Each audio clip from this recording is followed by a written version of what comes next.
लोगों के पास एक ही हथियार है, वो है नारा। आगे लोगों के पास किसी किस्म का हथियार नहीं है, पुरअमन वे पे आगे बढ़ रहे हैं और जो है ना नारे मारते हुए आगे बढ़ रहे हैं। लेकिन जो है ना ये देखिए पाकिस्तानी रेंजर जो है ना आंसू गैस और स्ट्रेट फायर जो है ना लोगों पे किए जा रहे हैं। ये देखे पुरअमन अंदाज में लोग आगे बढ़ रहे हैं और इससे जो है ना आंसू गैस की शैलिंग और गिरते हैं शाहसवार ही मैदान जंग में, गिरते हैं शाहसवार ही मैदान जंग में, फातिल क्या गिरे जो गुजरू के बल चले। के बिल्कुल पुरअमन निहत्ते मुजाहिरीन पर पाकिस्तानी फोर्सेज की तरफ से जो है ना शैलिंग और आंसू गैस बरसाई जा रही है। इन लोगों के पास एक ही नारा है और वो है आगे बढ़ने का। लोगों का एक ही अज़म है कि हमने रावलाकोट से गुजर कर मुजफ्फराबाद जाना है। इसके अलावा लोग बिल्कुल पुरअमन अंदाज में आगे बढ़ रहे हैं और जो है ना लोगों पे आंसू gas. I have my colleague Goswami joining us live on ground. Goswami, there have been these confrontations that are taking place between the civilians and the JAAC since the middle of July. And now there's a spike, suddenly a spike in the number of death toll cases. Today the numbers that we got to know was 17 so far. What are the other updates that you have for us? See, as we speak, the number has risen to 19. There has been a list of those who have been killed in the ongoing protest has been released by the Joint Awami Action Committee, in which they say that the 19 of the protesters have been killed in the protests that have taken place, especially late last night and early today morning. What we have seen that the large-scale protests are taking place, and what Pakistani federal government and the Pakistani occupied Jammu and Kashmir government is doing, they are resorting to targeting the civilians. How Pakistan is targeting? They have established concrete bunkers inside the houses of the civilians in the Rawalakot city, and from there they are firing at the innocent protesters that are carrying out the long march. This is a peace march that has been called by the Joint Awami Action Committee, and as we speak the protesters are planning the next course of action. They will be moving towards the central chowk, that is Makbul Bhatt Chowk, and from there on they will be deciding the further course of their action. But what it seems that with the 19 casualties, this march is not going to stop. We have seen that yesterday the impact they had when the call was given that the elections should be boycotted, and what we saw that every constituency, majority of the constituencies out of the 13 have not even surpassed 50,000 votes, which clearly shows that the people have lost the interest, lost the trust in the polling system that is there, the system that ensures that they get their rights, because they know that if they go to vote, then 12 people will get from outside and they will be the one who will be the deciding factor. So keeping that in view, the people have decided to stay away from the polling process, and that is why the frustration is clearly visible now among the Pakistani administration, be it the federal government or the Pakistan occupied Jammu and Kashmir government, that they have resorted to targeting the civilians. What we are being told that 19 casualties have been reported so far, with many of them critically injured and hundreds other left injured in the brutality, the atrocities that have been committed in last 12 hours. Right, Goswami. Thank you so much for giving us those detailed updates from Ground Zero.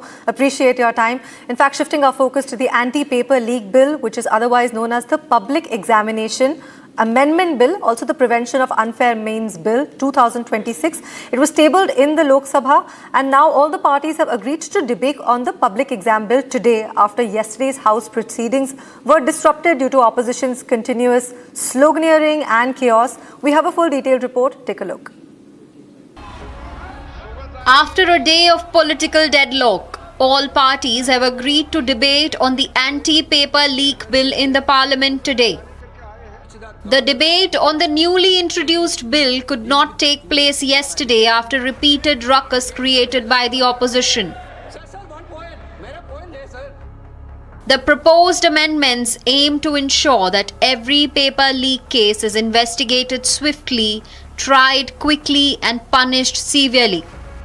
Special task forces will lead investigations. Fast-track courts will hear the cases. And the law proposes unprecedented financial and criminal penalties. Now the India is going through a new phase where youths are demanding what is the priority of this country.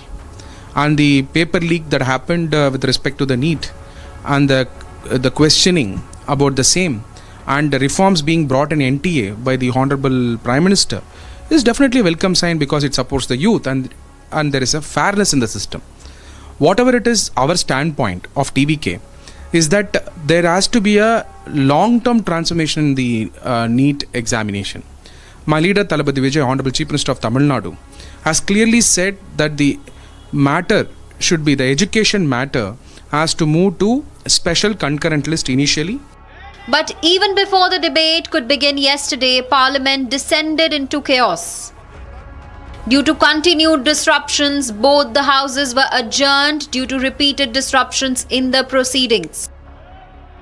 Opposition members raised slogans, forcing repeated adjournments and preventing discussions on a bill the government says is meant to safeguard the future of the students.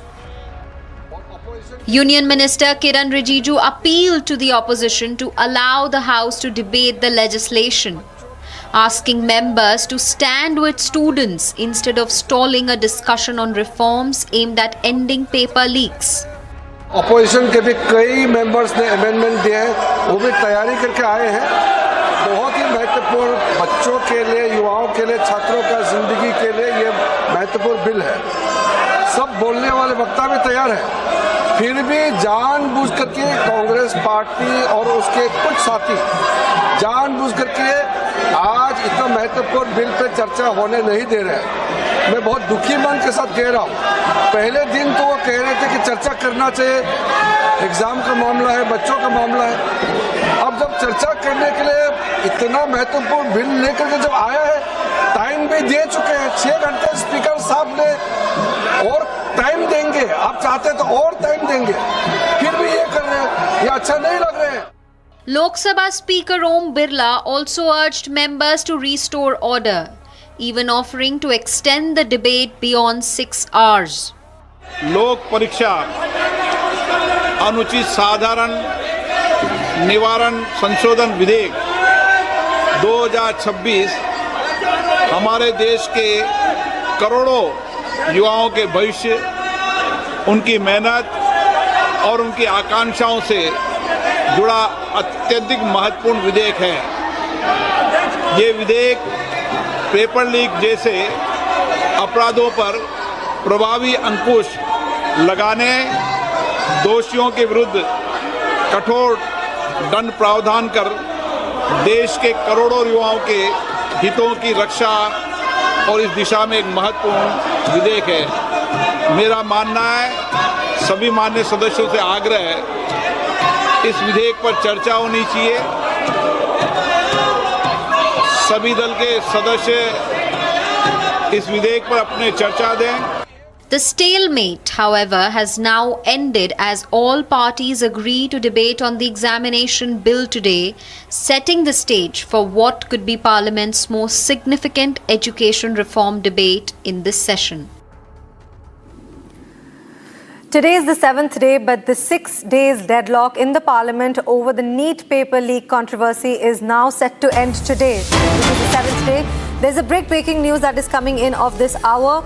The 6-day deadlock in the Parliament over the NEET paper leak controversy is expected to end today, and all political parties have agreed to finally discuss the public examinations. Now, this is a standoff that was taking place between both the centre and, of course, the opposition. Now, both the parties, both the opposition and in fact all political parties have agreed to finally discuss the Public Examination Amendment Bill 2026 in the Lok Sabha. In fact, Lok Sabha Speaker Om Birla helped to build the consensus among the parties through these sustained discussions. I have my colleague Ishita joining us from the newsroom. Ishita, there are a bunch of amendments that have taken place, primarily the first of them being the fact that, you know, Pehle, there was this 1 crore rupee fine, now it's going to be a 5 crore rupee fine. And there are, of course, multiple other amendments that are also taking place. Can you please tell us what these amendments are and how does it kind of ensure a stricter penalty on all of these people who end up being a part of this scam? Right, and in fact, all eyes are going to be on the Parliament today, as after 6 days of deadlock, the standoff over NEET issue, we are looking at Parliament finally having some productive discussions as far as NEET issue is concerned.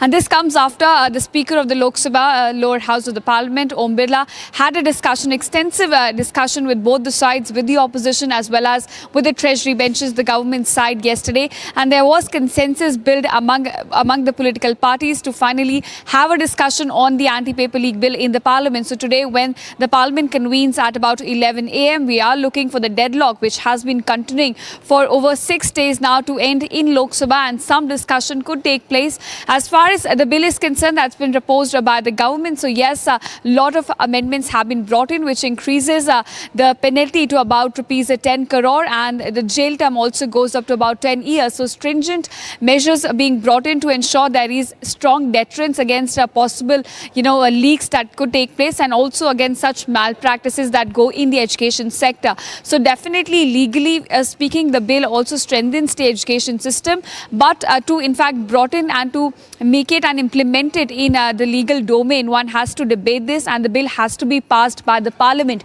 But for the past 6 days, we have seen that no discussion was taking place. Right. Yesterday itself, it was Union Minister Dr. Jitendra Singh who tabled the bill, Public Examination Prevention of Unfair Means Amendment 2026, but that was to be followed up by discussion and a voice vote. That could not happen today. We are expecting some discussion could happen, as the Speaker also mentioned yesterday that he has already allotted about 6 hours of debate time to this bill. It could also be extended if the House requires. Right. Opposition side has also suggested about 93 amendments, which means they are willing to at least have a debate on this now. So today, when the House convenes, we're expecting that the bill will be debated from both the sides. And in fact, as far as NDA is concerned, you will have a lot of young NDA MPs, including the likes of Masuri Swaraj and Shrikant Shinde, Tejaswi as well. So all of these could take up space to talk about the provisions of the bill as well. Right. Thank you, Ishita. Thank you for giving us those detailed inputs from the newsroom.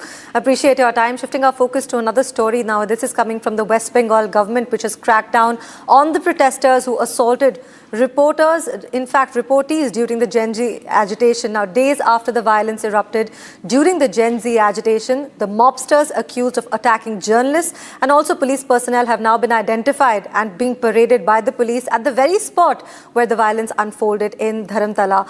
Now, investigators say anti-social elements have infiltrated the protest, a concern that was also raised by Sonam Wangchu. Now, multiple FIRs have been registered, several accused have been identified, and the police are saying that those who are responsible for the attacks will face strict legal action. Take a look at this report.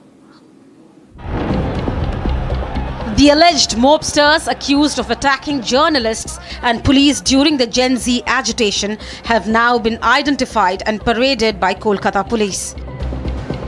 Yesterday, when they, in the name of cockroaches, the left and the ultra left, they have demonstrated on the roads of Kolkata, and we have observed that the goons and the hooligans they took over the agitation, and they molested the reporters, those who are present there. They have beaten. The reporters have been beaten by these hooligans, and the people and the police is now taking the action. It is the BJP government. The appeasement politics we won't allow appeasement politics. So the goons, those have done this kind of atrocities on the reporters as well as the common man, they will have to pay for that. The accused were brought back to Dharamtala, the very location where violence broke out and media personnel came under attack. What began as a student protest turned violent after antisocial elements allegedly infiltrated the gathering and triggered large-scale clashes. The gang is accused of assaulting journalists, attacking police personnel, and vandalizing public property during Friday's protest. Concerns over antisocial elements taking control of sections of the protest had also been raised earlier by Sonam Wangchuk, while authorities have maintained that criminal element had merged with the gathering. এই মামলাগুলোতে গুন্ডা দমন আইনকে যুক্ত করা হয়েছে এবং প্রায় 70 জনকে চিহ্নিত করা হয়েছে, যাদের একজনও ছাত্র নয়, যারা একজনও সেলফ ডিক্লেয়ার ককরোচ পার্টির মেম্বার নয়, যারা একজনও নিট সংক্রান্ত আন্দোলনকারীদের অংশ নয়। Police launched a massive identification drive using CCTV footage, videos and other evidence to trace those allegedly involved in the violence. Multiple FIRs have been registered and several accused have already been arrested as the investigation continues. Several journalists covering the protest suffered injuries after being assaulted, while multiple police personnel were also attacked during the clashes. Authorities say those identified as perpetrators will face legal action under the newly enacted West Bengal Public Safety and Control of Anti-Social Activities Act 2026. With the accused now publicly paraded at the scene of the violence, police say the message is clear. Those who hijack protests through violence and attack journalists or law enforcement will face strict action. Viewers, Assam is now suffering from a disastrous surge of intense flooding, resulting in an unparalleled path of destruction throughout the state. As numerous districts face significant flooding, the death count has now sadly risen to 68 and more than 524,000 individuals continue to be impacted. The abrupt, frightening increase which is caused by extraordinarily intense rainfall in the nearby hill state of Nagaland. The heavy rainfall has led to a large tributary of the Brahmaputra to quickly surpass their danger levels and also entirely inundate numerous villages within just a few hours. Now, Assam confronts a significant challenge to reconstruct, with more than 48,000 hectares of essential farmland submerged and key infrastructure entirely destroyed. Now, as these floodwaters gradually start to go down, the primary concern is on avoiding waterborne illnesses and also bringing back the electricity. Take a look at this report by our editor-in-chief, Arnab Goswami.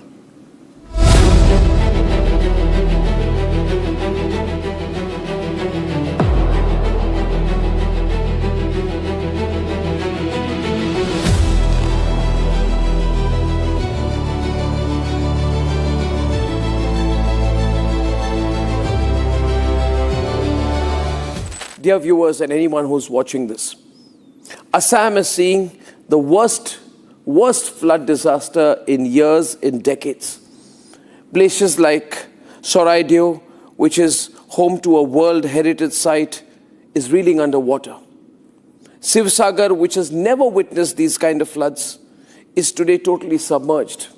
We are in Sivsagar district of Assam, where flood has caused a massive devastation. Such flood was never witnessed in this particular area for the last more than 70 years. And this flood has been dubbed, in fact, one of the most deadly flood that the state has ever witnessed in recent time. More than 60 lives have been lost in this massive flood. The reason behind this flood has been, elaborately being discussed, but many people have different opinion when it comes to the reason behind this flood that has taken place in Sivsagar and Soraideo district. IMD has not officially acknowledged any cloud burst in the foothills of Nagaland, though initially it was being said that might be cloud burst could be one of the reason behind this flood. Completely submerged in the floodwaters, and you can also see a school which is partially submerged as a result of this devastating flood that has taken 66 lives in southern Assam. In Sivsagar and Soraideo district alone, the death toll is quite high. It is close to 30 to the two districts of Soraideo and Sivsagar alone, and across 12 districts, a health hazard can be seen in this area, as the living condition is not very healthy. Many people are still missing. Many people are still on the road, as we have already seen, but Here I am bringing you to see the houses they have left behind. Their entire savings were spent in these houses to build brick by brick their dream house, but the unforgiving flood waters have destroyed everything that they had in just 15 minutes. It took only 15 minutes for the floodwaters to inundate this entire area. The impact on the people is massive. Many areas were inaccessible even for the Indian Army and the NDRF till this weekend. But the fact is, millions are suffering. The death toll is rising, most unfortunately. But there are people who are not making a comment on this. Ladies and gentlemen, this is not a political matter. But I'm raising this tonight because I've got reports from all our reporters on the ground covering the floods. The visuals are disturbing. The situation is disturbing. The stories are heartrending. Assam needs your support. Assam, the people of Assam, need your support. The state government is doing an absolute best. The security forces, the paramilitary are out there on the ground. Let's stand with Assam. And I'm not saying this just because I am from Assam. I'm saying this because this is a matter that we cannot look away from. We need to step forward for our own people. And therefore, I want to say that we are going to carry out a campaign here on Republic, a campaign to contribute in any way that you can to the Chief Minister's Relief Fund. We will be putting out details and sharing it on the screen. Ladies and gentlemen, flood relief is the immediate response, but rehabilitation is the challenging task ahead. We have to all come together to help the flood-affected people in Assam, who've really been troubled, who've really been ravaged because of this complete calamity. This is a devastating time for the people of Assam. I request all of you to contribute, and Republic Media Network also will, in nation building. After all, as I say this and I make this personal appeal on behalf of our network and myself for the people of Assam, nation first, humanity first, please stand with the people of Assam. Let them know that you are with them. This will give them strength. So your messages matter, your contributions matter. Let's do our very best in this difficult time for the beautiful state of Assam. Definitely, we'll all be supporting and doing our best to help relieve the pain that Assam is currently facing. But right now, we're slipping into a short commercial break on Republic TV. When you come back, there's a world of news waiting for you on the other side. Coming up after a short break, Pakistani army opens fire on peaceful protesters in Rawalakot. 11 dead, 35 injured in POK after a short break.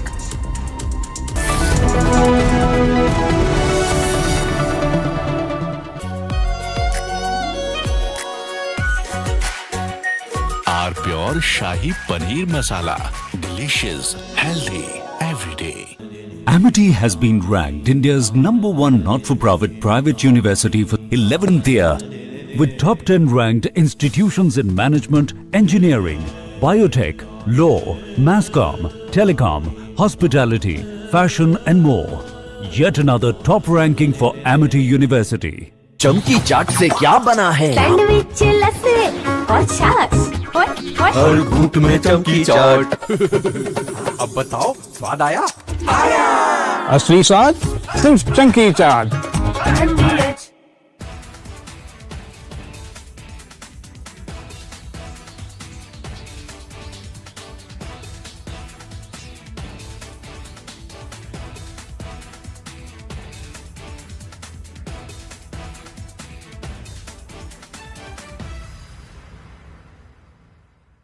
Pure सूजी pasta उबालो मिलाओ और खाओ 8 minute में तैयार। क्या taste है सबका राजा हार्डकोर मसाला। पूरी रात से हम लोग लगे रहे। हमने पूरा जंतर मंतर का कूड़ा जितना गार्बेज था बाकी सब चीज लाइन पूरे काम में थोड़ा समय और लगे। कुछ फुटपाथ्स हैं जहाँ के डैमेजेस हैं, कुछ पोल्स हैं जो डैमेजेस हैं, सेंट्रल बर्जेस हैं जो कुछ डैमेजेस हैं। स्टूडेंट के साथ साथ ऐसे लोग भी थे जो धन मचाने आए थे। अच्छे से किया गया।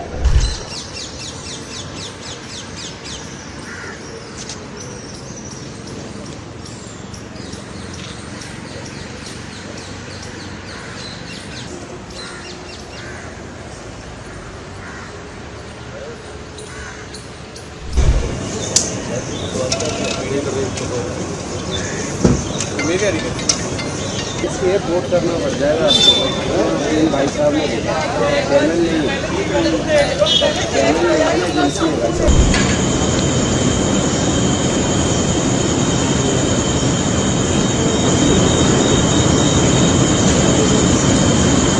हल्के हल्के पब्लिक ने जब जाना शुरू किया तो रात से ही हमारी पूरी एनडीएमसी की टीम, जिसमें मैं स्वयं, पूरी रात से हम लोग लगे रहे। हमने पूरा जंतर मंतर का कूड़ा, जितना गार्बेज था, बाकी सब थी, धुलाई थी, इसकी वॉल पेंटिंग थी, इसके कहीं पर ऐसे होर्डिंग्स और बैनर्स थे, उन सबको बड़े क्लीन से हमने साफ किया। हमारी पूरी टीम, जिसकी पूरी मशीनरी, मैकेनाइज्ड स्वीपिंग मशीन हो, जेट वॉशिंग हो, हमारे लोडर्स हो, क्रेन्स हो, हमारी स्वीपिंग, मैनुअल स्वीपिंग हो, हमारे सफाई जो साथी हैं, वो चीफ इंजीनियर हैं, हमारे सेक्रेटरी हैं, पूरी टीम हम कल रात से ही, हम जब रात भर काम करते हैं तो पूरी टीम एक विश्वास के साथ काम करती है कि माने प्रधानमंत्री जी का जो विकसित भारत की विकसित दिल्ली और विकसित नई दिल्ली, और जिस तरह हमें गर्व होता है कि नई दिल्ली क्षेत्र देश का सबसे स्वच्छ, सबसे सुंदर और सबसे हरित क्षेत्र है, तो उसी को ध्यान में रखते हुए वापस हम इन सब चीजों को रिस्टोर कर रहे हैं। हमारा जो विश्वास है कि इस पूरे काम में थोड़ा समय और लगेगा। कुछ फुटपाथ्स हैं जहाँ की डैमेजेस हैं, कुछ पोल्स हैं वो डैमेजेस हैं, सेंट्रल वर्जेस हैं जो कुछ डैमेजेस हैं, क्योंकि उर्दंगी भी बहुत थे। स्टूडेंट के साथ साथ ऐसे लोग भी थे जो उर्दन मचाने आए थे, जिसको बहुत अच्छे से कंट्रोल किया गया। हमारे डिपार्टमेंट है, हेल्थ डिपार्टमेंट है, सैनिटेशन डिपार्टमेंट है, स्वच्छता करता है। हमारे जो डिपार्टमेंट है, वर्क्स डिपार्टमेंट है, रोड डिपार्टमेंट, आप देखते होंगे वॉल की पेंटिंग्स हो रही हैं, आप देखते होंगे रोड की रिपेयरिंग हो रही है, आप देखते होंगे कहीं बैरिकेड है वो हटाए जा रहे हैं। तो मल्टीपल हमारे डिपार्टमेंट एनडीएमसी के अंडर उसी एक काम से लगे हुए हैं कि शहर में सभी ट्रैफिक, और आपने कल देखा होगा कि रात को सारे ट्रैफिक खुल गए थे। दिल्ली पुलिस ने भी बड़ी मुस्तैदी से काम करते हुए, तमाम आला ऑफिसर उनके भी सड़कों पे थे, सुविधा जनता के लिए हो।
विश्व प्रसिद्ध टेक्नोलॉजी एक्सपर्ट श्रीमान नंदन नीलेकनी जी के नेतृत्व में एक हाई पावर टास्क फोर्स बनाने का निर्णय किया है।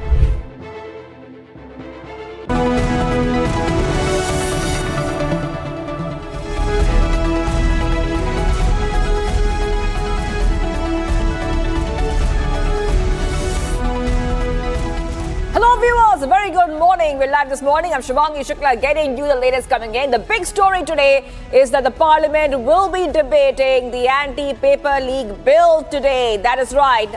The same bill which will be perhaps amended to make sure there's tougher punishment for those responsible for leaking papers of students. We'll get to all those updates, but the headlines first. Let's get started. Parliament to debate and vote on the Public Examinations Amendment Bill today as all parties agree to discuss the bill. Pakistani army opens fire on peaceful protesters in Rawalakot, 17 dead, 35 injured in POK. India's medal tally rises at the Commonwealth Games. Gaineshwari Yadav and Bindya Rani Devi clinch silver and bronze medals. Iran war spills over to the Caspian Sea. Iran claims Ukraine struck Iranian cargo vessel at the Caspian Sea. Israeli PM Benjamin Netanyahu departs for Washington in a first face-to-face talk with Trump since the start of Iran war.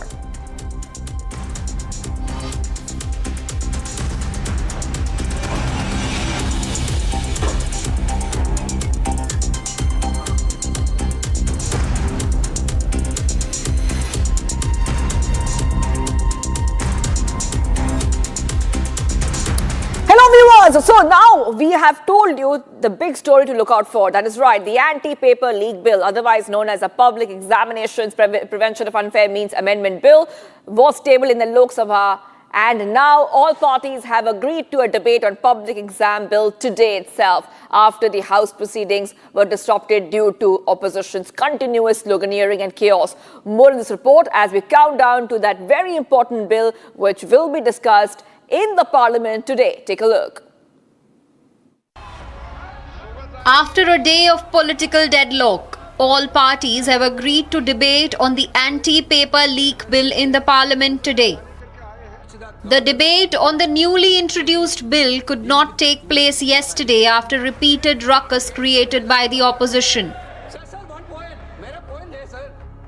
The proposed amendments aim to ensure that every paper leak case is investigated swiftly, tried quickly and punished severely. Special task forces will lead investigations. Fast-track courts will hear the cases. And the law proposes unprecedented financial and criminal penalties. Now the India is going through a new phase where youths are demanding what is the priority of this country. And the paper leak that happened with respect to the NEET and the questioning about the same and the reforms being brought in NTA by the Honorable Prime Minister is definitely a welcome sign because it supports the youth and there is a fairness in the system. Whatever it is, our standpoint of TVK is that there has to be a long-term transformation in the NEET examination. My leader, Thalapathy Vijay, Honorable Chief Minister of Tamil Nadu, has clearly said that the matter should be, the education matter has to move to a special concurrent list initially. But even before the debate could begin yesterday, Parliament descended into chaos. Due to continued disruptions, both the houses were adjourned due to repeated disruptions in the proceedings. Opposition members raised slogans, forcing repeated adjournments and preventing discussions on a bill the government says is meant to safeguard the future of the students. Union Minister Kiran Rijiju appealed to the opposition to allow the House to debate the legislation, asking members to stand with students instead of stalling a discussion on reforms aimed at ending paper leaks. Opposition के भी कई members ने amendment दिए हैं, वो भी तैयारी करके आए हैं। बहुत ही महत्वपूर्ण बच्चों के लिए, युवाओं के लिए, छात्रों का जिंदगी के लिए ये महत्वपूर्ण बिल है। सब बोलने वाले वक्ता भी तैयार है, फिर भी जानबूझ करके कांग्रेस पार्टी और उसके कुछ साथी जानबूझ करके आज इतना महत्वपूर्ण बिल पे चर्चा होने नहीं दे रहे हैं। मैं बहुत दुखी मन के साथ कह रहा हूँ। पहले दिन तो वो कह रहे थे कि चर्चा करना चाहिए, एग्जाम का मामला है, बच्चों का मामला है। अब जब चर्चा करने के लिए इतना महत्वपूर्ण बिल लेकर के जब आया है, टाइम भी दे चुके हैं 6 घंटे स्पीकर साहब ने, और टाइम देंगे, आप चाहते तो और टाइम देंगे, फिर भी ये कर रहे हैं, ये अच्छा नहीं लग रहे हैं। Lok Sabha Speaker Om Birla also urged members to restore order, even offering to extend the debate beyond 6 hours. लोक परीक्षा अनुचित साधारण निवारण संशोधन विधेयक 2026 हमारे देश के करोड़ों युवाओं के भविष्य, उनकी मेहनत और उनकी आकांक्षाओं से जुड़ा अत्यधिक महत्वपूर्ण विधेयक है। ये विधेयक पेपर लीक जैसे अपराधों पर प्रभावी अंकुश लगाने, दोषियों के विरुद्ध कठोर दंड प्रावधान कर देश के करोड़ों युवाओं के हितों की रक्षा और इस दिशा में एक महत्वपूर्ण विधेयक है। मेरा मानना है, सभी मान्य सदस्यों से आग्रह है, इस विधेयक पर चर्चा होनी चाहिए। सभी दल के सदस्य इस विधेयक पर अपने चर्चा दें। The stalemate, however, has now ended as all parties agree to debate on the examination bill today, setting the stage for what could be Parliament's most significant education reform debate in this session.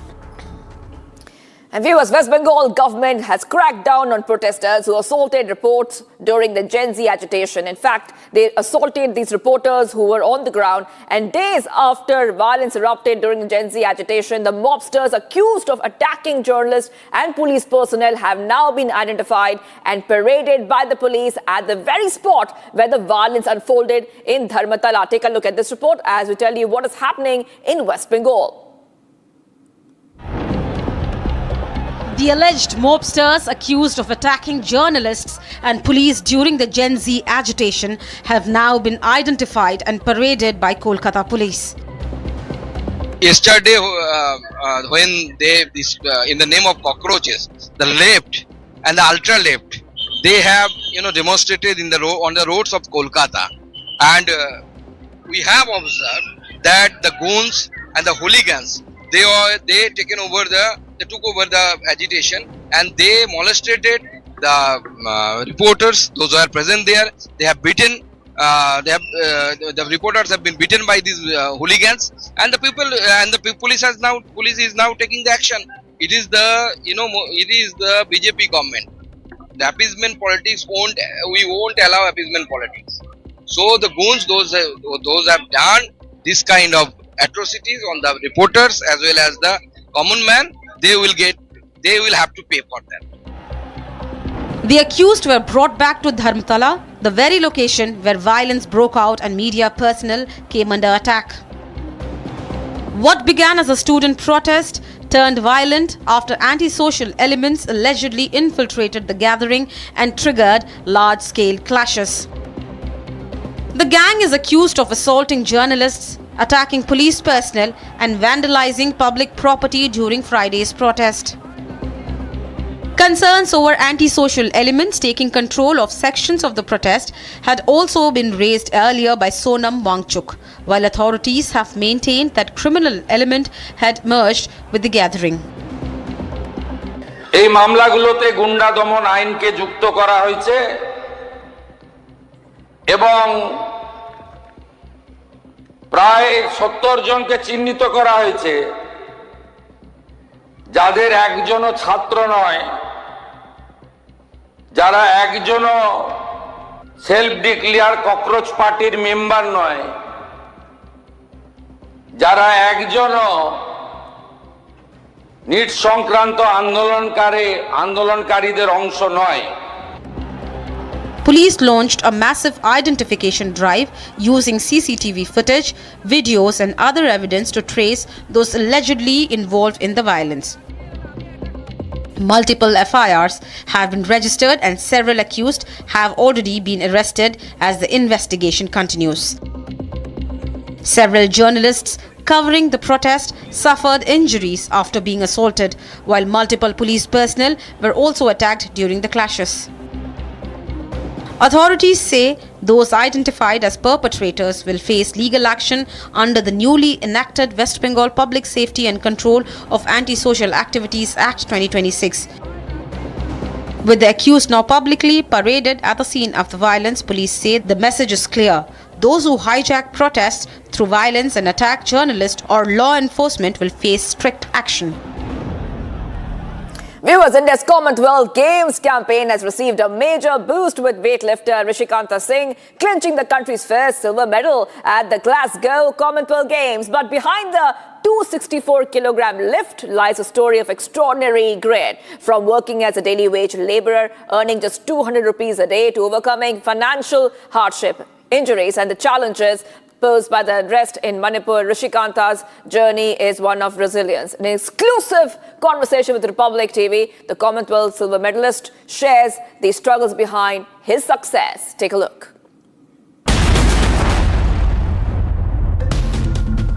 Rishikanta Singh lifted a combined 264 kg to clinch the silver medal in the men's 60 kg weightlifting category at the Commonwealth Games. While the whole country was left jubilant over the achievement, the story behind the medal is truly inspiring. During his teenage years, Rishikanta abandoned weightlifting and worked as a daily wage laborer at a construction site, earning just ₹200 per day. And to tell you more about the hard work behind this medal, Rishikanta Singh is joining us live. Rishikanta, thank you so much for speaking to Republic. मैं बहुत खुशी हूँ। पहले मेरे को Republic nation first का news से call आ रहा था। मेरा जो मेडल लेने से कुछ पूछने के लिए सपोर्टिंग मैं बहुत thank you so much first. मैं बहुत खुशी हूँ। इधर मैं ये मणिपुर का एक पहले बार लड़का इधर तक आके मेडल दिया, ये मैं दिन से बहुत खुशी हूँ। मेरा वो सपना था एक दिन मैं मेडल दूंगा, ऐसे मैंने सपना था, आज मैंने पूरा किया। बट मैं गोल्ड मेडल नहीं जीत पा रहा, वो थोड़ा दुखी था। फिर आगे वाला कॉम्पिटिशन में मैं मेडल दूंगा। और आप दुखी मत होइए, क्योंकि पूरा हिंदुस्तान जो है वो अभी गर्व है आप पे कि आप सिल्वर मेडल लेकर आए हमारे लिए। हमें बताइए किस तरह से आपका ये पूरा जो जर्नी था, आपने किस तरह से तैयारी की इस सिल्वर मेडल के लिए? मेहनत तो मैम कम से कम 13 इयर्स हो गया होगा ये मेडल लेके आने के लिए मैं, क्योंकि हर साल मैं ट्रेनिंग करते रहता हूँ और ठीक से भी नहीं खाना खाता हूँ, क्योंकि ट्रेनिंग बॉडी वेट भी मेंटेन करना पड़ रहा। फिर बॉडी का भी इंजरी आता है, इसको फाइट करना पड़ेगा, इंजरी से भी दूर रहना पड़ेगा। फिर क्या है मैम एक तो बताने वाला हूँ, मणिपुर में बहुत सिचुएशन 3 साल से लगातार चल रहा है। इससे ट्रेनिंग नहीं हो पा रहा था, क्योंकि अपना घर लोग उधर बहुत प्रॉब्लम चल रहा है। मैं कैसे इधर ट्रेनिंग बहुत प्रेशर आ रहा था माइंड में। अगर मणिपुर में फैमिली है, इसका भी सोचना पड़ेगा, उधर भी मैं ट्रेनिंग का भी ध्यान देना पड़ेगा। दोनों बहुत माइंड में प्रेशर बहुत आता था बीच में। फिर फिलहाल बहुत दूर है, 15 साल 13 इयर्स 15 इयर्स मैंने मेहनत किया ये मेडल लेने के लिए। आपने इन्हें बताया कि कैसे आपके दिमाग में कहीं ना कहीं ये चलता रहता था कि घर में क्या हो रहा है, घर वाले किस परिस्थितियों में हैं। ये बताइए कि अभी तक आपने सिल्वर मेडल जीतने के बाद घर वालों को फ़ोन किया कि नहीं, बताया उन्हें कि ये इतनी बड़ी उपलब्धि जो आपने हासिल की है? क्या रिएक्शन आया घर वालों का इस पर? जी मैम बिल्कुल मैं बताता हूँ। मेरा पापा लोकेलिटी ड्राइवर है, वो घर संभालने के लिए वो काम करता है, और मेरा मामा वो हाउसवाइफ है, वो भी कभी कभी काम करता है। जो मिलता है वो लोकेलिटी में काम करने जाता है। उस टाइम बहुत हमारा घर बहुत गरीब है। फिर हम पढ़ाई करने के लिए भी पैसा नहीं था। जी, आपने ये सब हमें बताया और हम पूरी सहानुभूति आपके साथ कि कैसे आप किन परिस्थितियों से आए, वहाँ मणिपुर से निकल के यहाँ ग्लासगो तक की जर्नी आपने तय की। पर घर वालों से जब आपने बात करी तो क्या रिएक्शन था, कितने खुश थे वो लोग? फिलहाल कल रात को एक बार वो फोन तो किया था, बट जरा बात नहीं कर पा रहा, क्योंकि मम्मी को इसका अंदर में थोड़ा मैं इमोशनल होता है। जो मैं खेलने के वीडियो देखता है सामने, वो रोने शुरू कर देगा। वो ज्यादा रो गया तो वो चक्कर आके गिर जाएगा। इसको थोड़ा अंदर प्रॉब्लम है, क्योंकि ज्यादा वो डरपोक से वो प्रेशर होता है माइंड में। इसलिए मैं जो अभी तक मैं कॉम्पिटिशन खेलता हूँ, इसको मैं पहले नहीं बोलता हूँ, एग्जैक्ट डेट मैं नहीं बताता हूँ, क्योंकि मम्मी मैं उधर जा रहा हूँ, मैं ऐसे खेलने, हाँ बेटा कब खेलेगा ऐसे तो पूछ देगा। मैं एग्जैक्ट नहीं बताएगा वो, क्योंकि वो नहीं देखने के लिए। वो देखेगा तो वो प्रेशर हो के वो क्या है चक्कर आके गिर जाएगा वो, क्योंकि वो मेरा बेटा वजन उठा रहे, वो नहीं हो पाएगा, होगा, ऐसे प्रेशर मेरे से ज्यादा वो प्रेशर होता है। इसलिए मैंने सोचा इसको नहीं बताऊंगा, जो मेडल लेके आगे खुशी टाइम बताऊंगा। वो मेडल नहीं लिया अभी, बाद में बताऊंगा। ऐसे सोच के मैंने अभी तक कॉम्पिटिशन से पहले मैंने मेरा घर वालों को इन्फॉर्म नहीं करता है। ऋषिकांता, ये तो आई थिंक हर माँ बाप की चिंता एकदम जायज़ होती है। जब भी बच्चे कुछ बड़ा करने जाते हैं वो एक झिझक रहती है हर किसी को कि क्या होगा, कैसे होगा। आप अपने घर वालों के बारे में बताइए हमें। वहाँ पे मणिपुर में आपने कैसे तैयारी की, क्या किस एज में आपको लगा कि अब आपको वेट लिफ्टिंग की तरफ जाना चाहिए, अब आपको ये डिसाइड करना चाहिए कि अब आपको इसी फील्ड में आगे बढ़ना है? हाँ जी मैम, अभी तो बहुत खुशी हूँ। क्या है, मैंने करके दिखाया मैम। इसकी कहानी एक है अंदर, मैं बता दूं। हाँ, जो मणिपुर से मैम ने पहले बोला वो सही बोला था। मणिपुर से एक भी लड़का इंटरनेशनल लेवल तो छोड़ दो, नेशनल लेवल का मेडल लेने के लिए बहुत टफ है मणिपुर से लड़का। और भी फिर भी मेरा घर तो मैम आप लोग जानता होगा, इतना गरीब है। एक खा के रात को सोता, खाना नहीं मिलता है, रात को खा के सुबह को नहीं मिलता है। ऐसे 20-20 में आता था, ठीक से नहीं खा पा रहा, पढ़ाई भी ठीक से नहीं कर पा रहा। ऐसे में ना चॉइस तो गलत चॉइस किया वो लिफ्टिंग में उस टाइम। फिर मेरे को क्या पता वो लिफ्टिंग क्या है, मेरे को पता नहीं। ऐसे खेलने तो ऐसे आगे खेलने शुरू कर दिया जी। और जब आपने ये डिसीजन ले लिया कि अब आपको इसी फील्ड में आगे बढ़ना है, परिस्थितियां आपके साथ नहीं थी लेकिन फिर भी आपने हार नहीं मानी, आप आगे बढ़ते गए और आज देखिए पूरा हिंदुस्तान आप पर गर्व है कि आपने मेडल जीता हमारे लिए, इतनी मेहनत की। पर वहाँ पर जो और खिलाड़ी थे, आपको एक पल के लिए लगा या ऐसा कोई डाउट आया मन में कि इस समय पे नहीं हो पाएगा, या फिर वहाँ पर जो और बेहतर खिलाड़ी हैं वो शायद ज़्यादा अच्छा खेल जाएंगे, ऐसा कहीं डर सताया मन में? और आपने कैसे सोचा फिर उस डर को काबू पाने के लिए आपने क्या मन में सोचा कि नहीं नहीं मुझे तो करना ही है? हाँ, 12 तो आगे 2 महीना 3 महीना आगे पीछे होगा, इतना मैं तो नहीं हूँ। फिर मैंने उधर ज्वाइन कर दिया। फिर वो लिफ्टिंग क्या है मेरे को पता नहीं। वो लिफ्टिंग और बॉक्सिंग में ना सिलेक्शन किया दो इवेंट में। मैं शुरुआत हो गया वो लिफ्टिंग में। मैं पहले स्टेप में मैं मेडल जीत गया, गोल्ड। फिर मेरे को इंटरेस्ट हो गया आगे के खेलने के लिए। वो घर से भी 1 रुपया नहीं दे रहा था, क्योंकि कम से कम कपड़ा भी नहीं ले पा रहा, कुछ भी मेरा लिए घर से सपोर्ट नहीं मिल रहा। क्योंकि सपोर्ट तो है दिल से, मेरा बेटा है वो स्पोर्ट खेल रहा है, ये बहुत खुशी था। बट फाइनेंशियली मेरे को सपोर्ट नहीं मिल रहा था, क्योंकि मैं भी पता है मैं नहीं पूछा था। कभी कभी मैं कॉम्पिटिशन आते टाइम कुछ खाने के लिए कॉम्पिटिशन के बीच में, इसके लिए मैं पैसा मांगता हूँ 100 रुपया और 200। वो भी किसी से लेके आके मेरे को देता है, मिल गया तो देता है, नहीं मिलते तो वो उस टाइम भी फोन भी नहीं था घर पे। बहुत मुश्किल है, बहुत फाइट करके आया था, बहुत टफ है मैम जर्नी, ऐसे आया था। बिल्कुल। और इतनी परिस्थितियों के बाद जाहिर है कि मन में वो डर तो नहीं सताता है कि अब करना है, क्योंकि अब यही समय है, सही समय है, कह के करना ही है। जो बताइए हमें कि आपने जब इंटरनेशनल स्तर पे वहाँ आप खड़े थे, उस मोमेंट में जब आपने वेट लिफ्टिंग किया, जो हम दर्शकों को दिखा रहे हैं अपने, वो मोमेंट जब आपने वेट लिफ्ट करके हमें ये एहसास दिला दिया कि ये मेडल अब घर आ रहा है, उस टाइम पे क्या चल रहा था मन में? ये क्वेश्चन बहुत इम्पोर्टेंट है मैम। मैं किसी से नहीं डरता हूँ, क्योंकि मैं इतना साल ट्रेनिंग करके आ रहा हूँ, मैं एनालाइज करके आ रहा हूँ, मैं खुद के परफॉर्मेंस लेके आ रहा हूँ, मैं नहीं डरता हूँ। बट बॉडी में हम खिलाड़ी का, सभी खिलाड़ी के अंदर इंजरी होता है कुछ तो कुछ।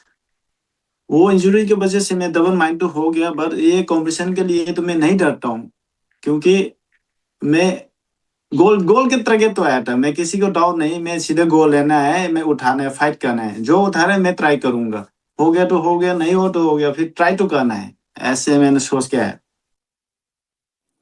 जी Rishikanta ji, thank you so much for speaking to Republic. Thank you for taking out this time and we wish you all the best for your future sports.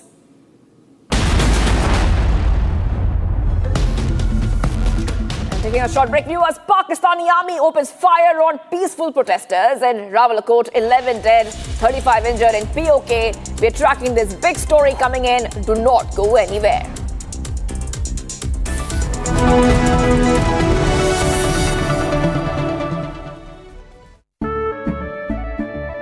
केसरिया से मन जोगी हुआ रे, दिल झूमे देखो मतवारा हुआ रे, केसरिया से मन जोगी हुआ। हर पल मनाओ केसरी त्योहार।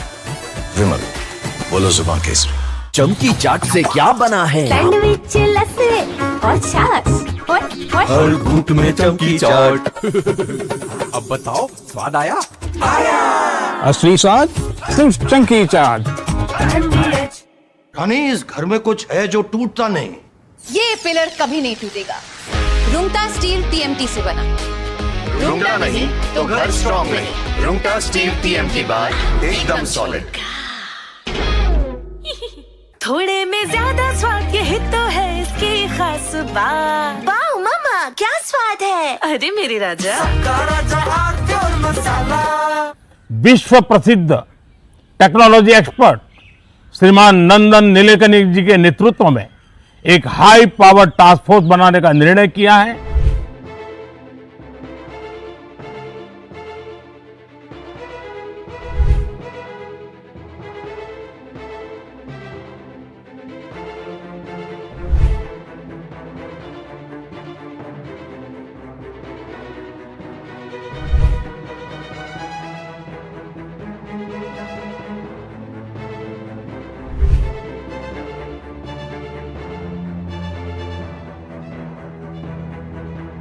फ्रेंड्स, विद्यार्थियों के भविष्य के लिए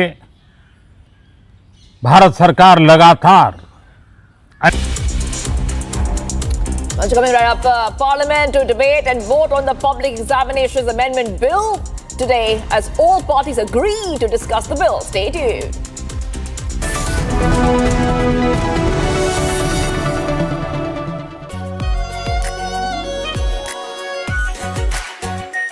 Our pure Shahi Paneer Masala. Delicious, healthy, every day. Amity has been ranked India's #1 not-for-profit private university for 11th year, with top 10 ranked institutions in management, engineering, biotech, law, masscom, telecom, hospitality, fashion and more. Yet another top ranking for Amity University. चमकी चाट से क्या बना है? आलू चाट या fruit चाट। स्वाद बनाए चमकी चाट। क्या बात है? स्वादिष्ट पकोड़े और परेशान, अरे चंकी चाट है इसकी जान। असली स्वाद सिर्फ चंकी चाट।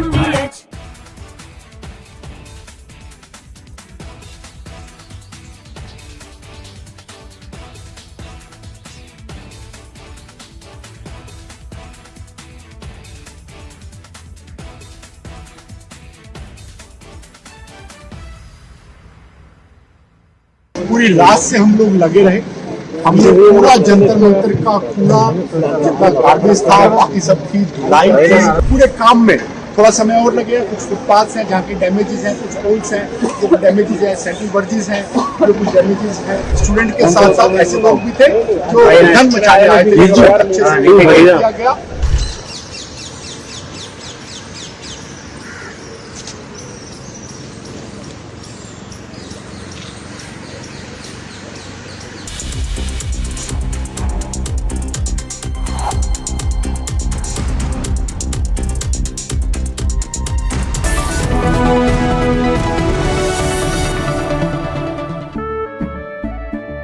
केसरिया से मन जोगी हुआ रे, दिल झूमे देखो मतवारा हुआ रे, केसरिया से मन जोगी हुआ। हर पल मनाओ केसरी त्योहार।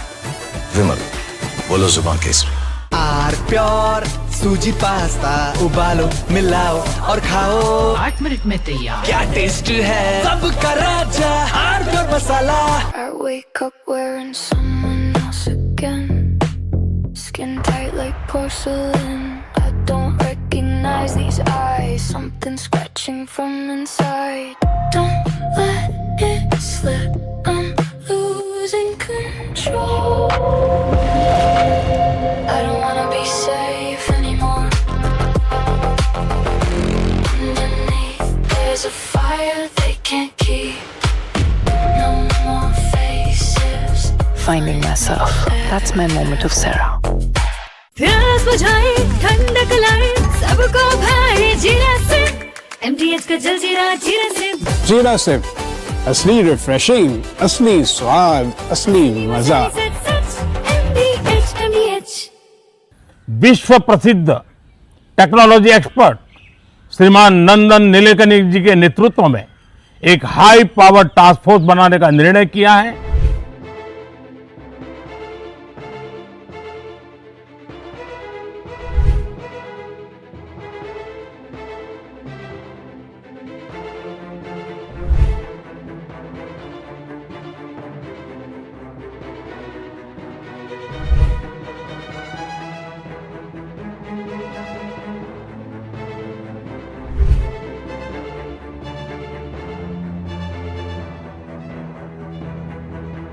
फ्रेंड्स, विद्यार्थियों के भविष्य के लिए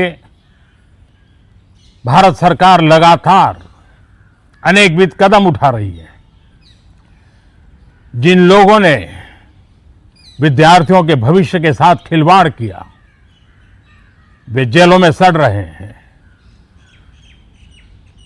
हमने फास्ट ट्रैक कोर्ट बना चुके हैं। हम कल पार्लियामेंट के अंदर भी कठोर कानूनों के प्रावधान के साथ नया कानून बनाने की दिशा में भी आगे बढ़ रहे हैं। लेकिन हमें भविष्य के लिए सोचना है। हमारी परीक्षा पद्धति विश्वस्त हो, हमारी परीक्षा पद्धति ट्रांसपेरेंट हो, हमारी परीक्षा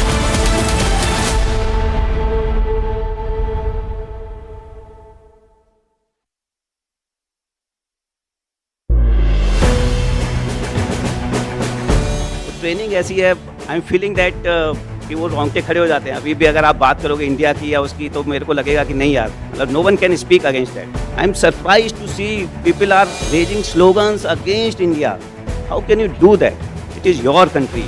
I was a second in command for a very short time, and every young officer who would come and was going out for operations, I would tell him this: "ये बेटा दिमाग का गेम है. Don't fall into the trap of doing what the enemy wants you to do. If you fight a battle the way he wants you to fight, you will get casualties, you'll get your men killed." So that is what I've been advising everybody. Only fools will fight fair.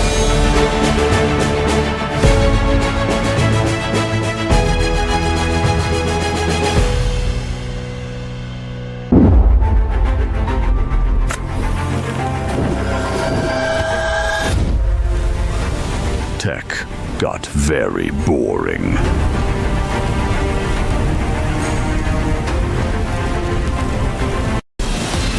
From Asia's largest news headquarters, setting the agenda for Bharat.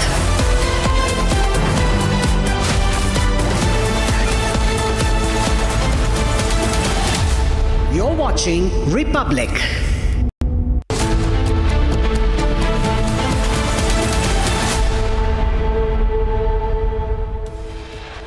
Headlines brought to you by Canara Bank. Together we can. Parliament to debate and vote on public examinations Amendment Bill 2026 today as all parties agree to discuss the bill. Pakistani army opens fire on peaceful protesters in Rawalakot. 19 dead, 35 injured in POK. India's medal tally rises to at the Commonwealth Games. Gyaneshwari Yadav and Bindya Rani Devi clinches silver and bronze medals. Iran war spills over the Caspian Sea. Iran claims Ukraine struck Iranian cargo vessel at the Caspian Sea. Israeli Prime Minister Benjamin Netanyahu departs for Washington in a first face-to-face talks with Donald Trump since the start of the Iran war.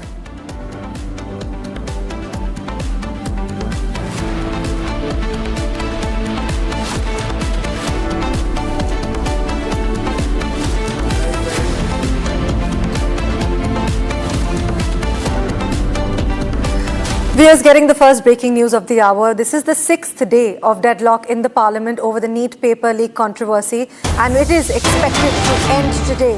Now, this is a breaking news that is coming in.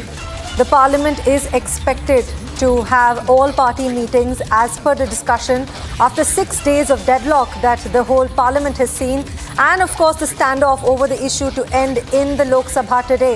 Now, what is agreed and understood is that this has been a 6-day deadlock where Om Birla, the Speaker, is going to facilitate a cross-party consensus after a sustained dialogue. Now, there are many changes that are going to be coming with this new bill that is going to come into power, hopefully as the deadlock breaks today and there is some kind of progress. But definitely the opposition has been pressing for accountability on the NEET issue, and so have they expressed their readiness to engage in a potentially normal proceeding to resume today. So breaking news coming in, 6-day deadlock in the parliament for the NEET paper controversy leak to end today as all the parties agree to sit down and discuss the public examination amendment bill.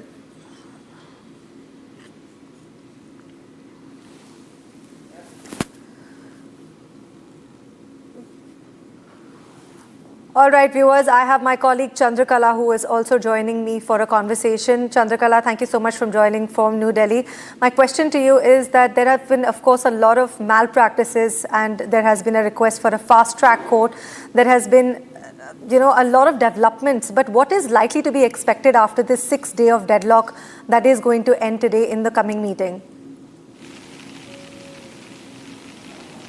Well, yes, absolutely. After a week of showdown, now what we are expecting that after, finally the anti-paper leak bill will be discussed today. A detailed debate is expected in the parliament. And of course, we know that the bill was introduced yesterday, but it could not be passed due to the continuous sloganeering by the opposition parties. As we know, the opposition parties have been disrupting the parliament session. And after a week long of, deadlock, now this has resumed. And the anti-paper leak bill will be debated today. Well, 6 hours time has been allotted for the debate, and of course, as we know, Speaker Om Birla has spoken to the leaders as far as breaking the deadlock is concerned over this legislation. Well, this bill will be today debated among all the leaders, and the fact that the opposition leaders have been seeking a response as far as this bill is concerned, and also seeking a detailed response from Home Minister Amit Shah as far as the protest and the casualties reported and the as far as the protest is concerned, a week of long protest that has taken place as far as the NEET paper leak issue is concerned. Well, this bill is aimed to strengthen stricter laws against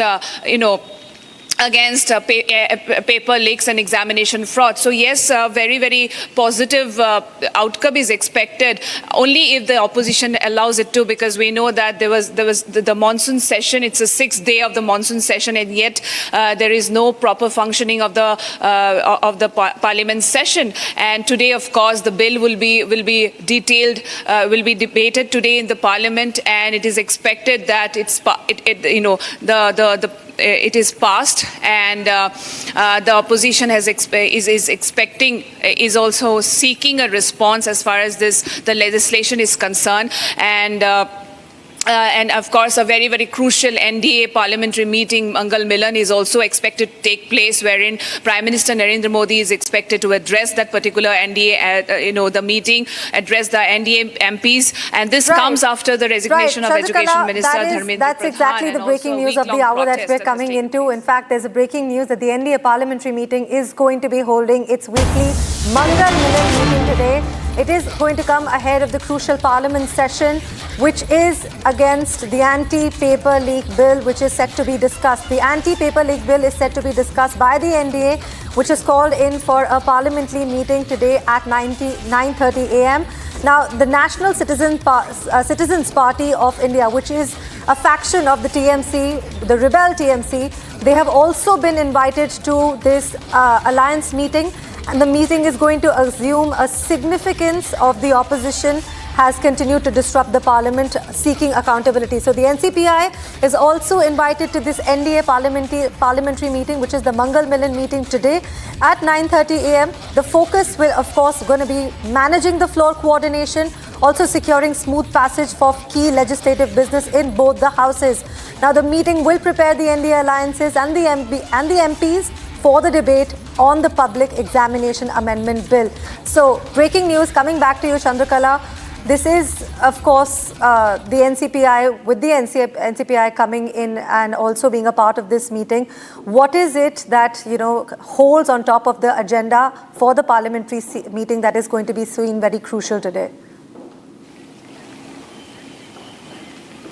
Yes, of course, this is the second such NDA parliamentary meeting that's Mangal Milan meeting that is scheduled to take place at 9:30 a.m. Of course, and what we are expecting that, as we know, that opposition parties have disrupted most of the much of the legislative business amid this massive showdown in the parliament. What we are expecting that Prime Minister Narendra Modi will be addressing the NDA MPs, and the top priority, of course, will be the anti-paper leak bill that will be discussed, and the fact that we know the NCPI will be also participating in this meeting, and of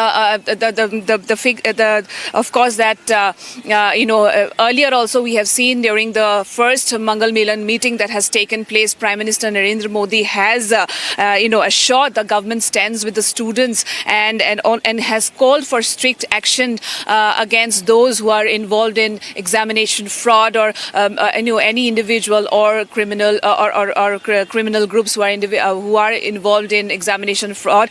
Stricter actions will be taken against them, and in consultation with legal experts, and he has reiterated that protecting students' interest was his government's top priority. And also this meeting, which is scheduled to take place at 9:30 a.m., will be definitely focused on the anti-paper leak bill that will be debated today in the parliament. So yeah, very, very crucial meeting after what has happened after a week of massive showdown in the parliament. Now all eyes on this NDA parliamentary meeting, that's Mangal Milan meeting, that is to take place from some times now, and the Prime Minister is expected to address the meeting. The NCPI will be also attending this particular meeting. Over to you.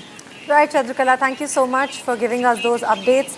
I'm going to come back to go to my colleague Ishita, who's going to tell you the difference between how this bill was supposed to be earlier and now how this, after the amendments are made, what are the changes that are going to take place. So over to you, Ishita.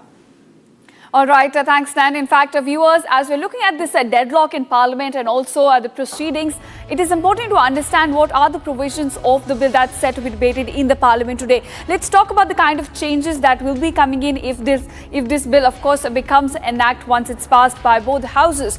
Now, if you look at as far as accused individuals are concerned, now if there's an individual who is found to be engaging in malpractice or who is using unfair means in public examinations, so now the penalties for that has increased. Earlier it was about 3 to 5 years. The jail term now goes to about 5 to 10 years. While the penalty, which was earlier about rupees 10 lakh, has gone to rupees 50 lakh as well. And this is regarding the individuals accused or found to be engaging in malpractices. Let's talk about service provider. So if somebody who's supplying, let's say, papers to conduct the examination, or who's somebody, involved in printing of the papers. So if that service provider is found to be, resorting to a malpractice, so their fine has also now been increased from about 1 crore to about 5 crore rupees, while they can also be debarred from providing services to government. Earlier, the debarment term was about 4 years, but now it has exactly doubled to about 8 years. So you can see strong deterrents are being brought in against such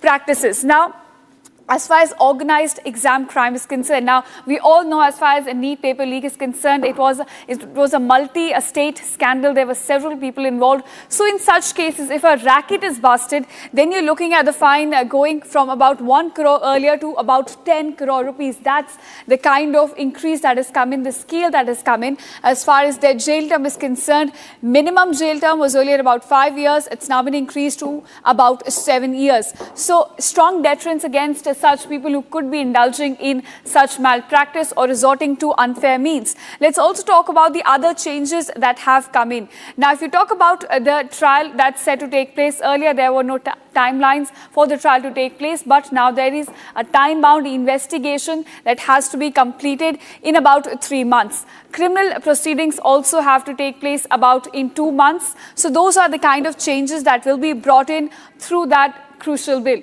Nan, over to you now. Thank you so much, Ishita. Right now, shifting our focus to another breaking news that is coming in.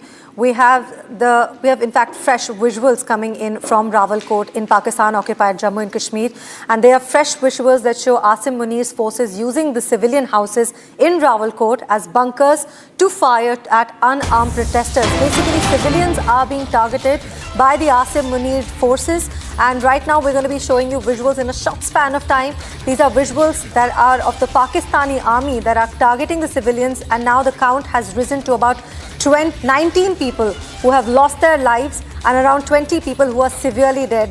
So Pakistan Rangers are turning to the civilian homes into firing positions, killing the civilians and taking over their lives. Now this public anger that started over inflation, over governance, also on the ban on the Joint Awami Action Committee was some of the factors that actually triggered this protest. But now the protest has nevertheless turned into an organized march, which is now further changing into a different narrative where the Asim Munir forces are now taking over and they are using the houses of the civilians to fire at the civilians.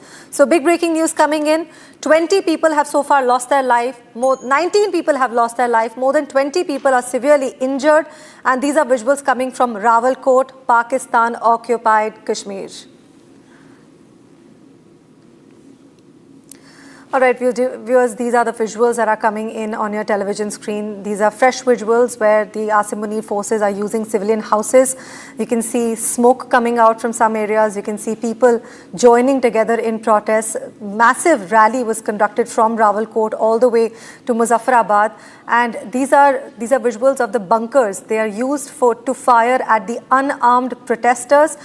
Some of them are homes. The other visuals are video one that you can see are basically the valley area, which is currently under massive disturbance as there is a lot of tear gas shells that were thrown. There were also live wires that were put out for the protesters to not move forward. We also have, on the second video, you'll be able to see the witness of the violent clashes that are being right now seen. And there are also multiple gunshots that were heard around the Rawalakot area. So very disturbing and very horrifying visuals coming where civilians are being targeted in the name of some kind of resistance. But clearly the Joint Awami Forces is taking the battle head on and marching towards Muzaffarabad all the way from Rawalakot. Despite facing a lot of persecution, a lot of resistance from the Pakistani army, these are the people who have the 20 of the normal casual civilians who lost their lives. Very unfortunate, of course. 19 were indiscriminately fired at and of course they lost their lives. There have been ambulances that are racing against time to rescue these injured individuals, but clearly no respite. Around 20 people have been severely injured while the ambulances are going and taking and trying to take over the situation. But a lot of lives have been affected in this so-called protest that is now being taken the face of a complete riot situation by the Pakistani army, which is going head-on to kill the civilians. Disturbing visuals, horrifying visuals on your television screen. I have my colleague Gursimran who's also joining me right now for a conversation. Gursimran, very horrifying visuals, definitely very disturbing. 19 people have been killed and these are normal casual civilians who've lost their lives, and all they are fighting for is inflation and other basic things that every normal human being has a right to live for. Gursimran. Yes, you have rightly mentioned, and what we have seen in last 15 hours clearly exposes the Pakistan and the deep state of Pakistan that is resorting to atrocities on the people of Pakistan occupied Jammu and Kashmir. This long march has started yesterday at around 6:30 in the evening, and we have seen that in the first 30 minutes there were 4 to 5 casualties. Since then, we have been witnessing that wherever these protesters were going, the security forces were firing upon them, and then there were numbers when they reached the Rawalakot city. They tried to enter the city. There were heavy heavy barrage of firing at these protesters, in which a total of 19 protesters, including Usman Nazir Kashmiri, who happens to be the brother of the senior leader of this entire movement, Umar Nazir Kashmiri. He has also been killed, along with several others, starting from the Bhimber to Rawalakot to different parts of Pakistan occupied Jammu and Kashmir. They have been killed. Total of 19 casualties, with more than 20 critically injured, and over 170 have been injured with the bullet shots that are not life-threatening. That is what we are picking up. We are told that the Pakistani forces are using the civilian areas as the cannon fodders. They have put in the LMGs on the top of the civilian houses, so that in case there is any resistance or retaliation by the protesters, though the protesters are not carrying any kind of weapon, but in case they do, the collateral damage is also civilian, and they can blame it on the protesters. And that is what we are witnessing in several of the videos that have been accessed from Pakistan occupied Jammu and Kashmir by Republic Media Network. Today is going to be a big day as the protests are continuing, and they are going to continue their long march towards Muzaffarabad. Right, Goswami, thank you so much for giving us those detailed inputs from Ground Zero. Appreciate your time. We have another breaking news that is coming in. The TVK is to move to the Supreme Court after the Madras High Court on Monday quashed the Tamil Nadu government's order that provides the government jobs to the kins of the Karur stampede victims. Now, the TVK led, there was a Karur stampede that happened and killed approximately 41 people and also injured many.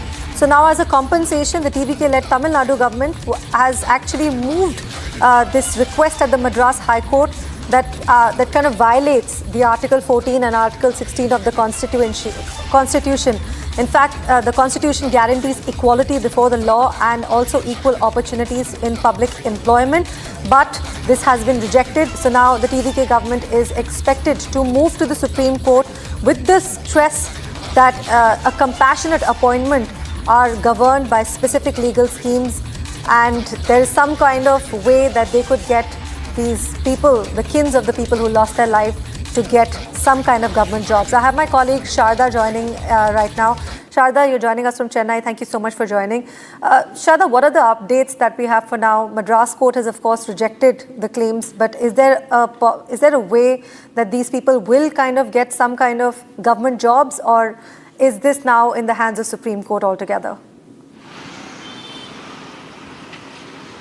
Well, now the TVK is moving the Supreme Court after yesterday the Madras High Court cancelled the order of all the 31 people job organization given by the TVK. The question comes in when the DMK earlier approached both the High Court and the Supreme Court on this, and at that time both the courts stated that it is given on basis of compassion, and whereas while the case is still under CBI, the inquiry is not done and the charge sheet does not name anybody in particular to be the accused of this particular case, and that it was all right to provide jobs. Now, another PIL was submitted in the Madurai bench of Madras High Court, where the Madurai High Court has stated that it is not okay to give jobs to 31 families when the case is still under the consideration of CBI and the inquiry is still going on.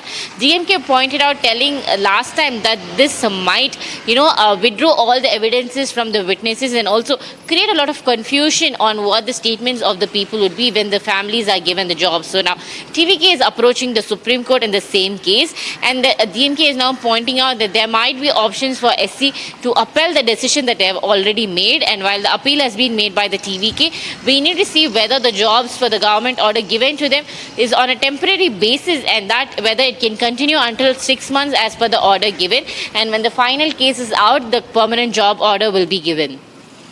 Right, okay. So basically you're saying that they will be given temporary jobs but not permanent ones. Am I correct? Yes, last time Vijay, when he went to Karur to meet the 41 victim families, 31 were then given temporary job orders immediately. And while now that particular order has also been given a case order from the Madurai bench of Madras High Court, stating that as the case is still in the CBI, it's not possible for the government to offer jobs. However, the TVK government is likely to move on with the same temporary job order until the Supreme Court makes its final decision in the appeal that they are making to GAIM. Right, Chandrakala, thank you so much for giving us such precise and detailed inputs. Really appreciate your time. Shifting our focus now to a short commercial break. Don't go anywhere. There's a world of news waiting for you on the other side. Coming up after a short commercial break on Republic TV is Parliament to debate and vote on the Public Examination Amendment Bill 2026 today, as all the parties agree to discuss the bill after a short break.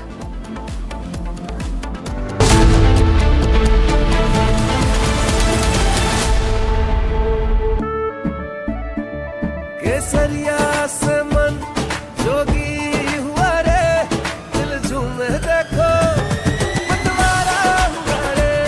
केसरिया से मन जोगी हुआ। हर पल मनाओ केसरी त्योहार। विमल, बोलो जुबान केसरी। थोड़े में ज्यादा स्वाद, यही तो है इसकी खास बात। वाओ मामा, क्या स्वाद है। अरे मेरे राजा, राजा आरती और मसाला। बेस्ट हरा बोर्ड दिखाना। सबसे dependable Century HDF premium plus. Trial लूंगा। श्योर।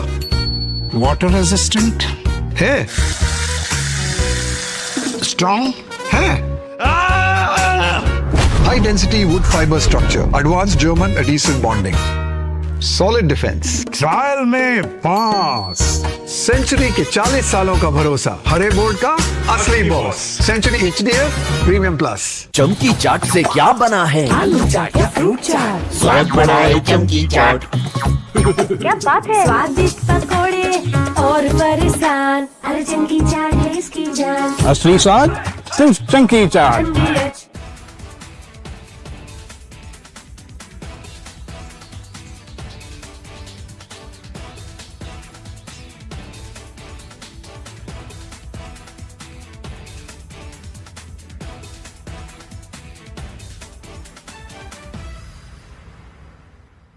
पूरी रात से हम लोग लगे रहे।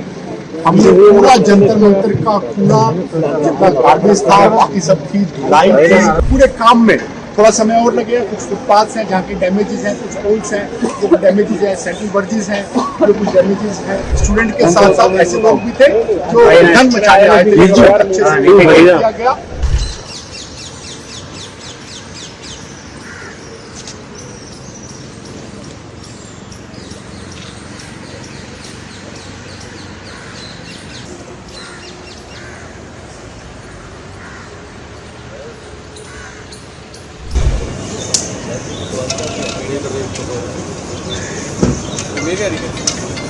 इसलिए वोट करना पड़ जाएगा भाई साहब ने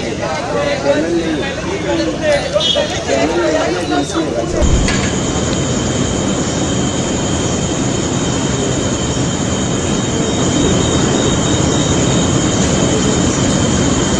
हल्के हल्के पब्लिक ने जब जाना शुरू किया तो रात से ही हमारी पूरी NDMC की टीम, जिसमें मैं स्वयं, पूरी रात से हम लोग लगे रहे। हमने पूरा जंतर मंतर का कूड़ा, जितना गार्बेज था, बाकी सब थी, धुलाई थी, इसकी वॉल पेंटिंग थी, इसके कहीं पर ऐसे होर्डिंग्स और बैनर्स थे, उन सबको बड़े क्लीन से हमने साफ किया।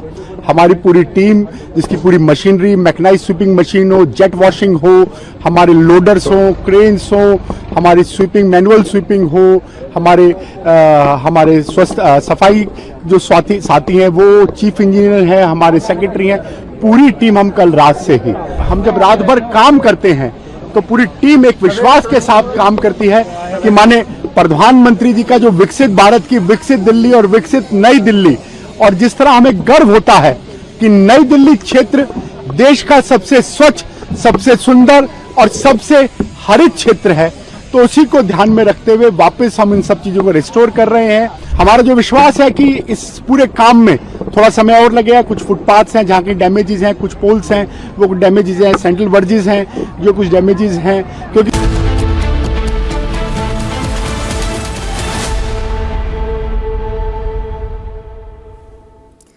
Welcome back. You're watching Live and Breaking with me, Nayan. Right now, we're going to tell you top stories that are making waves in a minute in Bharat in One. Take a look.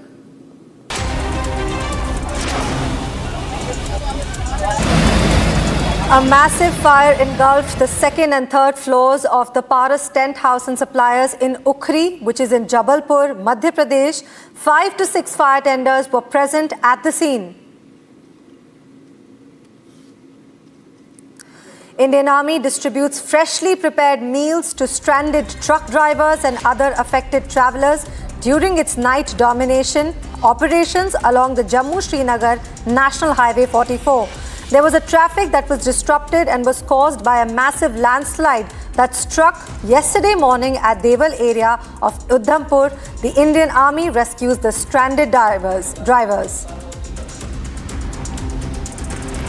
The Special Operation Group of Jammu and Kashmir Police, in coordination with multiple security agencies, conducted a joint mock drill exercise near a designated pilgrimage shelter in Langar in the National Highway 44 in Udhampur. The tactical exercise brought together teams from the Indian Army, Indo-Tibetan Border Police, Central Industrial Security Forces, State Disaster Response Squad and also the Bomb Disposal Squad, along with other agencies to evaluate the response protocols. We're heading into a short break. Don't go anywhere. Parliament to debate and vote on the Public Examination Amendment Bill 2026 today, as all parties agree to discuss the bill.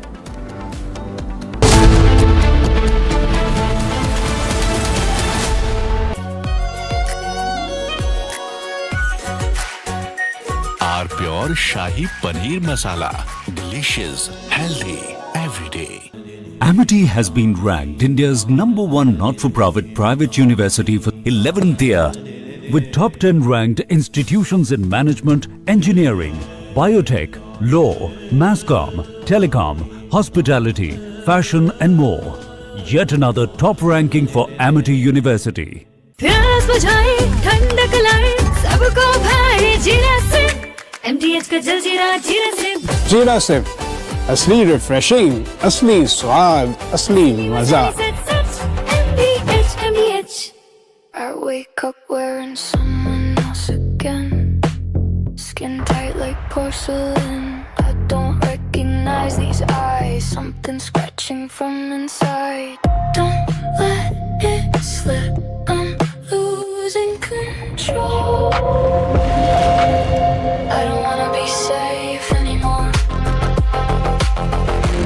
Underneath there's a fire they can't keep. No more faces. Finding myself. That's my moment of Sarah. Our pure सूजी pasta उबालो मिलाओ और खाओ 8 minute में तैयार. क्या taste है सबका राजा आर प्योर मसाला. विश्व प्रसिद्ध टेक्नोलॉजी एक्सपर्ट श्रीमान नंदन नीलेकनी जी के नेतृत्व में एक हाई पावर टास्क फोर्स बनाने का निर्णय किया है.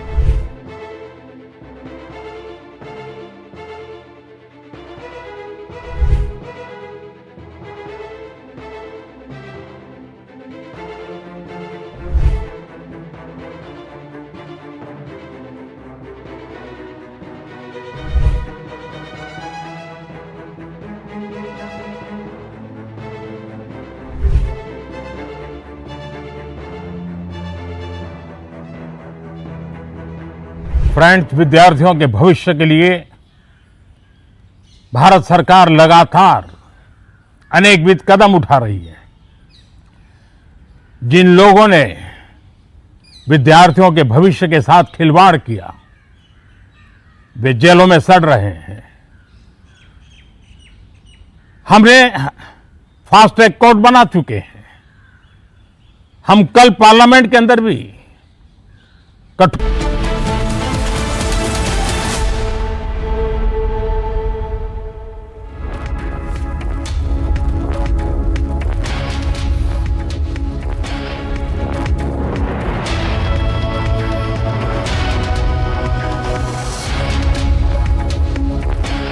A very warm welcome, viewers. You're watching Republic TV. This is Shivam Dutt Mehta, and the top focus today will be the parliament session, the monsoon session of the parliament, where there will be a debate on the anti-paper leak bill, which has been introduced by the government, but the opposition was not ready to discuss it. But they have now agreed for a discussion in the parliament. We'll get you all the latest visuals of that and the debate in the parliament. But first up, let's have a look at the top headlines of the hour.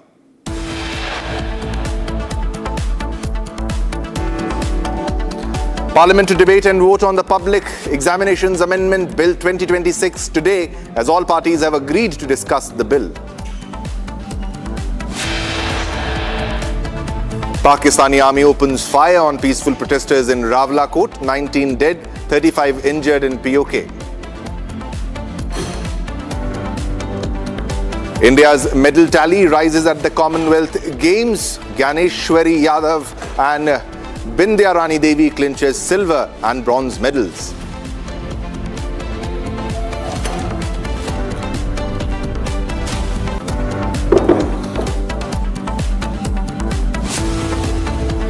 India's medal tally rises at the Commonwealth Games. Ganeshwari Yadav and Bindyani Devi clinches silver and bronze medals.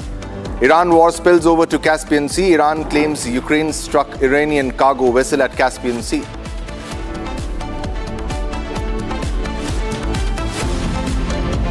Israeli PM Benjamin Netanyahu departs for Washington in a first face-to-face talks with Trump since the start of Iran war.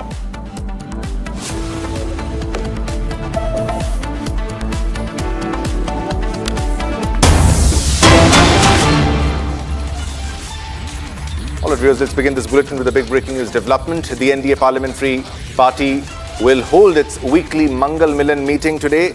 It was supposed to begin at 9:30, and ahead of the crucial Parliament session in which the anti-paper leak bill is set to be discussed because it has already been introduced, the NDA has called for a Parliamentary Party meeting, and PM Modi will also address the NDA MPs during the parliamentary meet. And for the first time, the Nationalist Citizens Party of India, that is the NCPI, has also been invited to attend the alliance meeting, and we are getting visuals of the Home Minister also attending.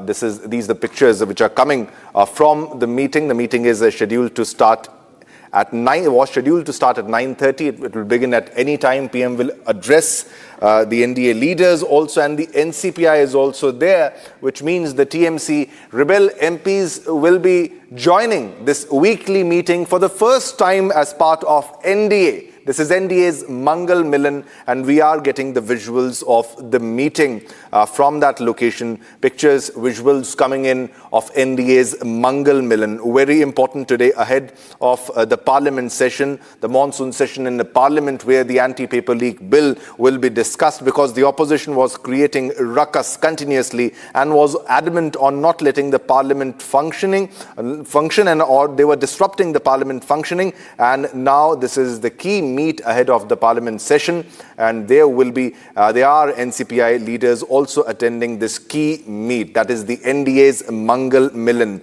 a weekly meeting of NDA. NDA's Mangal Milan is happening today, and we are getting pictures of NDA leaders, Shivraj Singh Chauhan, S. Shankar reaching, Amit Shah already reached at the venue, and now we are getting more pictures, more leaders arriving, including the NCPI leaders, that is the TMC rebels who have joined NDA, who are now part of NCPI, and they are also attending the meeting. Now, this is the NDA's Parliamentary Party meeting, which is being held as with its renewed name, that is Mangal Milan meeting, which is happening today, that's Tuesday, with the gathering expected to take place amid a politically charged monsoon session dominated by debate over examination reforms and the opposition's protest over the alleged police action against students. That's what the opposition alleges.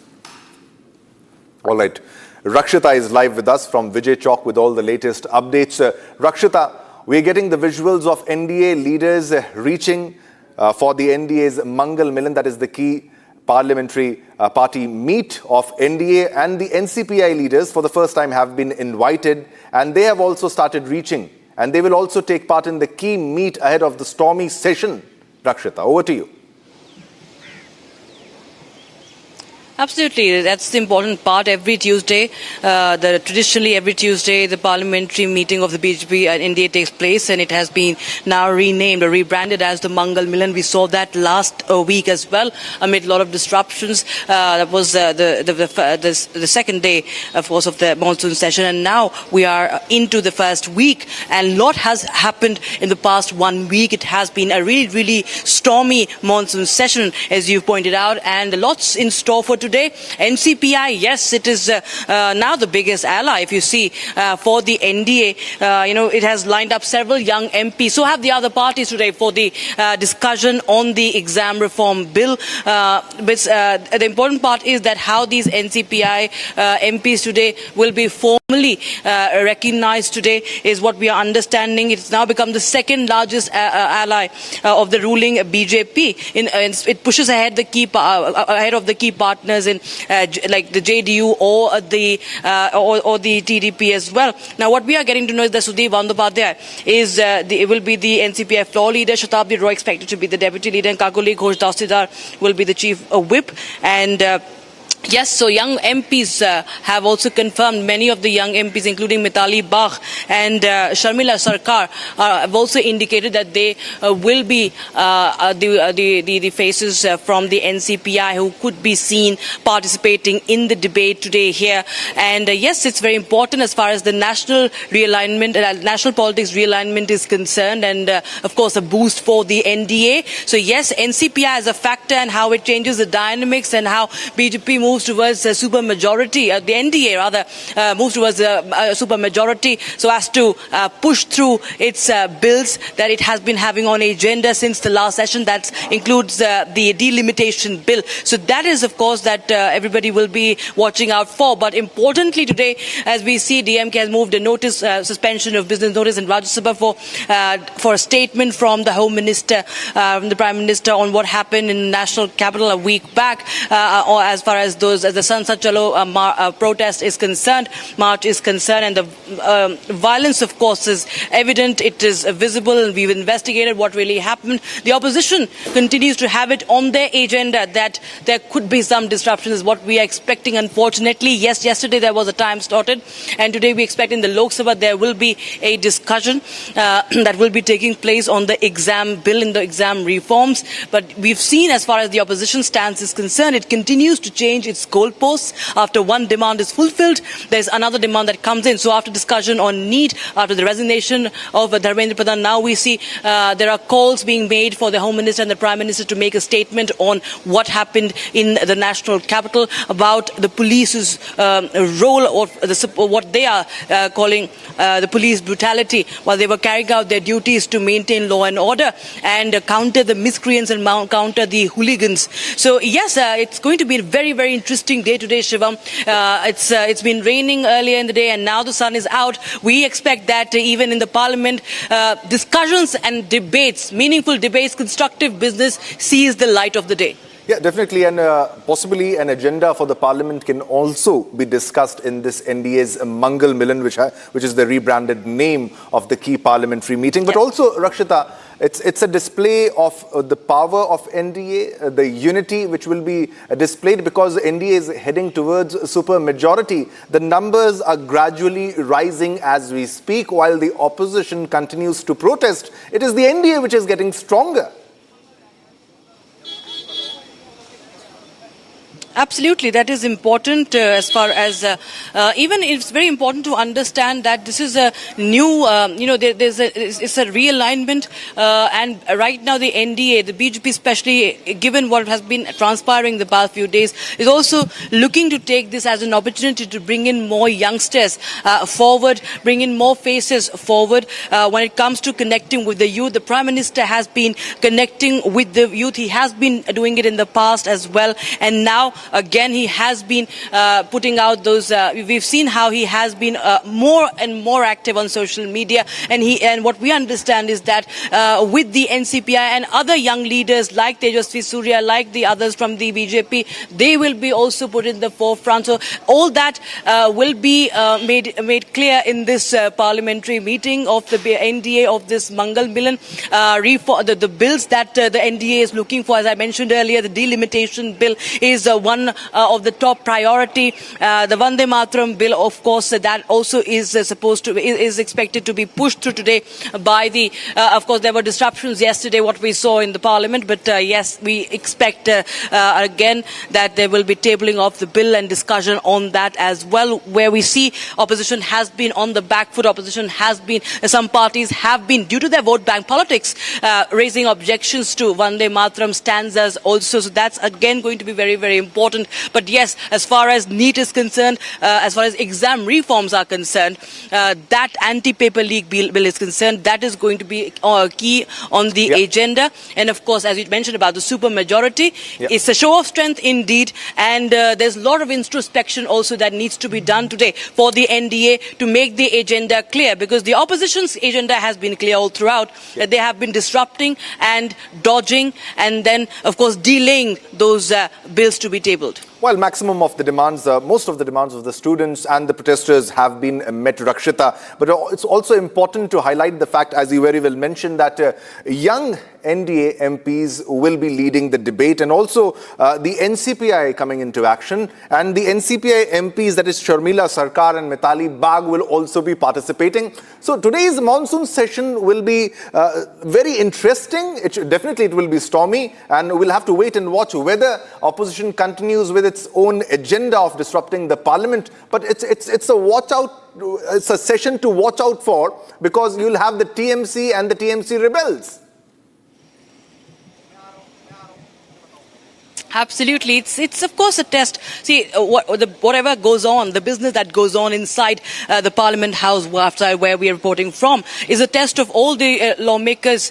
Okay, I'm told that we're getting in live visuals, so we'll cut straight across to those visuals of the NDA parliamentary meeting that is now begun right now. We are getting those visuals from the library there at the Parliament House. Right now we are getting in live shots of Mangal Milan of the NDA, and yes, the NCPI members also today making their debut in this session. Last time they had to skip the joint session, but now, today, they will be joining hands with the NDA officially. As we see, this is going on at the Bal Yogi Auditorium, GMC Bal Yogi Auditorium of the Parliamentary Library Building in the National Capital. And for the first time, the newly formed NCPI invited to attend the Alliance meeting. The breakaway parliamentarians recently extended the support to the ruling coalition. And yes, Dr. Jaishankar, Home Minister Amit Shah, that all the top leaders of the BJP and the ministers, they're all right now participating in that meeting that we are closely tracking right now. Lots on the agenda. You can see it's a full house there at the Mangal Milan of the NDA strategy meeting, as happens every Tuesday. And showdown could be expected.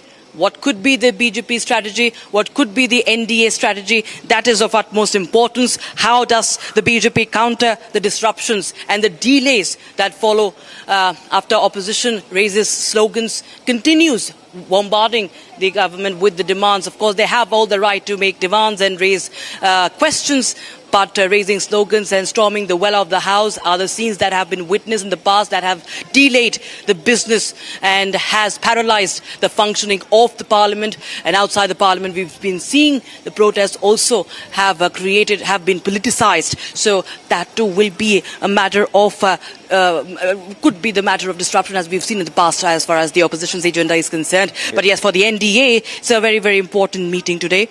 And Mangal Milan is right now underway as we show you the visuals right now. Back to the studios, Shivam. Yeah, definitely. It's a full house at the auditorium, and it will be a full house in the parliament also. Rakshita, because it needs to be highlighted why a supermajority is very important for NDA. If you look at the bills that were blocked by the opposition and those hurdles, you need to surpass those hurdles, and you have to get stronger. If you can highlight how the NDA is getting stronger by the day, and this will be a display of unity, a message to the opposition parties that we are getting stronger while you are adamant with the same old tactics of disrupting the parliament, and we are having a good Mangal Milan with the NCPI leaders also joining us.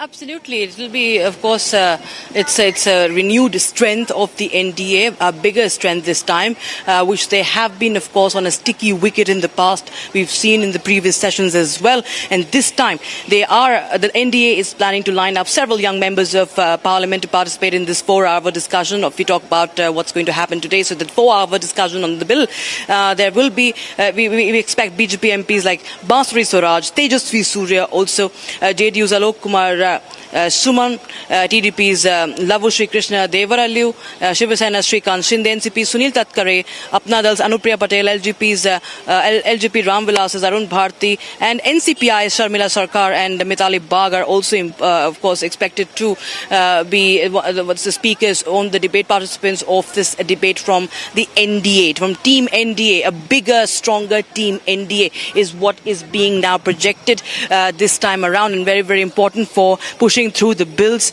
as we've seen, still pending. Protecting the students' interest remains the government priority, is what Kiran Rijiju, the Parliamentary Affairs Minister, had said yesterday, as he called for strict action against those involved in the exam irregularities, and he has assured that the government is in consultation with the legal experts, and that interests are being taken care of. Also, focus on government's focus on farmers' welfare is also talked about by the Parliamentary Affairs Minister. So yes, all these issues will be discussed as to what is the way forward here to get the majority. It will be a test for the majority, in fact, very, very importantly. So yes, it is going to be a very, very important session today, and from here on, if there are no disruptions, obviously. Definitely, if the opposition cooperates in the discussion, because this was also requested by the Lok Sabha Speaker, because one adjournment after the other it's what we are observing when it comes to the functioning of the Parliament, especially Lok Sabha and the Rajya Sabha. The opposition is adamant on disrupting the Parliament, but also, Rakshita, the opposition is continuously changing goalposts. When one demand is met, like the demand of the resignation of the Education Minister, Dharmendra Pradhan, that was agreed upon, and on the request that have been made by the student leaders and the protesters, that was agreed, and everything was agreed, but the opposition kept changing the goalposts. They still did not want the Parliament to function. They're wasting the taxpayers' money and the time of the Parliament. Absolutely. We've seen the showdown, the debate on the anti-paper league bill, in fact, was expected yesterday. That had been delayed now amid the uproar by the opposition. And now we see that today, finally, there were 4 hours that were agreed upon. At least in principle, they have been agreed upon. We have to wait and watch if there are any disruption or not. The opposition has been raising several issues. That includes what happened in Bihar's Siwan district, the alleged use of an AK-47 rifle during a student protest, and also the police action against the miscreants during the Sansad Chalo March in and around Jantar Mantar in CP also is what the opposition is demanding, that there should be a statement from the Home Minister, that they are demanding Amit Shah should speak in the House, make a statement on that action. So that is where the opposition is trying to build pressure on after the resignation, after even the bill that is to be tabled and discussed. Of course, there are more and more demands that are being piled up from the opposition side. But the key point is that they have all the rights to raise the demands and the questions, but then there has to be a time for an answer. There has to be space, time, and an environment to answer, and of course for healthy discussions and for meaningful discussions, which we have seen that the voters have been deprived of for the longest time here. So all this right, time yes, around, yes. expecting that there will be, of course, important discussions that will be taking place, because if the justice of students, Definitely. justice for We're students, expecting there will and be a safety and debate at security least of the future today. of Thanks a lot, Rakshita. Keep a track of all the developments. We'll come back to you as more details emerge. All right, viewers, now let's shift our focus to the top story that we are tracking. Assam is now suffering from a disastrous surge of intense flooding, resulting in an unparalleled path of destruction throughout the state. As numerous districts face significant flooding, the death count has sadly risen to 68, and more than 524,000 individuals continue to be impacted. The abrupt, frightening increase was caused by extraordinary intense rainfall in the nearby hill state of Nagaland. The heavy rainfall led to large tributaries of the Brahmaputra quickly surpassing their danger levels and entirely inundating numerous villages within just a few hours. Watch this report.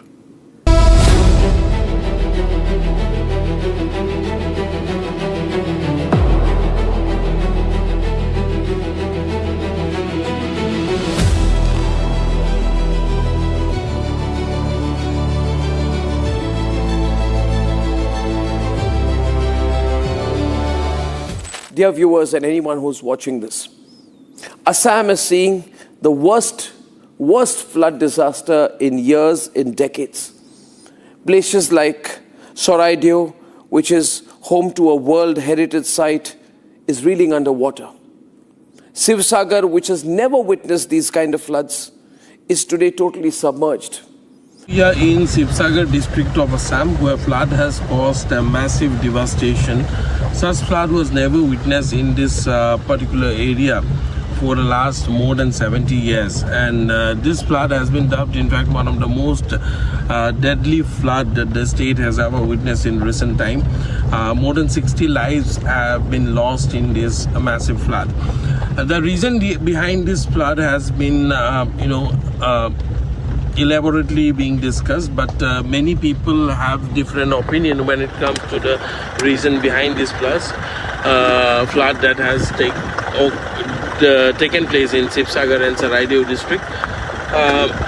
IMD has not officially acknowledged any cloud burst in the foothills of Nagaland, though initially it was being said that might be cloud burst could be one of the reason behind this flood. Completely submerged in the floodwaters, and you can also see a school which is partially submerged as a result of this devastating flood that has taken 66 lives in southern Assam. In Sivsagar and Saraidew district alone, the death toll is quite high. It is close to 30 in the two districts of Saraidew and Sivsagar alone, and across 12 districts, a health hazard can be seen in this area, as the living condition is not very healthy. Many people are still missing.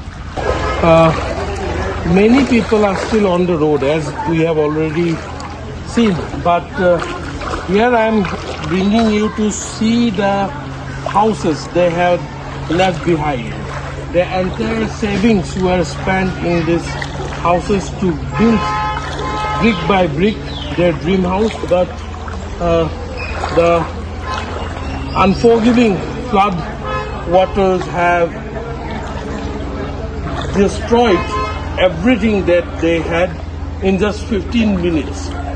It took only 15 minutes for the floodwaters to inundate this entire area. The impact on the people is massive. Many areas were inaccessible even for the Indian Army and the NDRF till this weekend. But the fact is, millions are suffering.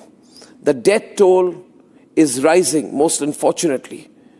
But there are people who are not making a comment on this.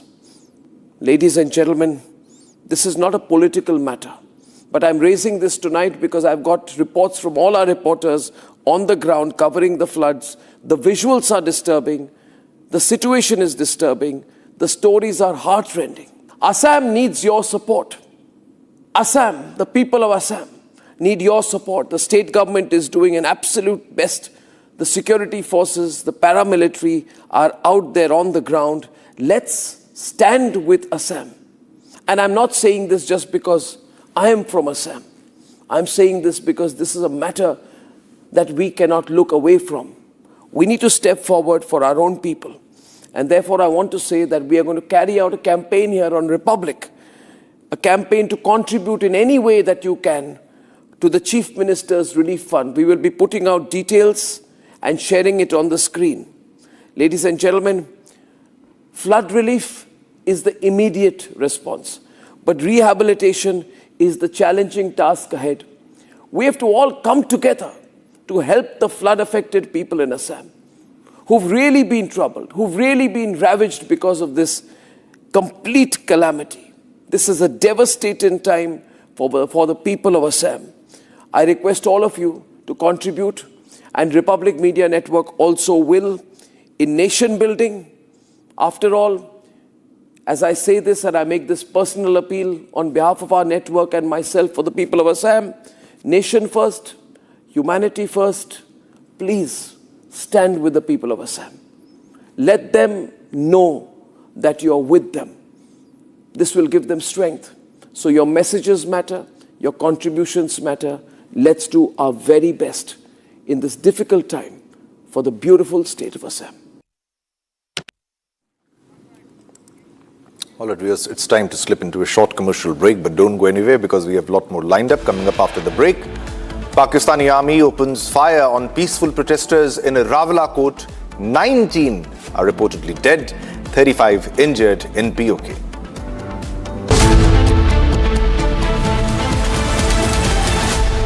Best हरा board दिखाना सबसे dependable Century HDF premium plus trial लूंगा sure water resistant है strong है high density wood fibre structure advanced German adhesive bonding solid defence trial में pass century के 40 सालों का भरोसा हरे बोर्ड का असली boss Century HDF premium plus चमकी चाट से क्या बना है सैंडविच लस्सी और छाछ हर घूंट में चमकी चाट ड्राई फ्रूट और दही बड़े चमकी चाट से स्वाद बढ़े असली स्वाद सिर्फ चंकी चाट। खाने इस घर में कुछ है जो टूटता नहीं। ये पिलर कभी नहीं टूटेगा। रुंगटा स्टील TMT से बना। रुंगटा नहीं तो घर स्ट्रॉन्ग नहीं। रुंगटा स्टील TMT बार एकदम सॉलिड। थोड़े में ज्यादा स्वाद यही तो है इसकी खास बात। वाओ मामा क्या स्वाद है। अरे मेरे राजा मसाला।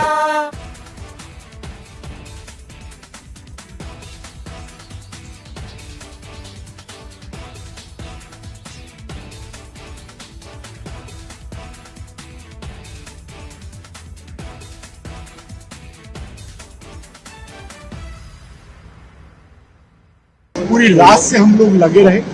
हमने पूरा जंतर मंतर का कूड़ा जितना गार्बेज था बाकी सब चीज लाइन थी। पूरे काम में थोड़ा समय और लगेगा। कुछ फुटपाथ हैं जहाँ के डैमेजेस हैं, कुछ पोल्स हैं जो डैमेजेस हैं, सेंट्रल वर्जिस हैं जो कुछ डैमेजेस हैं। स्टूडेंट के साथ साथ ऐसे लोग भी थे जो धन मचाने आए थे।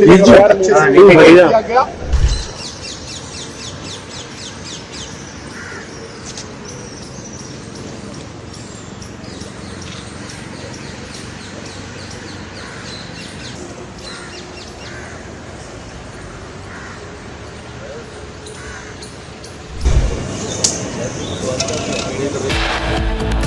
All right, viewers, coming up after the break, Parliament to debate and vote on the Public Examinations Amendment Bill 2026 today, as all parties agree to discuss the bill.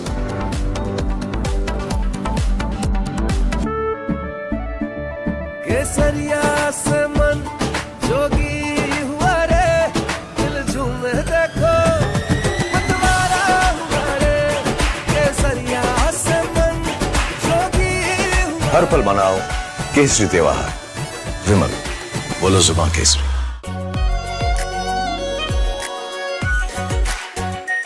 Are pure shahi paneer masala delicious healthy everyday. I wake up wearing someone else again. Skin tight like porcelain. I don't recognize these eyes. Something scratching from inside. Don't let it slip. I'm losing control. I don't wanna be safe anymore. Underneath there's a fire they can't keep. No more faces. Finding myself. That's my moment of Sarah. चमकी चाट से क्या बना है sandwich लस्सी और छाछ हर घूंट में चमकी चाट ड्राई फ्रूट और दही बड़े चमकी चाट से स्वाद बढ़े असली स्वाद सिर्फ चंकी चाट। विश्व प्रसिद्ध टेक्नोलॉजी एक्सपर्ट श्रीमान नंदन नीलेकनी जी के नेतृत्व में एक हाई पावर टास्क फोर्स बनाने का निर्णय किया है।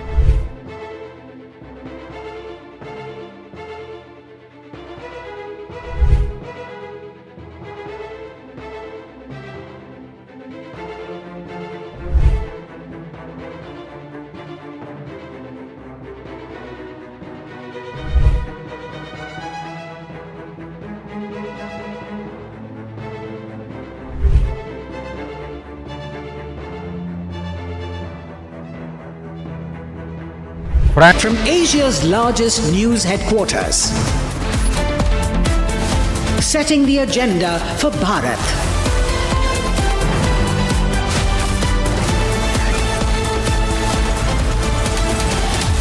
You're watching Republic.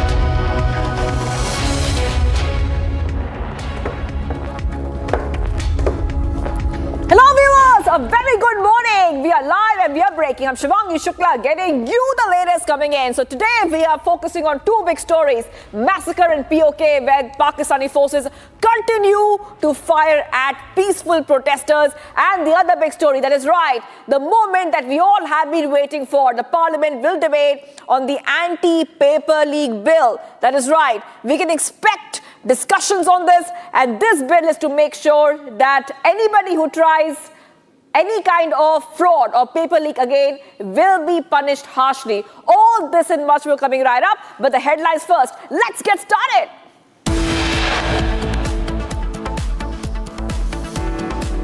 Parliament to debate and vote on Public Examinations Amendment Bill 2026 today as parties agree to discuss the bill.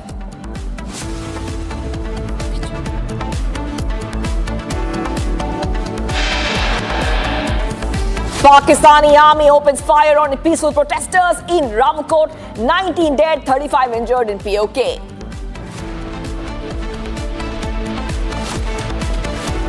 India's medal tally rises at the Commonwealth Games.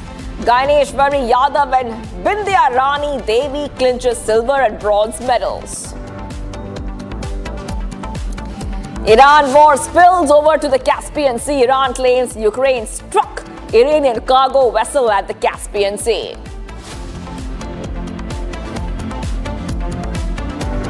Israeli PM Benjamin Netanyahu departs for Washington in a first face-to-face talk with Trump since the start of the war.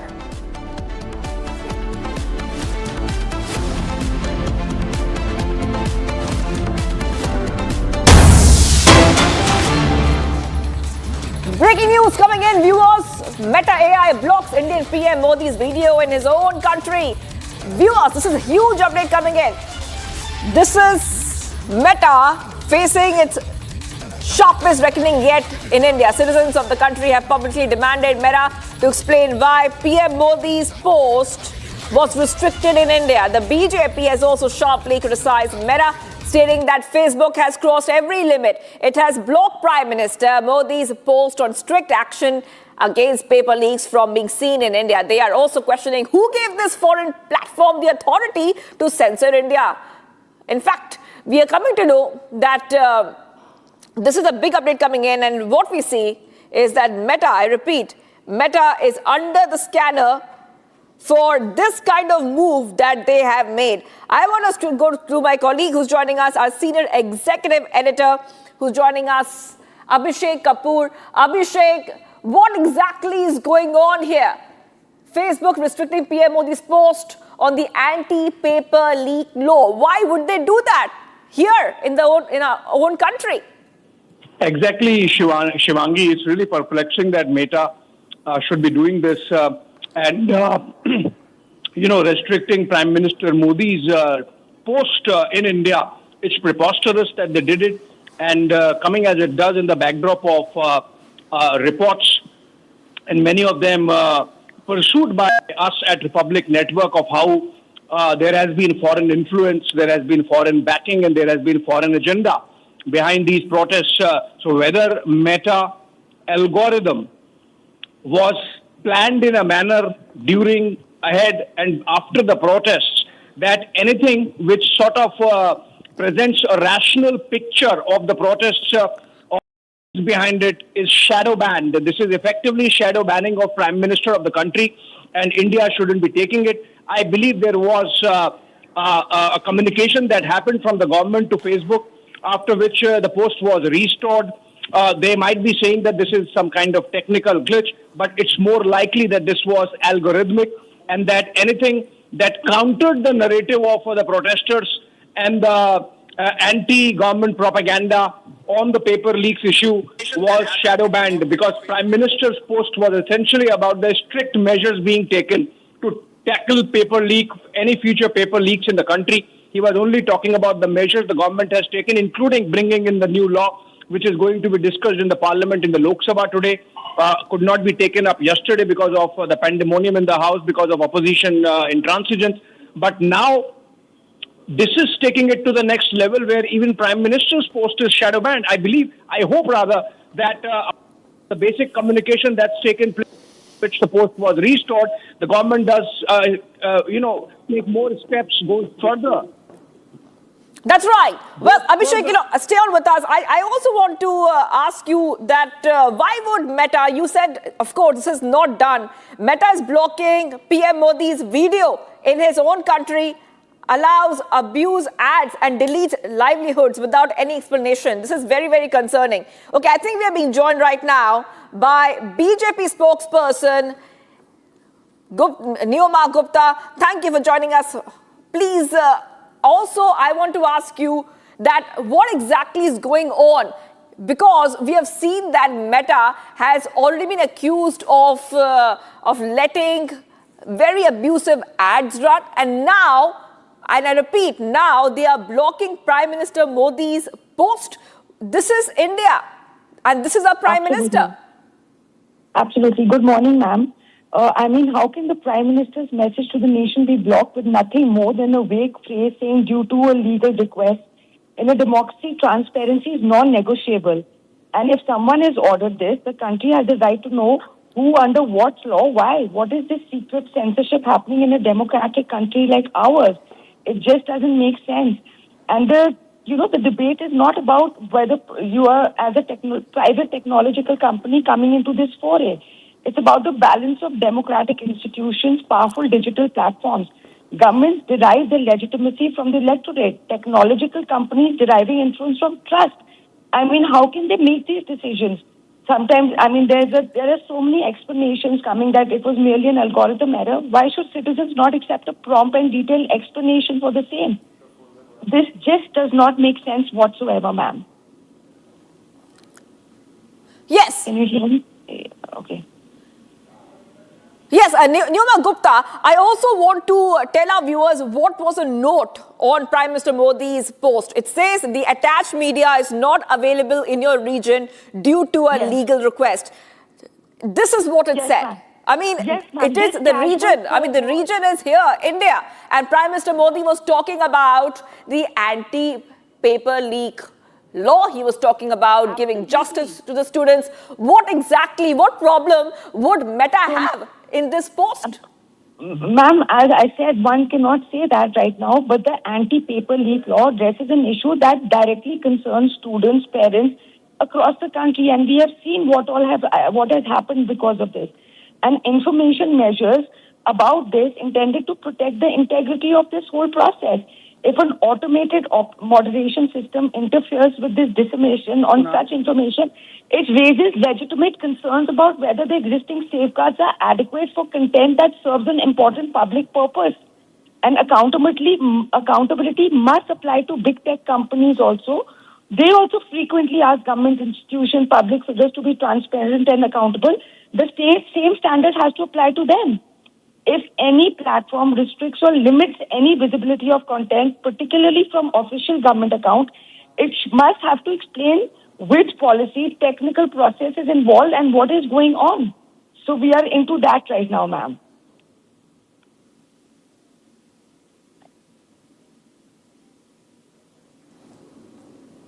Hello?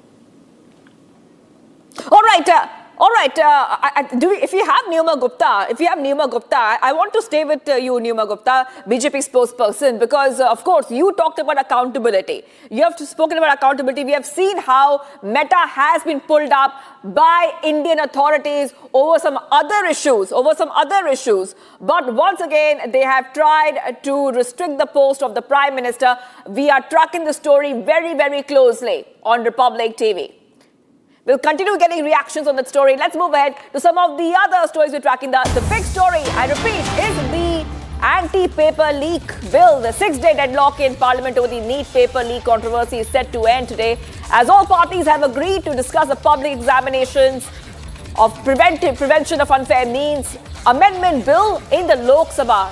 Speaker Om Birla has facilitated cross-party consensus after sustained dialogue, paving the way for debate on the bill that seeks to impose stricter penalties, including up to 10 years in jail and fines up to rupees 50 lakh for organized exam malpractices. Alongside fast-track courts, the opposition, which had been pressing for accountability on the NEET issue and the police action against student protesters, has expressed readiness to engage, potentially allowing normal proceedings to resume. Okay, so those are the pictures of what happened earlier, but we are waiting and counting down to that big debate. I repeat, the big debate on the anti-paper leak bill. And there's so much for us to track here because the opposition parties have agreed to hold the debate. And once the debate starts, we will be seeing that very young MPs will be carrying this debate forward. For more, I want to go straight across to my colleague who's joining us. Rakshita is joining us live. Rakshita is reporting live from Vijay Chowk. Rakshita, you know, this is a moment we all have been waiting for. It's very important, and all the students who are watching Republic right now should know that what will happen in Parliament today is pretty historic, because this bill will become so strict that no one can even think about a paper leak in the future.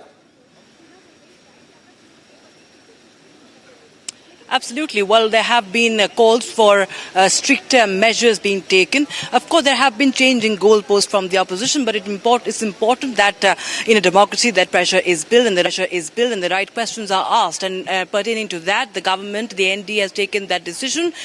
We've seen that steps have been taken already, even before what happened in the national capital on the 20th of July. We've seen that there was a CBI investigation, there were arrests that were made, and we also saw a successful re-NEET also happening. But now, after there has been pressure mounting, we've seen that there is again a debate that has been demanded for.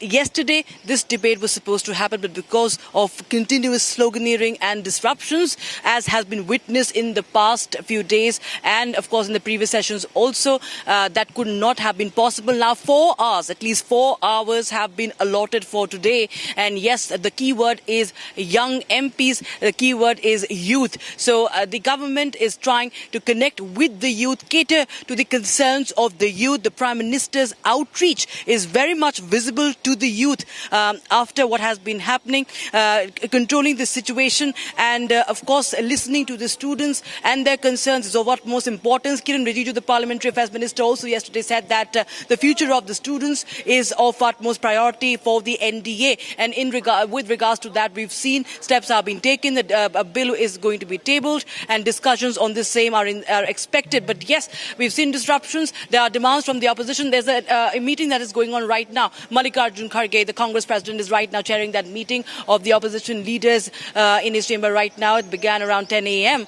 and they are setting the agenda for today and of course the upcoming sessions or upcoming days of this monsoon session. So yes, it remains to be seen that what really happens, because changing goalposts, that is, because there are demands one after the other. From the earlier there were disruptions demanding a resignation of Dharmendra Pradhan, and then they will have a debate. Now that has happened, let's see if the opposition is open to debate, because we've seen there have been multiple attempts to disrupt that. And today is the day when every MP will be, especially the young MPs, and not to forget the NCPI, as they have today participated in the NDA parliamentary meeting, that is the Mangal Milan.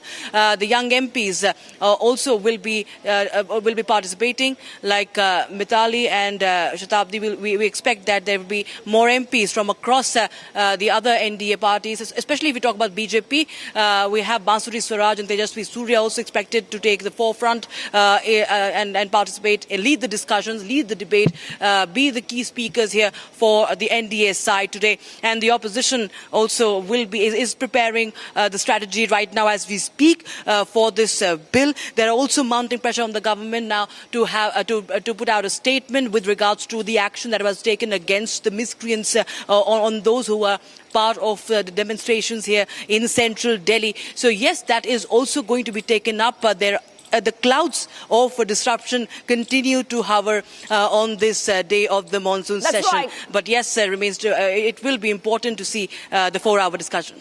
Yes, Rakshita, we're counting down to that session, which will begin very soon, 11 a.m. onwards, and then we can expect a lot of updates from the parliament. But we also have some visuals coming in, and this is from Rawalakot in Pakistan-occupied Kashmir. The fresh visuals show how Asim Muni's forces are using civilian houses in Rawalakot as bunkers to fire at unarmed protesters.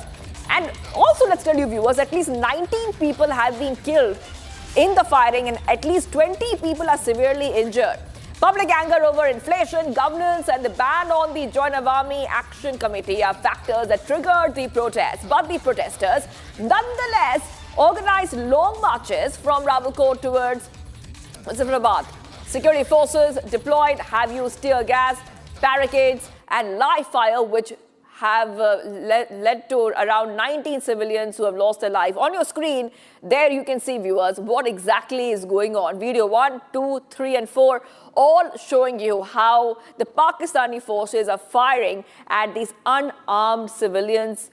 Not only that, they are absolutely not going ahead listening to the demands of the people of POK who just want the basics. Just the basics. The ongoing protest movement in Pakistan-occupied Jammu and Kashmir has intensified with back-to-back firing shots being heard everywhere around Rawalakot. Now, the smoke rising on the top after the tear gas and shelling is enough to tell us about the situation.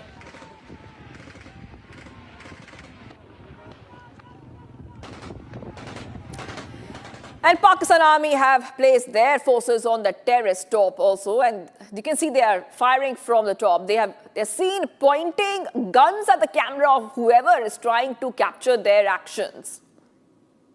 So those are pictures showing you what is really happening in POK. And it's very obvious, viewers, that the unrest in POK is getting intense.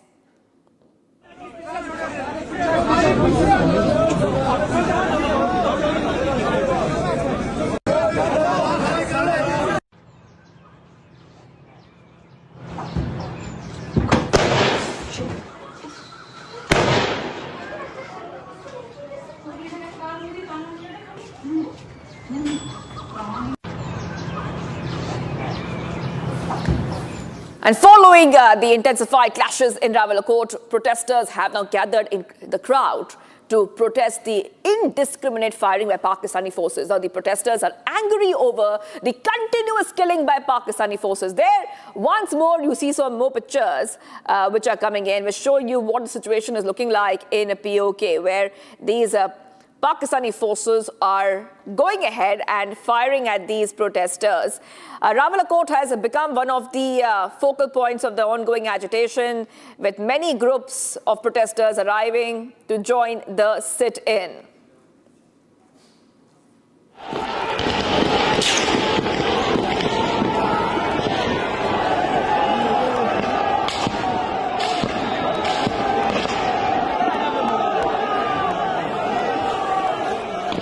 As people in Rawalakot make videos from their houses, they can hear the voices of massive crowd of protesters after the Pakistan forces opened fire on them.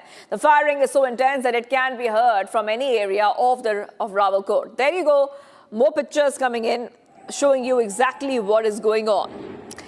Now, ahead of any possible talks with the authorities, we see that the protesters are demanding implementation of past agreements.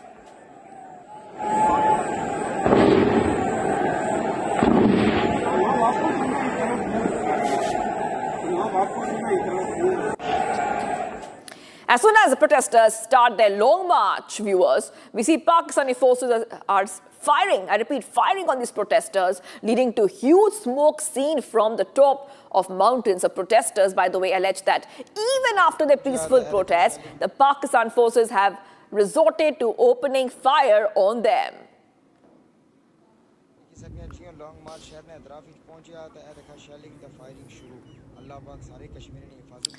Injured are being taken in ambulances after massive shelling by forces. The people present there say that the situation is it's quite worse, and in fact shots are being heard. The forces have killed at least 15 to 20 people. So these forces, Pakistani forces, are so heartless that they are firing at their own people. They say that POK is ours, that's what they say. But why are you firing at your own people? That is exactly what's happening in POK. So those pictures showing you exactly the truth of what's happening in POK as Pakistani forces are firing at their own people. They say that they are our people, but still firing at them.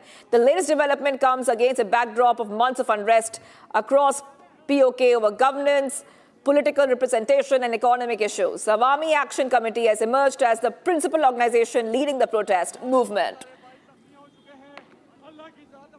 And viewers, taking a short break. Do not go anywhere. We'll be right back. Parliament to debate and vote on the Public Examination Amendment Bill today as all parties agree to discuss the bill. That is what we are counting down to. Stay tuned. We are live and breaking.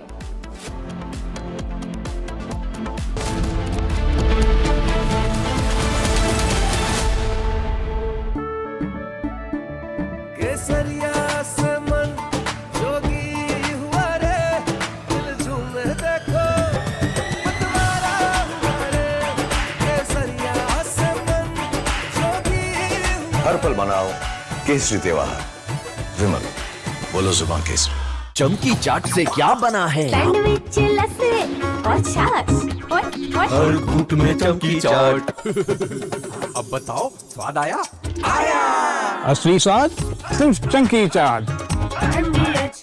रानी इस घर में कुछ है जो टूटता नहीं। ये pillar कभी नहीं टूटेगा। रुंगटा स्टील TMT से बना। रुंगटा नहीं तो घर स्ट्रॉन्ग नहीं। रुंगटा स्टील TMT बार एकदम सॉलिड। आर प्योर सूजी पास्ता उबालो मिलाओ और खाओ 8 मिनट में तैयार। क्या टेस्ट है सबका राजा हार्डकोर मसाला।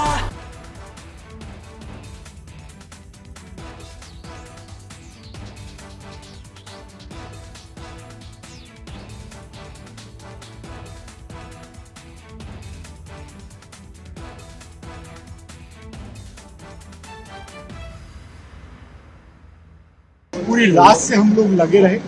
हमने पूरा जंतर मंतर का कूड़ा जितना गार्बेज था बाकी सब चीज लाइट पूरे काम में थोड़ा समय और लगेगा। कुछ फुटपाथ हैं जहाँ के डैमेजेस हैं, कुछ पोल्स हैं जो डैमेजेस हैं, सेंट्रल वर्जिस हैं जो कुछ डैमेजेस हैं। स्टूडेंट के साथ साथ ऐसे लोग भी थे जो धन मचाने आए थे। अच्छे से किया गया।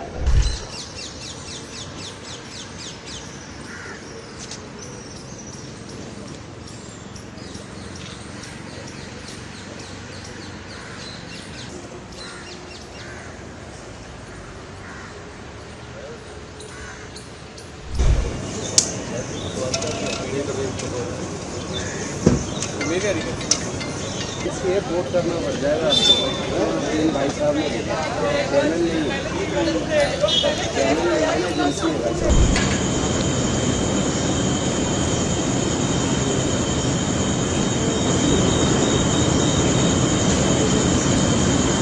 हल्के हल्के पब्लिक ने जब जाना शुरू किया।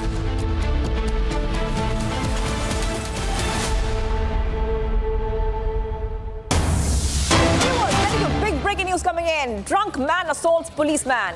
CCTV footage goes viral. Accused has been arrested. The attack captured on CCTV cameras has gone viral on social media. The incident occurred in Kalyan. The arrested accused has been identified as Rahul, a resident of Gauripada, and pictures on the screen showing you what happened. A routine police response to a public nuisance in Kalyan turned violent when a drunken man allegedly assaulted a police constable with a wooden stick on Sunday late night. The attack captured on CCTV cameras has gone viral on social media, and the police have registered a case and arrested the accused. So these are the pictures coming in of a drunk man who assaulted a cop, and you can clearly see how this man tried to assault the cop. The police have registered a case in this matter, and more action would be taken. Now you have seen that the arrested accused is assaulting the policeman, and this was a routine police response to a public nuisance when a drunk man allegedly assaulted a police constable with a wooden stick. So you can see he's holding a wooden stick and he's raining those blows with that stick on the cop. The attack has been captured on CCTV cameras, has gone viral on social media. The police have registered a case and arrested the accused. So on your screen, left and right, a drunk man has assaulted a cop, and CCTV footage of the assault has also gone viral on social media.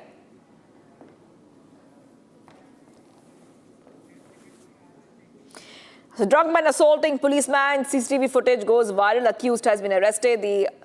In fact, in this picture, you can see this incident coming in from Kalyan. We're taking a short break. Viewers, do not go anywhere. We will be right back. And the big story, of course, is the Parliament to debate and vote on the Public Examinations Amendment Bill, as all parties agree to discuss that bill. Stay tuned, viewers.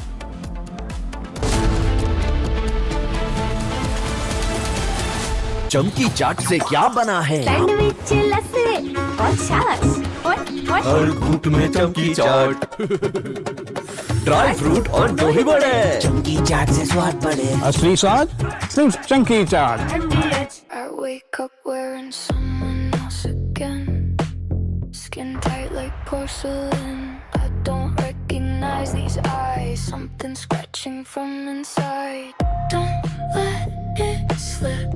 I'm losing control. I don't wanna be safe anymore. Underneath there's a fire they can't keep. No more faces. Finding myself. That's my moment of Sarah. थोड़े में ज्यादा स्वाद यही तो है इसकी खास बात। वाओ मामा क्या स्वाद है? अरे मेरे राजा। विश्व प्रसिद्ध टेक्नोलॉजी एक्सपर्ट श्रीमान नंदन नीलेकनी जी के नेतृत्व में एक हाई पावर टास्क फोर्स बनाने का निर्णय किया है।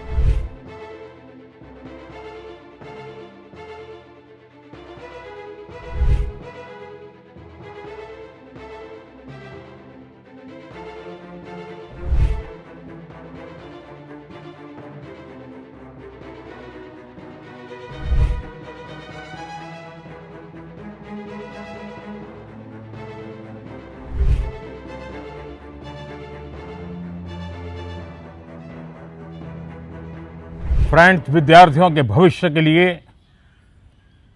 भारत सरकार लगातार अनेकविध कदम उठा रही है।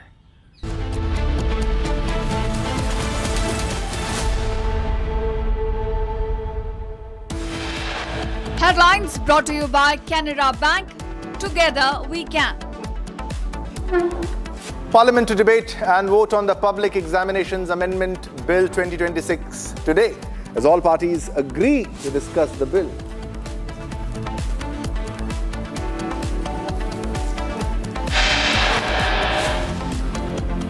Pakistani army opens fire on peaceful protesters in Rawalakot. 19 dead, 35 injured in PO.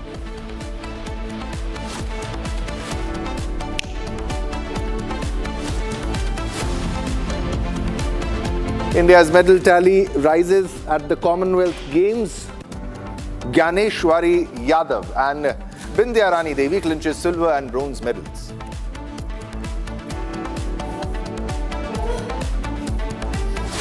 An Iran war spills over to Caspian Sea. Iran claims Ukraine has struck Iranian cargo vessel at Caspian Sea. Israeli PM Benjamin Netanyahu departs for Washington in a first face-to-face talks with Trump since the start of Iran war.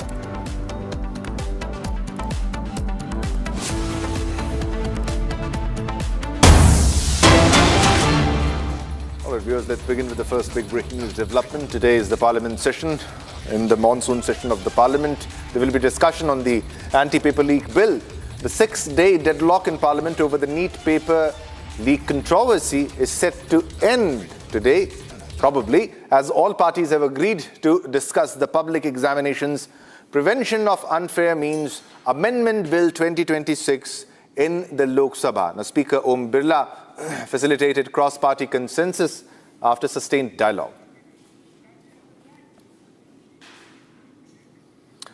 And this will pave the way for debate on the bill that seeks to impose stricter penalties, including up to 10 years in jail and fines up to 50 lakh and beyond for organized exam malpractices, alongside fast-track courts which are in place. The opposition, which had been pressing for accountability on the NEET issue and police action against student protesters, has expressed readiness to engage, potentially allowing normal proceedings to resume. And these are the visuals from the Mangal Milan of the NDA. And it's important to highlight that the NCPI also participated, that is the TMC rebels participated for the first time in the NDA parliamentary meeting, which began at 9:30, and the 20 ex-TMC MPs, the TMC rebel MPs, also participated in this key huddle of the NDA. And this is very important because this Mangal Milan is happening. It happened, and these are the visuals after the meeting has concluded, because they are heading to the parliament today. Is very important, this important session in the parliament where the anti-paper leak bill will be discussed, and hopefully it should get passed, because the opposition has also agreed for a discussion in the parliament after a deadlock for a very long time, because the opposition earlier was adamant on disrupting the parliament, on not letting the parliament function. And now, after they have agreed, we are getting these visuals of the NDA Mangal Milan meet, which happened just before the key parliament session, that is the parliament monsoon session, which will shortly begin after a short while. And these are the visuals coming in, where you can also see the NCPI leaders also who have attended the meeting, because now they are in the NDA alliance, and they also participated, even sitting in the front row along with Prime Minister Narendra Modi and senior BJP leaders. And this sends across a very strong message to the opposition that the NDA is getting stronger, it's becoming bigger, and it's heading towards the super majority, which is very crucial for getting bills passed in the Lok Sabha and the Rajya Sabha. And these are the visuals coming in from the Mangal Milan, which has just ended. The meeting has ended just now, and these are the visuals coming in after the meeting. All right, Rakshita continues to be with us from Vijay Chowk with all the latest updates.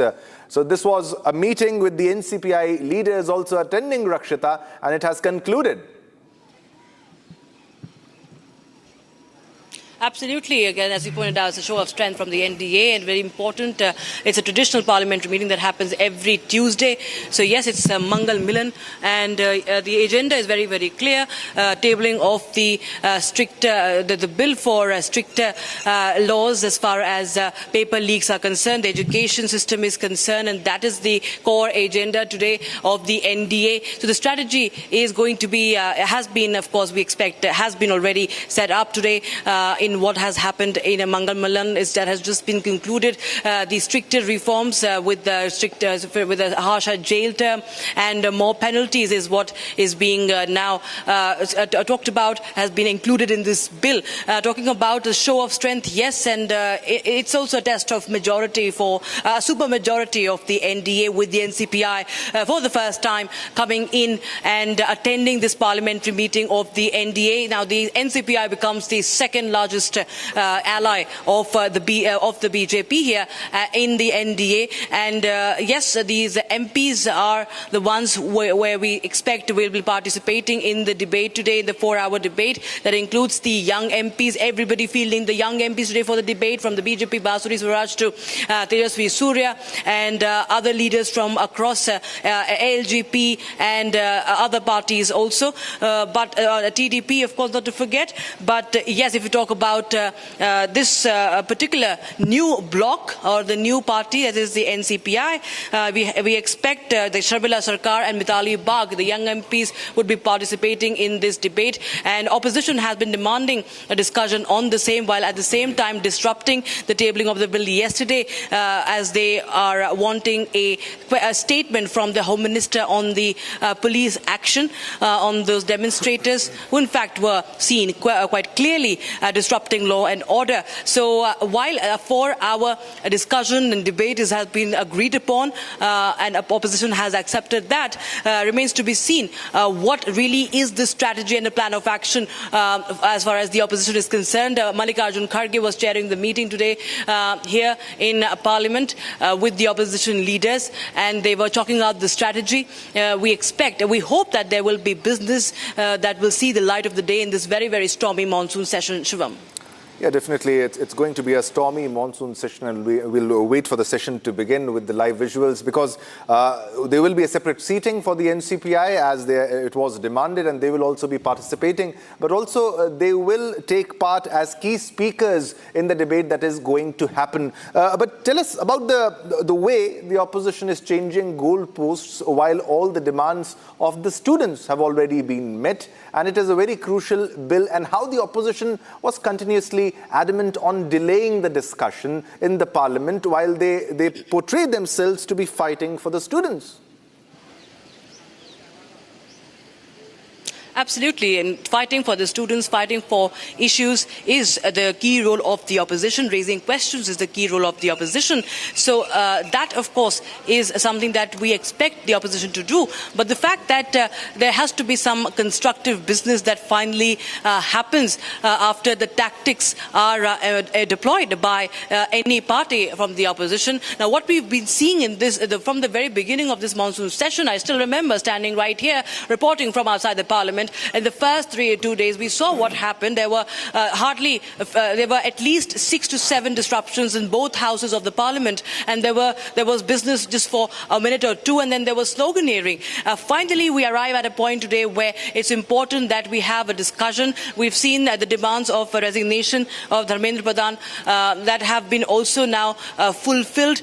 We've seen that there are stricter laws that have been also now being discussed upon, as we expect that today, the anti-paper leak bill that is to be discussed today. So those were the key demands. Ultimately, the goal is to secure the future of the students and to prevent any such leaks in the future, which the country has been witnessing for decades. And that has been happening. Action, even prior to the session, has been taken. We've been discussing about how the re-NEET was very, very successful. We've seen how there was a CBI investigation. There were sackings. There were arrests that were made. So yes, now the government has gone forward and gone a step ahead, and maybe steps ahead with a special law. Padding up the law is concerned. The amendment of the law is the key part here, with stricter laws, with stricter punishment that is being prescribed here in what is going to be discussed today. Now, opposition continues to change goalposts. We've seen even in that protest by Rahul Gandhi that shows the modus operandi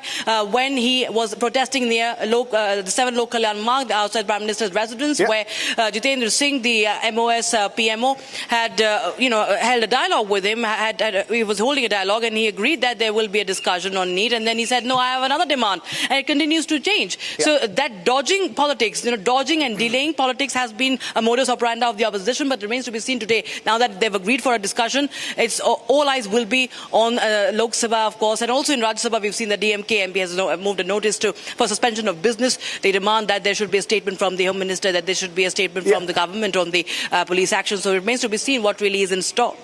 Yeah, because the government, while it was listening to the demands of students and acting accordingly, the opposition was trying to make this their victory, to consider that as their victory, while even Dharmendra Pradhan, when he entered the parliamentary complex, he was welcomed, he was felicitated by the NDA leaders in the parliament. But also the key fact that the opposition continues to protest inside the parliament, and very well put, you highlighted they are protesting outside the parliament. And also the restraint that has been shown by the Lok Sabha Speaker Om Birla in this regards. And if you can do a comparative analysis on how earlier there used to be action taken, MPs used to get suspended for coming in the well of the house or staging protests inside the parliament, because that's not allowed, and you continue to do that. And if an action is taken against the MPs, and they'll say now they don't want us to be part of the discussion, while they continuously disrupt the parliament, Rakshita.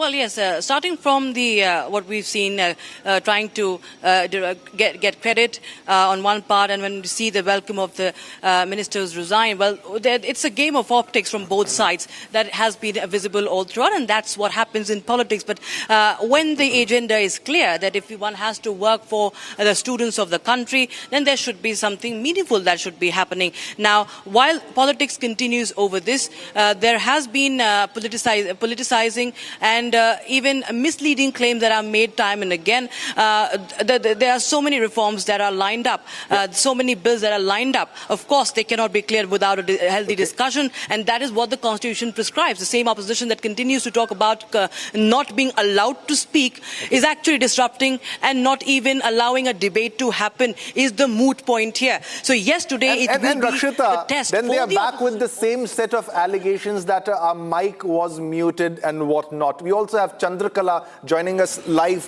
Chandrakala, a very important session in the Parliament, especially Lok Sabha, on the discussion of the anti-paper leak bill. That's on. If you can tell us about the agenda in the Parliament and how previously there were many notices, adjournment notices and other notices which were put in by the opposition leaders to disrupt the functioning of the Parliament. And what's special today? Chandrakala, over to you for all the latest after the NDA Mangal Milan meeting.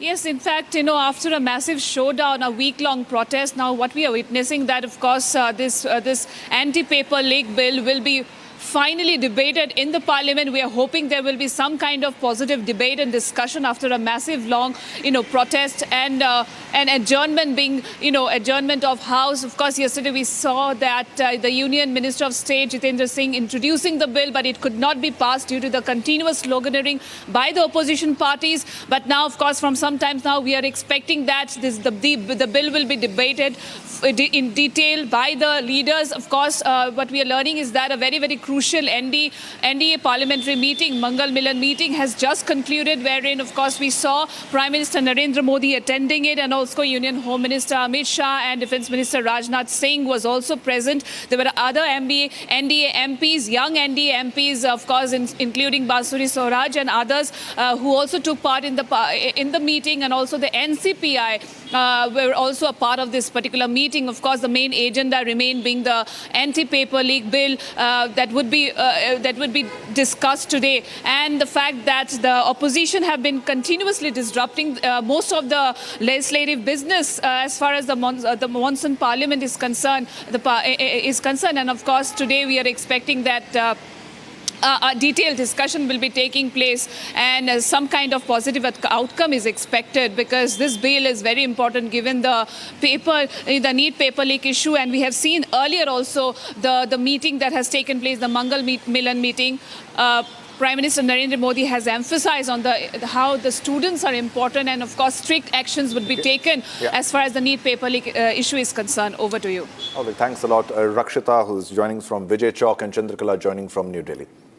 All right, viewers, now let's move on to other stories that we are tracking. Now, India's Commonwealth Games campaign has received a major boost, with weightlifter Rishikant Singh Chanambam clinching the country's first silver medal at the Glasgow Commonwealth Games 2026. But behind the 264 kilograms lift lies a story of extraordinary grit. From working as a daily wage labourer, earning just rupees 200 a day, to overcoming financial hardships, injuries and the challenges posed by the unrest in Manipur, Rishikanta's journey is one of resilience. In an exclusive conversation with Republic TV, the Commonwealth silver medalist shared the struggles behind his success. Take a look at this report. Rishikant Singh lifted a combined 264 kg to clinch the silver medal in the men's 60 kg weightlifting category at the Commonwealth Games. While the whole country was left jubilant over the achievement, the story behind the medal is truly inspiring. During his teenage years, Rishikanta abandoned weightlifting and worked as a daily wage labourer at a construction site, earning just rupees 200 per day.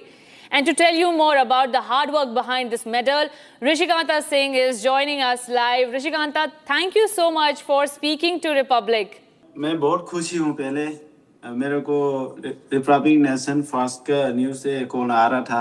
मेरा जो medal लेने से कुछ पूछने के लिए, but supporting, ऐसे supporting, मैं बहुत thank you so much first.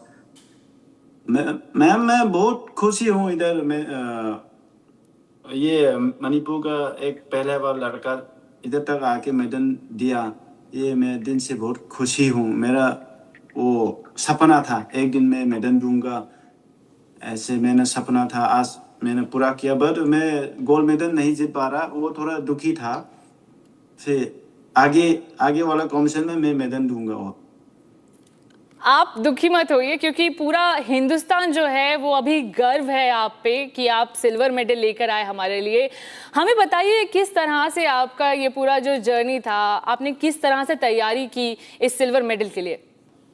मेहनत तो मैम कम से कम 13 इयर्स हो गया होगा ये मेडल लेके आने के लिए मैं, क्योंकि हर साल मैं ट्रेनिंग करते रहता हूँ और ठीक से भी नहीं खाना खाता हूँ, क्योंकि ट्रेनिंग बॉडी वेट भी मेंटेन करना पड़ रहा, फिर बॉडी का भी injury. All right, viewers, now let's move ahead to another story that we are tracking. This is from Assam. Now, Assam is now suffering from a disastrous surge of intense flooding, resulting in an unparalleled path of destruction throughout the state. As numerous districts face significant flooding, the death count has sadly risen to 68 and more than 5,24,000 individuals continue to be impacted. The abrupt, frightening increase was caused by extraordinarily intense rainfall in the nearby hill state of Nagaland. The heavy rainfall led to large tributaries of the Brahmaputra quickly surpassing their danger levels and entirely inundating numerous villages within just a few hours. Assam confronts a significant challenge to reconstruct, with more than 48,000 hectares of essential farmland submerged and key infrastructure entirely destroyed. As floodwaters gradually start to go down, the primary concern is on avoiding waterborne illnesses and bringing back electricity. Take a look at this report.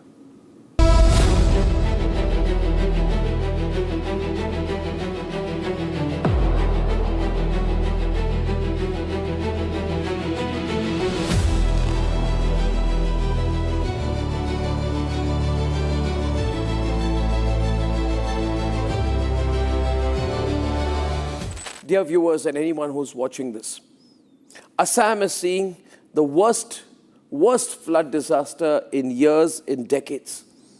Places like Soraidio, which is home to a World Heritage Site, is reeling underwater. Sivsagar, which has never witnessed these kind of floods, is today totally submerged. We are in Sivsagar district of Assam, where flood has caused a massive devastation. Such flood was never witnessed in this particular area for the last more than 70 years. And this flood has been dubbed, in fact, one of the most deadly flood that the state has ever witnessed in recent time. More than 60 lives have been lost in this massive flood. The reason behind this flood has been, elaborately being discussed, but many people have different opinion when it comes to the reason behind this flood that has taken place in Sivsagar and Saraidev district. IMD has not officially acknowledged any cloud burst in the foothills of Nagaland, though initially it was being said that might be cloud burst could be one of the reason behind this flood.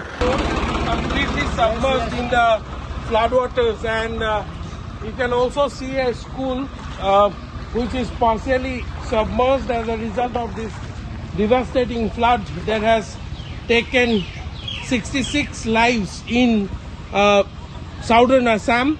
In Sivsagar and Saraidev district alone, the death toll is quite high. It is close to 30 in the two districts of Saraidev and Sivsagar alone, and across 12 districts, a health hazard can be seen in this area, as the living condition is not very healthy.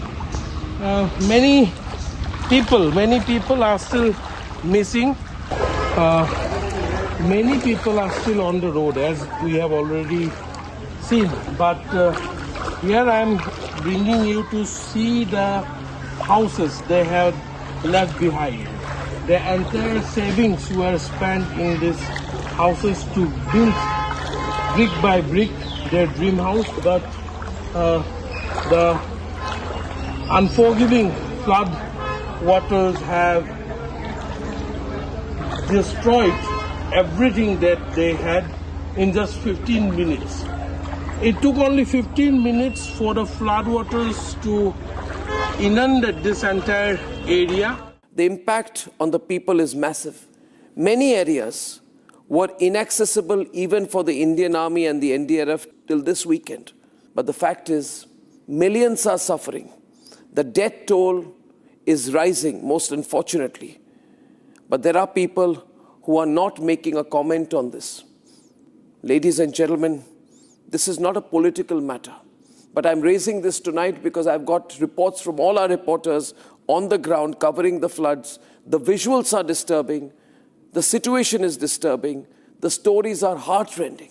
Assam needs your support. Assam, the people of Assam, need your support. The state government is doing an absolute best. The security forces, the paramilitary are out there on the ground. Let's stand with Assam. And I'm not saying this just because I am from Assam. I'm saying this because this is a matter that we cannot look away from. We need to step forward for our own people. And therefore, I want to say that we are going to carry out a campaign here on Republic, a campaign to contribute in any way that you can to the Chief Minister's Relief Fund. We will be putting out details and sharing it on the screen. Ladies and gentlemen, flood relief is the immediate response, but rehabilitation is the challenging task ahead. We have to all come together to help the flood-affected people in Assam, who've really been troubled, who've really been ravaged because of this complete calamity. This is a devastating time for the people of Assam. I request all of you to contribute, and Republic Media Network also will, in nation building. After all, as I say this and I make this personal appeal on behalf of our network and myself for the people of Assam, nation first, humanity first, please stand with the people of Assam. Let them know that you are with them. This will give them strength. So your messages matter, your contributions matter. Let's do our very best in this difficult time for the beautiful state of Assam. All right, viewers, it's time to slip into a short commercial break, but don't go anywhere because there's a lot more lined up coming up after the break, ladies and gentlemen. Parliament to debate and vote on the Public Examinations Amendment Bill 2026 today, as all parties agree to discuss the bill.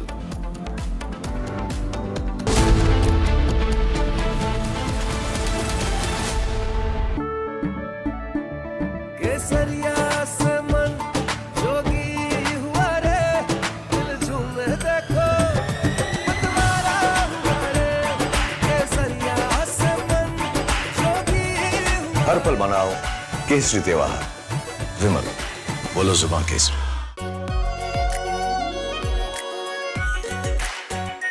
Are pure shahi paneer masala delicious healthy everyday. Rani, इस घर में कुछ है जो टूटता नहीं। ये pillar कभी नहीं टूटेगा। रुंगटा स्टील टीएमटी से बना। रुंगटा नहीं तो घर स्ट्रॉन्ग नहीं। रुंगटा स्टील टीएमटी बार एकदम सॉलिड। प्यास बुझाए ठंडक लाए सबको भाई जीरा सिंह एमडीएच का जलजीरा जीरा सिंह। जीरा सिंह असली रिफ्रेशिंग, असली स्वाद, असली मजा।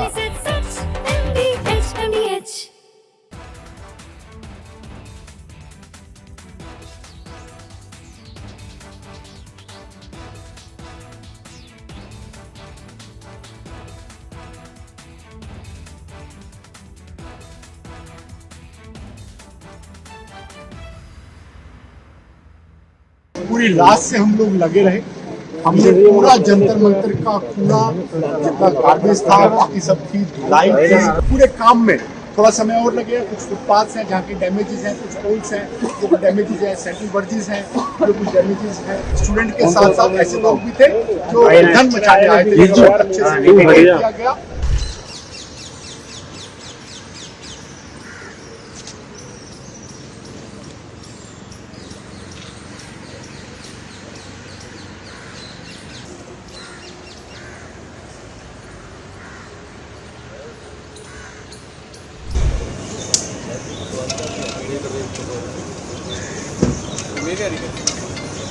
ये वोट करना पड़ जाएगा आपको।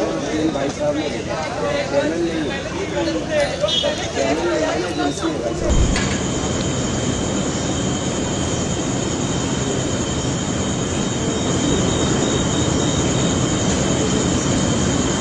हल्के हल्के पब्लिक ने जब जाना शुरू किया तो रात से ही हमारी पूरी एनडीएमसी की टीम, जिसमें मैं स्वयं, पूरी रात से हम लोग लगे रहे। हमने पूरा जंतर मंतर का कूड़ा, जितना गार्बेज था, बाकी सब थी, धुलाई थी, इसकी वॉल पेंटिंग थी, इसके कहीं पर ऐसे होर्डिंग्स और बैनर्स थे, उन सबको बड़े क्लीन से हमने साफ किया। हमारी पूरी टीम, जिसकी पूरी मशीनरी, मैकेनाइज स्वीपिंग मशीन हो, जेट वॉशिंग हो, हमारे लोडर्स हो, क्रेन्स हो, हमारी स्वीपिंग, मैनुअल स्वीपिंग हो, हमारे सफाई जो साथी हैं, वो चीफ इंजीनियर हैं, हमारे सेक्रेटरी हैं, पूरी टीम हम कल रात से ही, हम जब रात भर काम करते हैं तो पूरी टीम एक विश्वास के साथ काम करती है कि माने। Viewers, we are getting a big breaking news development. This is Meta's response. Now, Meta has admitted to the error over removal of Prime Minister Narendra Modi's post. And now this is a response, an official response from Meta. Meta says that the PM's post was removed due to error. So this needs to be highlighted because earlier the post read that the post was removed because of a legal request. So that was the reason cited earlier after the post was removed. However, the post was restored after a short while, and also senior BJP leaders have started sharing the screenshot of the post removal on social media platform X, and now Meta has now responded because of their error, they removed the post of the Prime Minister.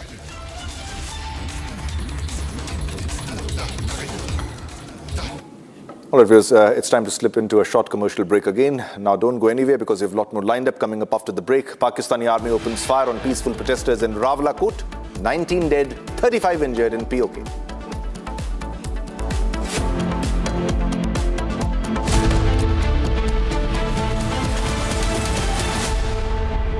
Pure सूजी pasta उबालो, मिलाओ और खाओ, 8 minute में तैयार। क्या taste है, सबका राजा हार्डवेयर मसाला।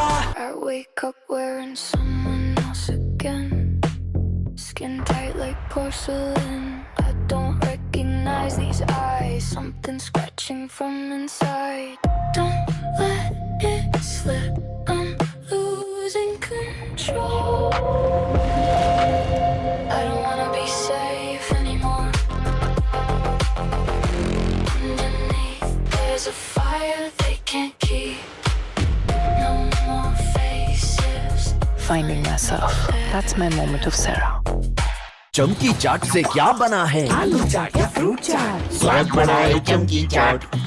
क्या बात है, स्वादिष्ट पकोड़े और बरसान, अरे चमकी चाट है इसकी जान। असली स्वाद सिर्फ चमकी चाट। विश्व प्रसिद्ध टेक्नोलॉजी एक्सपर्ट श्रीमान नंदन नीलेकनी जी के नेतृत्व में एक हाई पावर टास्क फोर्स बनाने का निर्णय किया है।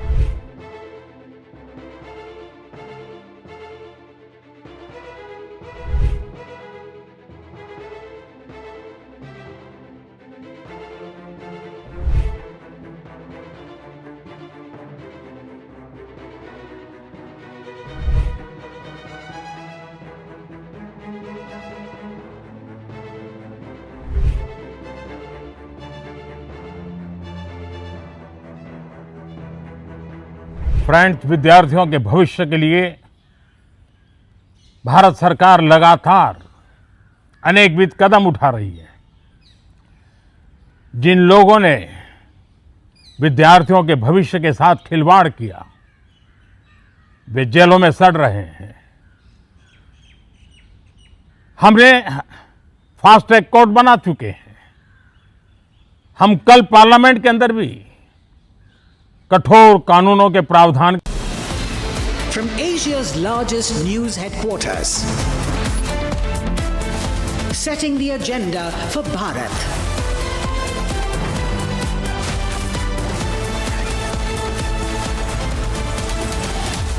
You're watching Republic.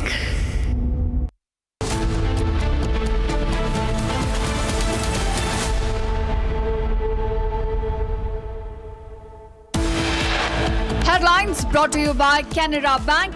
Together we can. Parliament to debate and vote on the Public Examination Amendment Bill today as all parties agree to discuss the bill. For the first time, the newly formed National Citizens Party of India take part in the NDA Mangal Milan.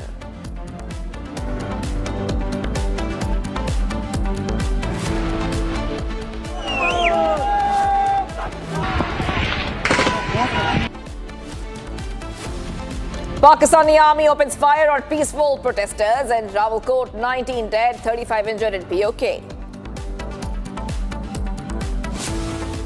Iran war spills over to Caspian Sea. Iran claims Ukraine struck Iranian cargo vessel at the Caspian Sea.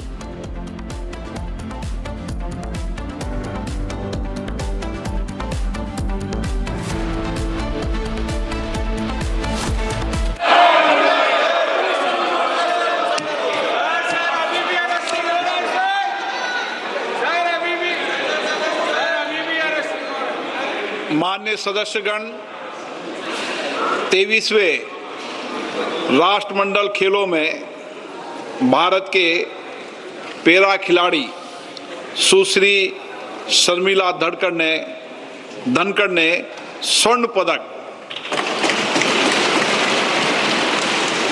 व सुश्री शिल्पा के शायल ने कांस्य पदक जीता है।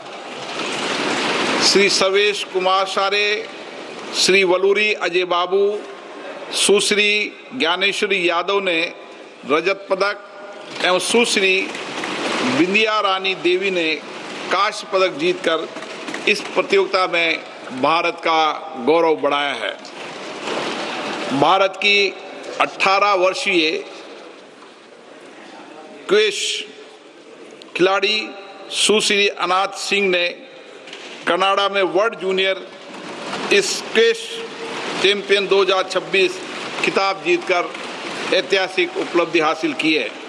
मैं सदन की ओर से देश की मान बढ़ाने वाले सभी खिलाड़ियों को उनके योगदान के लिए एवं टीम इंडिया कोच सबको, परिवारजनों को हार्दिक बधाई देता हूं, शुभकामनाएं देता हूं। एक अच्छा संदेश जाता है कि हम खेलों के अंदर अंतर्राष्ट्रीय स्तर पर भारत के खिलाड़ी जिस कड़ी मेहनत से स्वर्ण, रजत, कांस्य जीतते हैं और संसद उनका अभिवादन करती है, 140 करोड़ जनता अभिवादन करती है, तो खिलाड़ियों का मनोबल बढ़ता है। इसके लिए मैं आप सबका धन्यवाद देता हूं।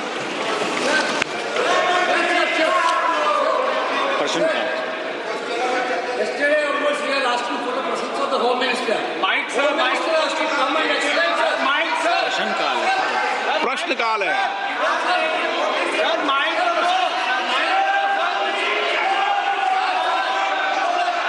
आप क्या चाहते हैं?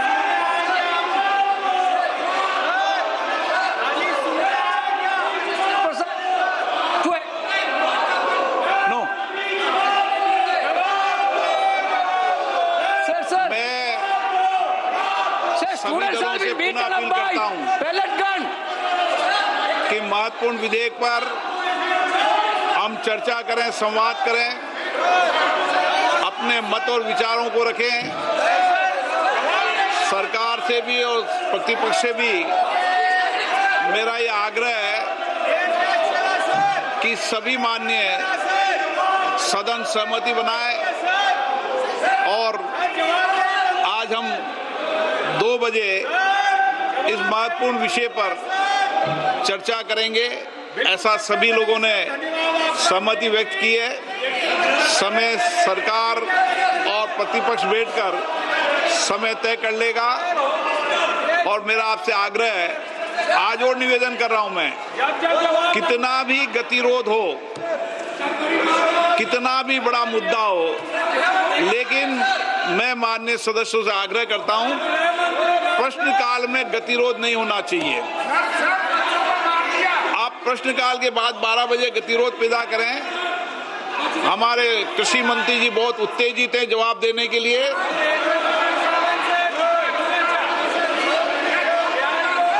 मेरा आप सबसे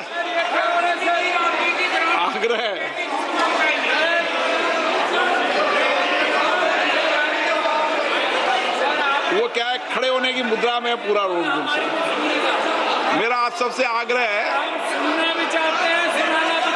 कि सदन चले, चर्चा हो, संवाद हो, सबके मत विचार आए, एक हमारी भी बात सुनी जाए सर। पूरे देश के अंदर एक सकारात्मक दिशा जाए कि संसद में चर्चा संवाद होती है। इसलिए मेरा आपसे आग्रह है कि प्रश्नकाल में गतिरोध पैदा नहीं करें। चलिए, सदन की कार्रवाई आज 2 बजे तक के लिए स्थगित की जाती है।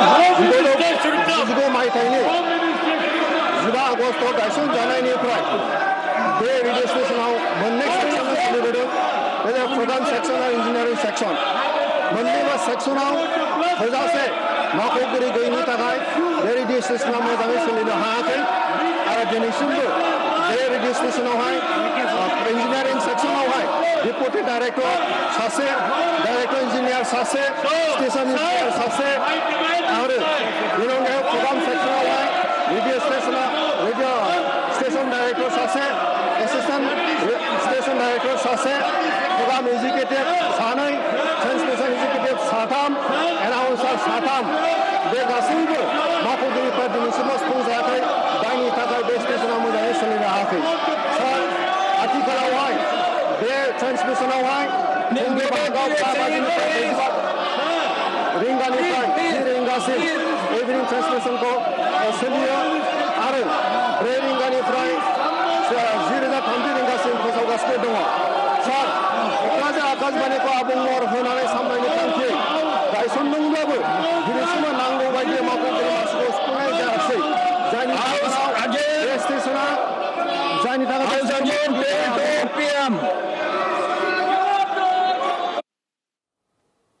All right, viewers. So once again, because of ruckus on day 7 of the monsoon session, we see that Lok Sabha has been adjourned till 2 p.m. amid disruptions. Same for the Rajya Sabha. Just after a few minutes, and the discussions only lasted perhaps only 5 to 6 to 7 minutes in total. And both the houses of the parliament have once again been adjourned. But what we understood is that at 2 p.m., I repeat, at 2 p.m. is when the anti-paper leak will be discussed. So that is what has happened.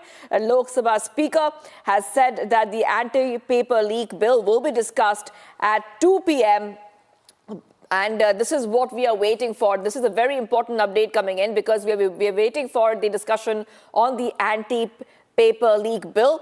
This will pave the way for a lot of strict action against any kind of paper leak in the future. So the Lok Sabha Speaker Om Birla has allocated 6-hour discussion on the proposed legislation, emphasizing the need for collective and constructive approach to strengthen the country's competitive examination system and curb malpractice. The bill was introduced by Minister of State in Prime Minister's office, Jitendra Singh, amid noisy protests by opposition members who were demanding the government's response to the alleged police action against students.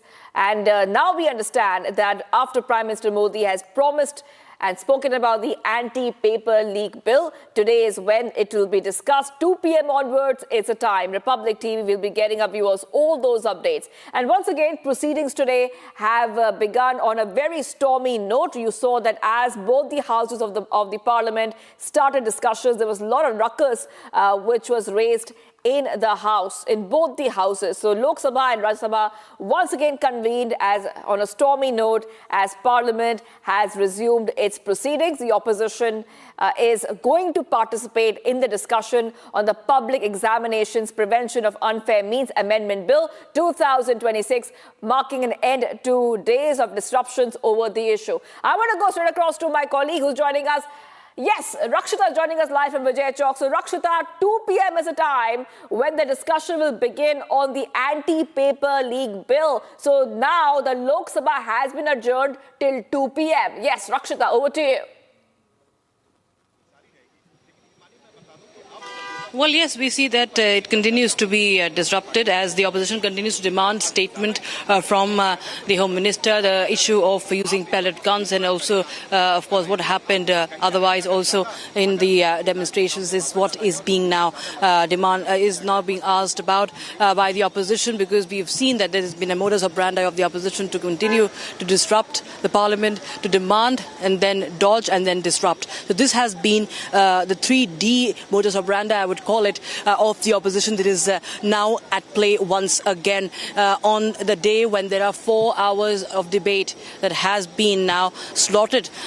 When will that see light of the day is the big question, because that is the most important thing. It's a bill. That's what governments do, and that is what the parliament does, to create stricter measures, to take stricter measures. Now, if the statement, they can obviously demand a statement, but are they indicating that a stronger bill is what they do not require?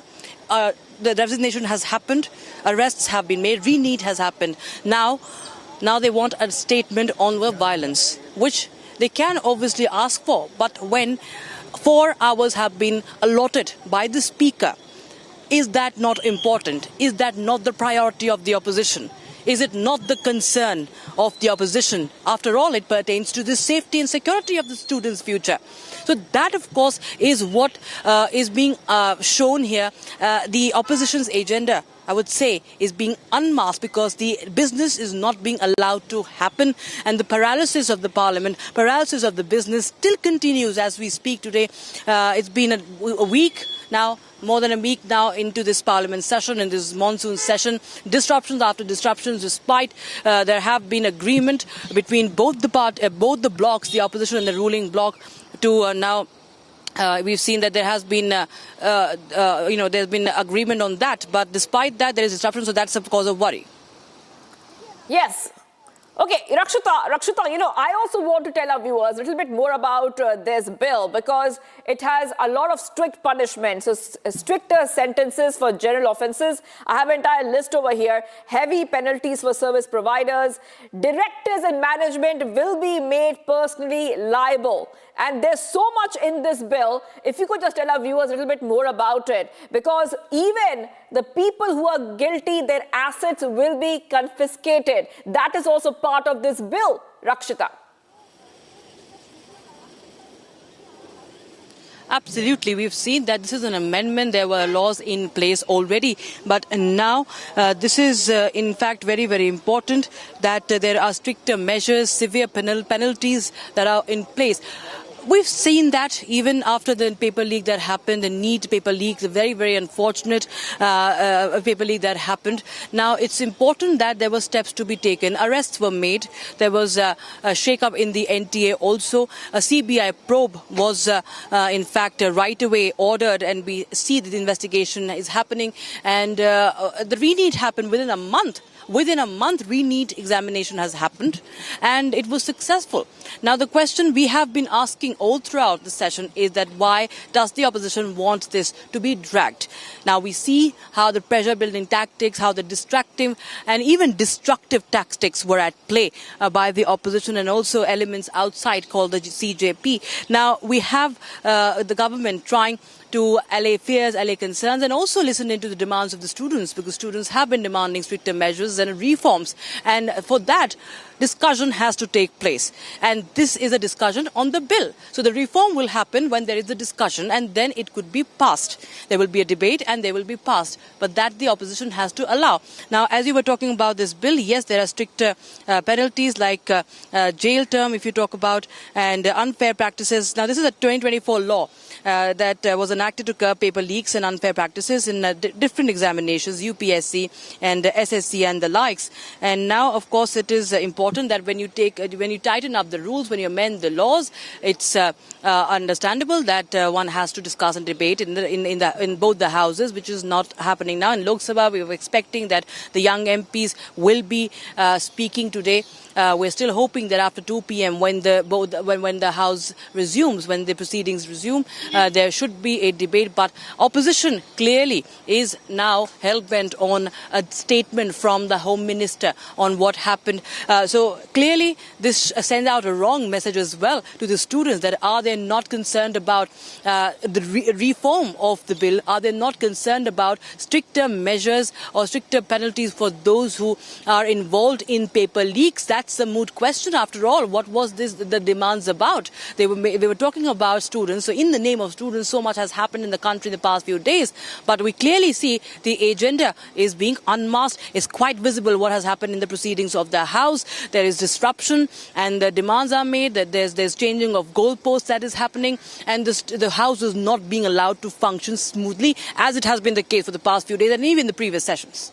That's right, Rakshita. Well, thank you for getting us all those details, Rakshita. So we're looking forward to 2 p.m. when the House again starts discussion, and hopefully we will be getting a lot of updates for our viewers. And thank you for getting us all the reports from the ground. I really have to move ahead, viewers. Getting some more breaking news coming in. BJP MPs staged a protest outside the Parliament demanding the resignation of Punjab Education Minister Harjot Singh Bains over the alleged paper leak in the state. So big updates coming in, and we have seen that there are calls being made. I repeat, there are calls being made for the resignation of the Punjab Education Minister. So the BJP demanding the resignation, and this is coming in after the BJP has been demanding the resignation of Harjot Singh Bains. But the CM there, Bhagwant Mann, has denied any paper leak in his tenure. But the BJP, the NDA, really stepping up the pressure. So we are getting these pictures coming in on Republic TV. This is a big flashpoint there. And I want to go across to Chandrakala, who's joining us. Chandrakala, I'm coming across to you. We see that the NDA is demanding the resignation of the Punjab Education Minister. And they say that if we talk about accountability, everybody should be accountable, no matter which state, no matter which party.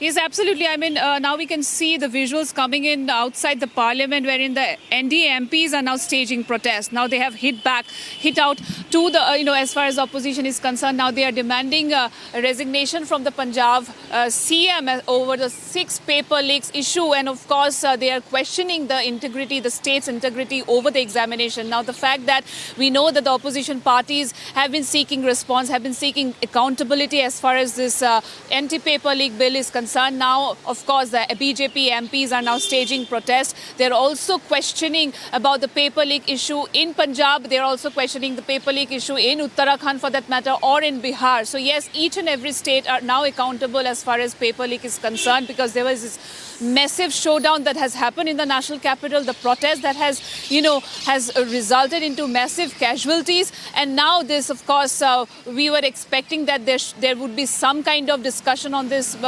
entire paper leak issue, but yet now we can see that the BJP MPs have now hit out and they are demanding the resignation of Punjab's chief minister, for that matter, as far as the 6 paper leaks in Punjab is concerned, and they are questioning the integrity of the state as far as the examination process is concerned. So yes, a very, very important, important day, in fact, because we were expecting that there was some kind of debate or discussions were expected today as far as this anti-paper leak issue is concerned. And now the House has been adjourned again. Both the Lok Sabha and Rajya Sabha has been adjourned again till 2 p.m. And after that, let's see if there would be any discussion, because as we know that Lok Sabha has allotted 6 hours of time for this debate to happen, but the protest continues, and now BJP has hit out as far as paper leak in Punjab is concerned. They are demanding the resignation of Punjab CM. That's right. Paper leak Absolutely. issue. The BJP and the NDA asking that when it comes to accountability, there should be no double standards. I'm taking a short break. Thank you, Chandrakala, for getting us all those details. A short break here. Pakistani army opens fire on peaceful protesters in Rawalakot. 19 people dead, 35 injured in POK. Stay tuned.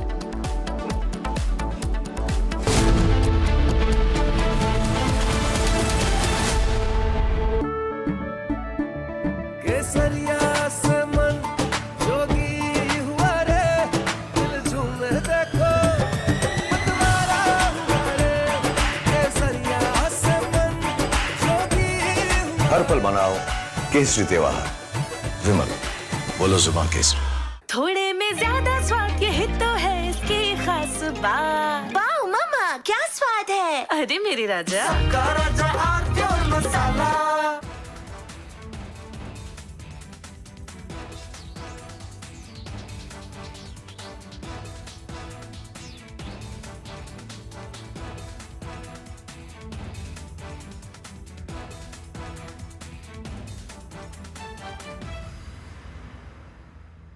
चमकी चाट से क्या बना है? आलू चाट या fruit चाट, स्वाद बनाए चमकी चाट। क्या बात है। स्वादिष्ट पकोड़े और फरसान, अरे चमकी चाट है इसकी जान। असली स्वाद सिर्फ चंकी चाट। पूरी रात से हम लोग लगे रहे।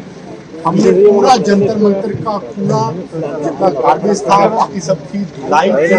पूरे काम में थोड़ा समय और लगेगा। कुछ फुटपाथ्स हैं जहाँ की डैमेजेस हैं, कुछ पोल्स हैं जो डैमेजेस हैं, सेंट्रल वर्जिस हैं जो कुछ डैमेजेस हैं। स्टूडेंट के साथ साथ ऐसे लोग भी थे जो धन मचाने आए थे, जो अच्छे से किया गया।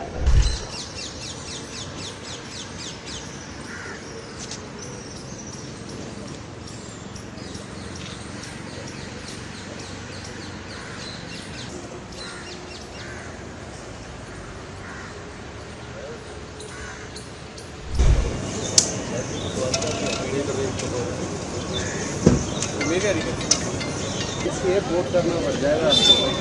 इन भाई साहब ने चैनल नहीं है, चैनल नहीं है ना एजेंसी है भाई साहब।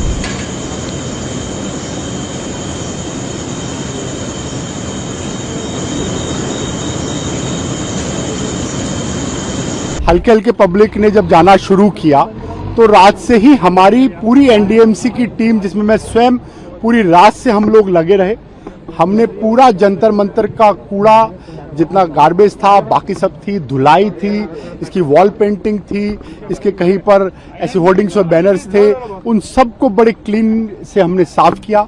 हमारी पूरी टीम, जिसकी पूरी मशीनरी, मैकेनाइज स्वीपिंग मशीन हो, जेट वॉशिंग हो, हमारे लोडर्स हो, क्रेन्स हो, हमारी स्वीपिंग मैनुअल स्वीपिंग हो, हमारे सफाई जो साथी हैं वो चीफ इंजीनियर हैं, हमारे सेक्रेटरी हैं, पूरी टीम हम कल रात से ही, हम जब रात भर काम करते हैं तो पूरी टीम एक विश्वास के साथ काम करती है कि माने प्रधानमंत्री जी का जो विकसित भारत की विकसित दिल्ली और विकसित नई दिल्ली, और जिस तरह हमें गर्व होता है कि नई दिल्ली क्षेत्र देश का सबसे स्वच्छ, सबसे सुंदर और सबसे हरित क्षेत्र है, तो उसी को ध्यान में रखते हुए वापस हम इन सब चीजों को रिस्टोर कर रहे हैं। हमारा जो विश्वास है कि इस पूरे काम में थोड़ा समय और लगेगा। कुछ फुटपाथ्स हैं जहाँ के डैमेजेस हैं, कुछ पोल्स हैं वो डैमेजेस हैं, सेंट्रल वर्जिस हैं जो कुछ डैमेजेस हैं, क्योंकि उर्दंगी भी बहुत थे।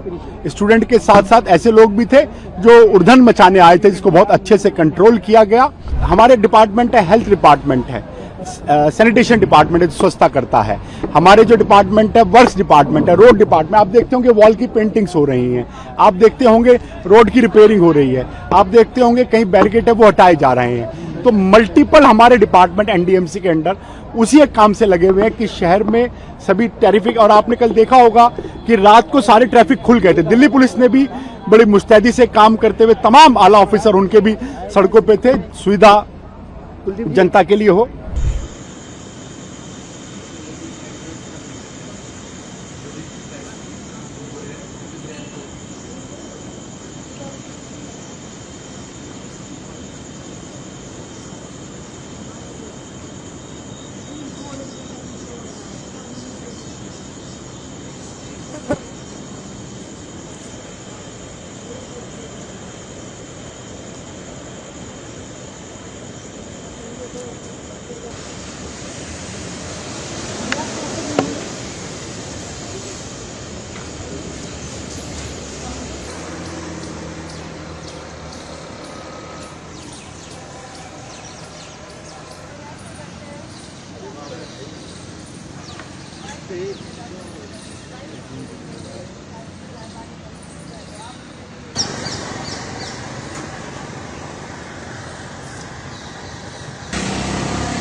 विश्व प्रसिद्ध टेक्नोलॉजी एक्सपर्ट श्रीमान नंदन नीलेकनी जी के नेतृत्व में एक हाई पावर टास्क फोर्स बनाने का निर्णय किया है।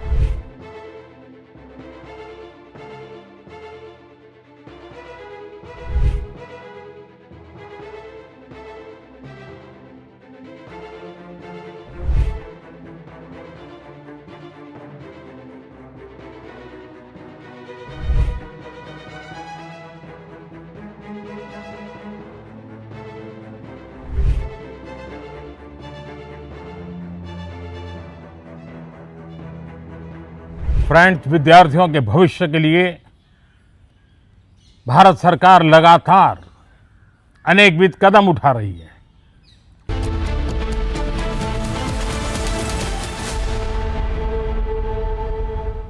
And we were taking a short break. In fact, let's move ahead. We are getting top updates coming in. Bharat in 1 minute. Let's get started.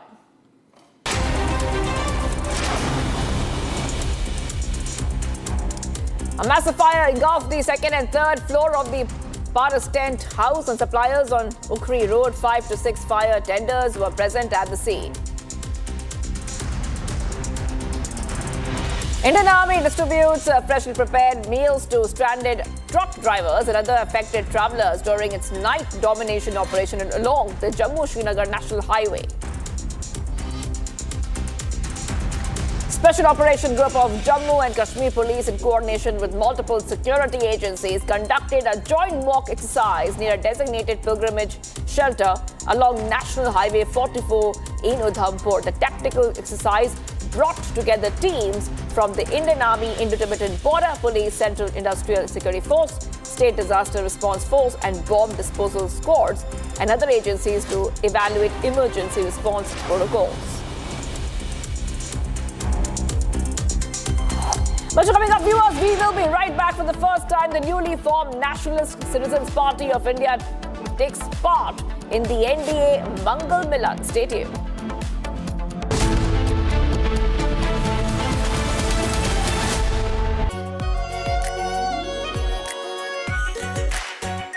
Our pure Shahi Paneer Masala. Delicious, healthy, every day. I wake up wearing someone else again.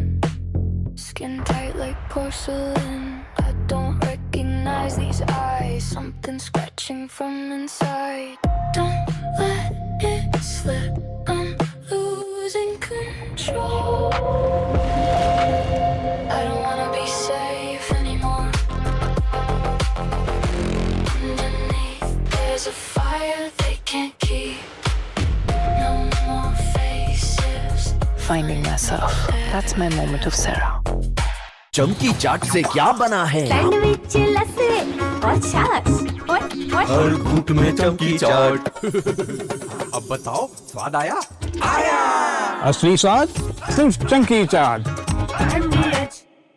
विश्व प्रसिद्ध technology expert श्रीमान नंदन नीलेकनी जी के नेतृत्व में एक high power task force बनाने का निर्णय किया है।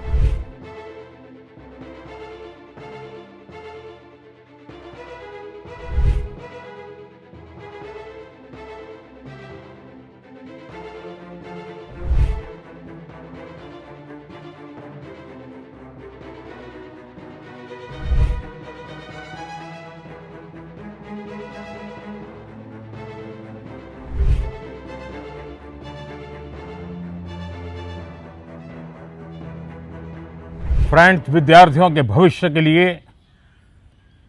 भारत सरकार लगातार अनेकविध कदम उठा रही है। जिन लोगों ने विद्यार्थियों के भविष्य के साथ खिलवाड़ किया, वे जेलों में सड़ रहे हैं।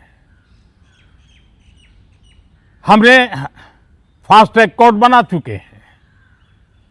हम कल पार्लियामेंट के अंदर भी कठोर कानूनों के प्रावधान के साथ नया कानून बनाने की दिशा में भी आगे बढ़ रहे हैं। लेकिन हमें भविष्य के लिए सोचना है। हमारी परीक्षा पद्धति विश्वस्त हो, हमारी परीक्षा पद्धति ट्रांसपेरेंट हो, हमारी परीक्षा पद्धति में सबसे ज्यादा अब टेक्नोलॉजी का उपयोग हो।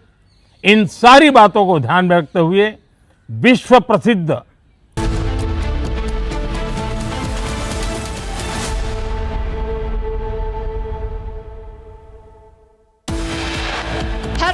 Brought to you by Canara Bank. Together we can.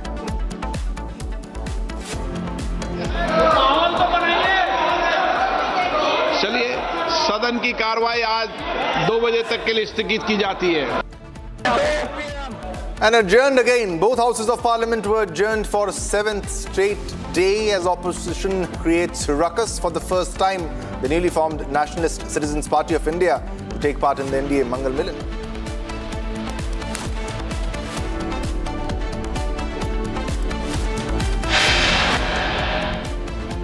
And for the first time, the newly formed NCPI, that is the Nationalist Citizens Party of India, takes part in the NDA Mangal Milan.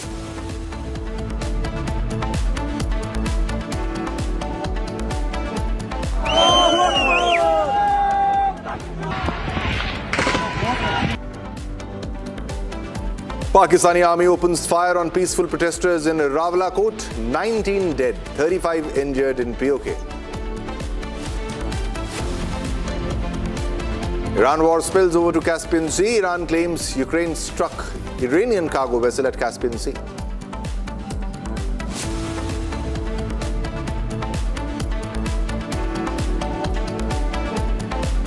Israeli PM Benjamin Netanyahu departs for Washington in a first face-to-face talks with Trump since the start of Iran war.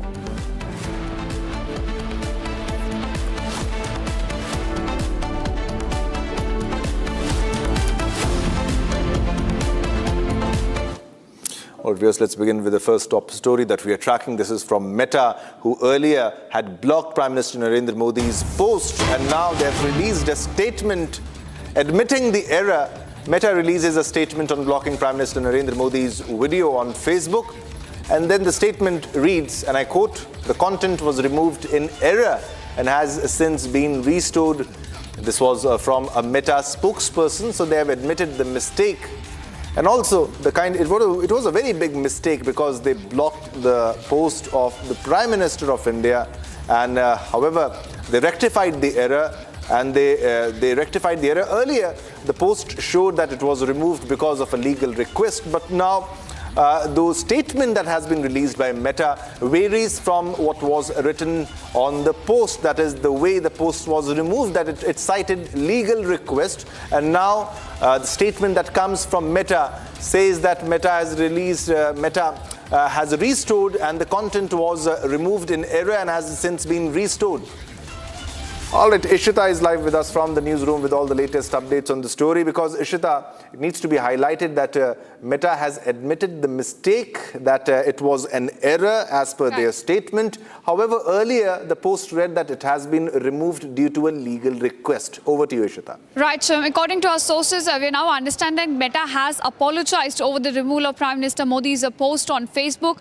Now, as you mentioned, that there was a brief pop-up that came in on that post saying that it has been restricted in India due to a legal request, and post that the post was in fact restored. And now we're looking at a statement coming in from Meta's spokesperson as well, who's admitted that there was an error, a technical glitch which led to the removal of Prime Minister Modi's post. But sources are telling us that Meta has apologized over the removal of the post, and the Ministry of Electronics and IT is taking this incident very seriously. They're trying to probe what exactly led to the removal, what were the circumstances under which the post was briefly removed. And not just that, they've also gone a step ahead, and we understand that Meta's global head and Instagram head as well have now been summoned by the ministry. So that's the kind of step that we're now looking at being taken by the government of India, who's taking this incident very seriously, as it was Prime Minister Modi's post regarding the CJP violence. I remember we had flagged this as well, that Prime Minister Modi has been putting out a series of videos to reach out to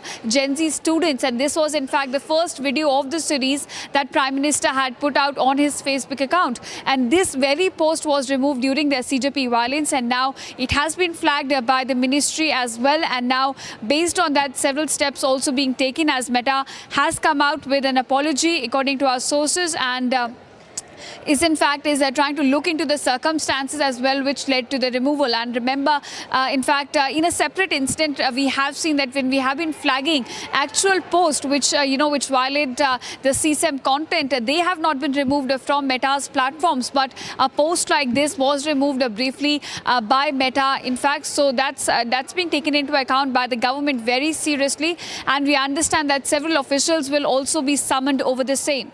Yeah, and Meta cannot get away so easily with just an apology. It also highlights, Ishita, the kind of ecosystem that is at play when such requests are made or when such posts are removed. You very well highlighted the fact when we requested, the post was not removed, and now they restricted it, and they recognize the fact that they have blocked the post of the Prime Minister of India, and definitely they fear action, and action should happen against Meta in such cases. But thanks a lot for all the updates. Keep tracking of all the developments. We'll come back to you as more details emerge in this case. So that was Meta admitting to error over removal of the post of Prime Minister Narendra Modi. All right, viewers, let's go across to another big breaking news development that we're tracking. This is from the violence which happened in the Jantar Mantar protest. The violence that happened in the Jantar Mantar protest, and many police personnel, RF personnel were injured, brutally beaten, lynched almost in those protests. And now a petition has been filed in the Supreme Court regarding the violence against the police officers. Now, these are the family members of the police officers who were brutally assaulted or lynched by the mob, the violent mob, the protesters which were there. Now, the families of ACP Kailash Singh Bisht, ASI Sandeep, Constable Dheeraj and ASI Hemendra Rathi, who were injured in the line of duty, have filed a petition in the Supreme Court. The petition demands that police officers also should receive equal protection of the right to life. I repeat, the right to life and personal liberty. Now, they say that directions should be issued to hold accountable those who incited or provoked violence against the police, and clear guidelines should be established for the safety of male and female police officers. Female police officers, I repeat, because female police officers were also not spared. Even the windows of the cars, the windshields of the cars in which female police officers were sitting, they were also smashed. On-duty police officers were attacked. The petitioners state that police officers often face violence while maintaining law and order. Therefore, clear guidelines from the Supreme Court are essential to protect their safety and rights. Sarthak continues to track all the developments when it comes from the court. Sarthak, this is significant, this is important and needs to be highlighted and reported, because the way the policemen were assaulted brutally, they were lynched, they were attacked, and while the police showed restraint, they were brutally beaten, kicked, punched, and now the families are demanding justice for their loved ones because they are asking for right to life, for liberty, and action against the accused. Over to you for all the latest updates. Absolutely, Shivam. There was a massive violence against the police personnel who were just performing their duties at the time of the protest. And on that particular ground, a petition has been filed in the Supreme Court by the families of the police personnel who were injured while they were performing their law and order duties, where they're seeking a stronger legal safeguard for police officers, which is unprecedented. The families of ACP Kailash Singh Bisht, ASI Sandeep, Constable Dheeraj, and ASI Hemendra Rathi have filed this petition in the Supreme Court, where they're demanding recognition that police personnel are equally entitled to the protection of right to life under Article 21 of the Constitution, and they want Supreme Court to pass on directions to identify and hold accountable those who sort of incite or provoke any sort of violence against police personnel, because this is something that we have witnessed during the protest, during the CDP protest as well. And it is important, what they're demanding is the framing of uniform guidelines to ensure that safety and security of both male and female police officers while they are on duty, and to take measures and to prevent attacks of police during their law and order situations there, because they are just performing their duty. And because this is something, the ground that has been taken in the petition, that police personnel frequently face violence while they are trying to control the protest or the riots and perform other law and order duties and take care of those kind of situations. And existing legal protections are inadequate. They are insufficient to safeguard officers who are just performing their duties, who are just discharging their official duties.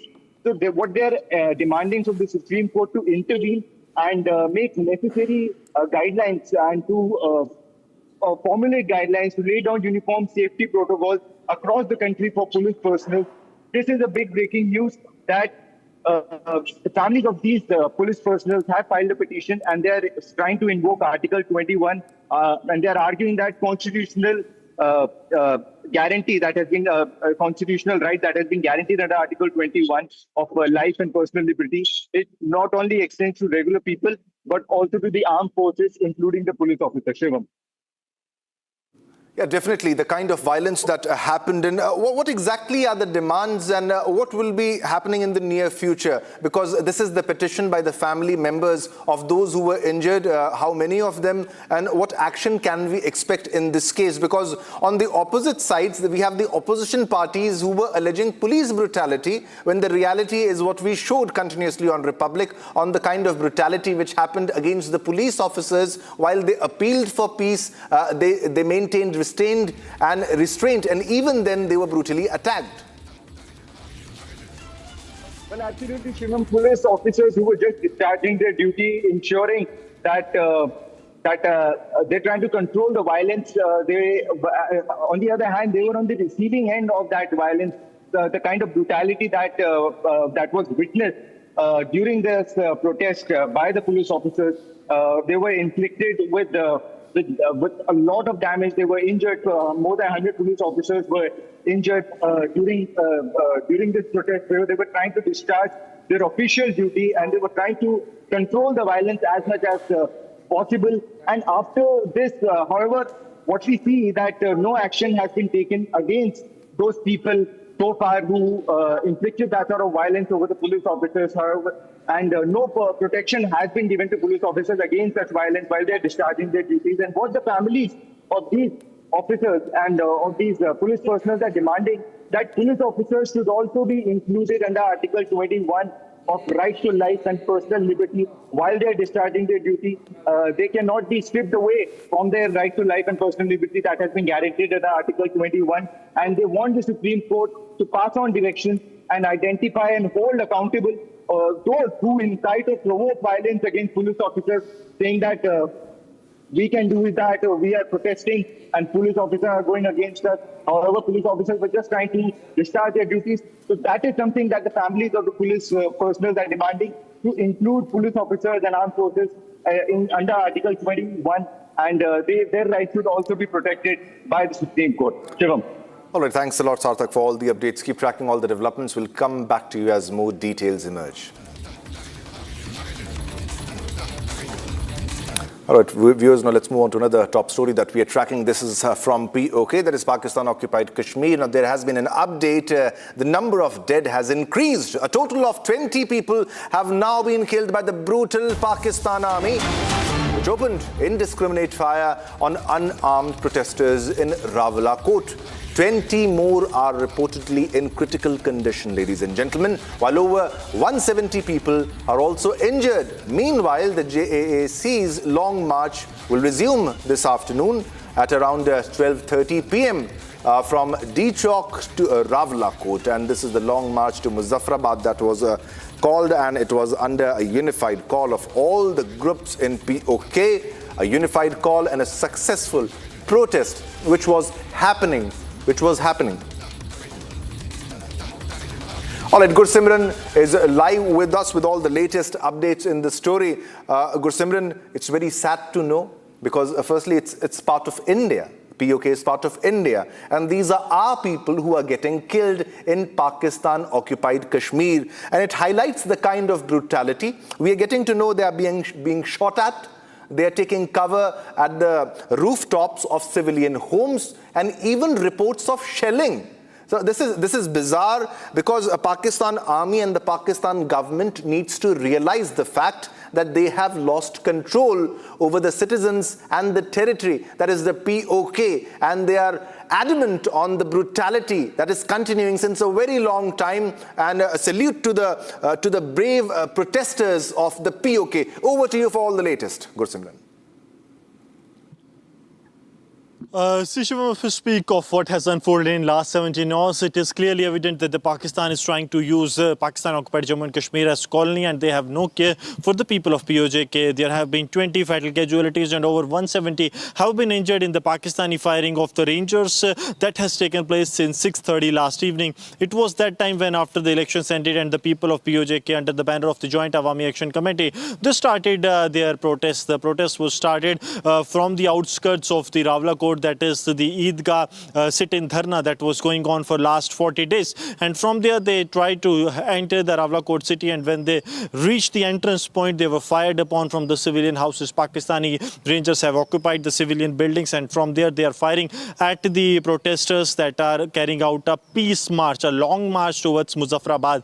20 casualties have been reported as per the latest update that we have got, and 12:30 Indian Standard Time is the time when they have decided to gather once again at D Chowk, and from the D Chowk they will be entering the main city of Rawalakot. That is their one of the key agendas of today. But the security forces, they are continuously beefing up their deployment. We are told that the additional forces have also been called in. This time it is going to be a foot march. Reason being that all the vehicles that the protesters were carrying along with them, they were traveling in, have been vandalized by the security forces in the firing and the arson that they have carried out. So now they are left with no other option but a foot march. So it will take, we are told, that 3 to 4 days for them, that if everything goes smooth, to reach Muzaffarabad. But what the situation seems for now, that the Pakistani forces under the command of General Asim Munir, they are going to obstruct in every possible way. But the protesters have made it amply clear that this time it is for their future generations, it is for their democratic rights. So they are not going to budge, and they are going to continue their protest and long march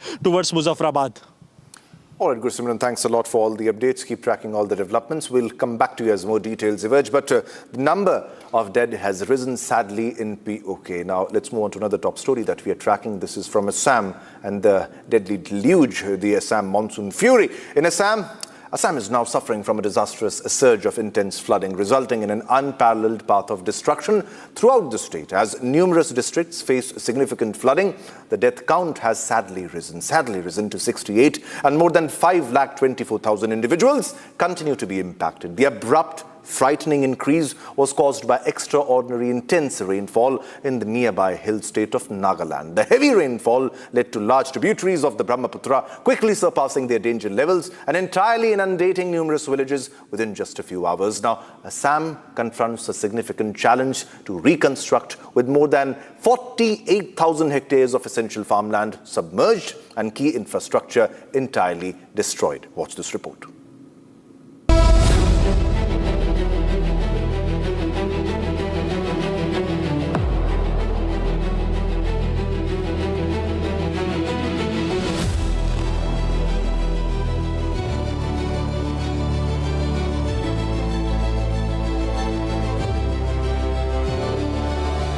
Dear viewers and anyone who's watching this, Assam is seeing the worst flood disaster in years, in decades. Places like Soraidio, which is home to a World Heritage Site, is reeling underwater. Sivsagar, which has never witnessed these kind of floods, is today totally submerged. We are in Sivsagar district of Assam, where flood has caused a massive devastation. Such flood was never witnessed in this particular area for the last more than 70 years. And this flood has been dubbed, in fact, one of the most deadly flood that the state has ever witnessed in recent time. More than 60 lives have been lost in this massive flood. The reason behind this flood has been, elaborately being discussed, but many people have different opinion when it comes to the reason behind this flood that has taken place in Sivsagar and Soraidio district. IMD has not officially acknowledged cloudburst could be one of the regions of Nagaland. though initially it was being said that might be cloudburst could be one of the reason behind this flood. Completely submerged in the floodwaters, and you can also see a school which is partially submerged as a result of this devastating flood that has taken 66 lives in southern Assam. In Sibsagar and Saraideo district alone, the death toll is quite high. It is close to 30 in the two districts of Saraideo and Sibsagar alone, and across 12 districts, a health hazard can be seen in this area, as the living condition is not very healthy. Many people are still missing. Many people are still on the road, as we have already seen. But here I am bringing you to see the houses they have left behind. Their entire savings were spent in these houses to build brick by brick their dream house. But the unforgiving flood waters have destroyed everything that they had in just 15 minutes. It took only 15 minutes for the floodwaters to inundate this entire area. The impact on the people is massive. Many areas were inaccessible even for the Indian Army and the NDRF till this weekend. But the fact is, millions are suffering. The death toll is rising, most unfortunately. But there are people who are not making a comment on this. Ladies and gentlemen, this is not a political matter, but I'm raising this tonight because I've got reports from all our reporters on the ground covering the floods. The visuals are disturbing, the situation is disturbing, the stories are heartrending. Assam needs your support. Assam, the people of Assam, need your support. The state government is doing an absolute best. The security forces, the paramilitary are out there on the ground. Let's stand with Assam. And I'm not saying this just because I am from Assam. I'm saying this because this is a matter that we cannot look away from. We need to step forward for our own people. And therefore, I want to say that we are going to carry out a campaign here on Republic, a campaign to contribute in any way that you can to the Chief Minister's Relief Fund. We will be putting out details and sharing it on the screen. Ladies and gentlemen, flood relief is the immediate response, but rehabilitation is the challenging task ahead. We have to all come together to help the flood-affected people in Assam, who've really been troubled, who've really been ravaged because of this complete calamity. This is a devastating time for the people of Assam. I request all of you to contribute, and Republic Media Network also will, in nation building. After all, as I say this and I make this personal appeal on behalf of our network and myself for the people of Assam, nation first, humanity first, please stand with the people of Assam. Let them know that you are with them. This will give them strength. So your messages matter, your contributions matter. Let's do our very best in this difficult time for the beautiful state of Assam.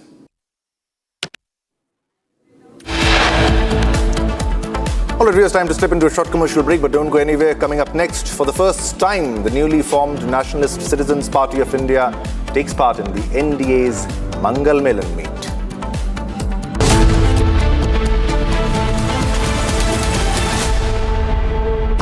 Pure सूजी pasta उबालो मिलाओ और खाओ 8 minute में तैयार क्या taste है सबका राजा हार्डकोर मसाला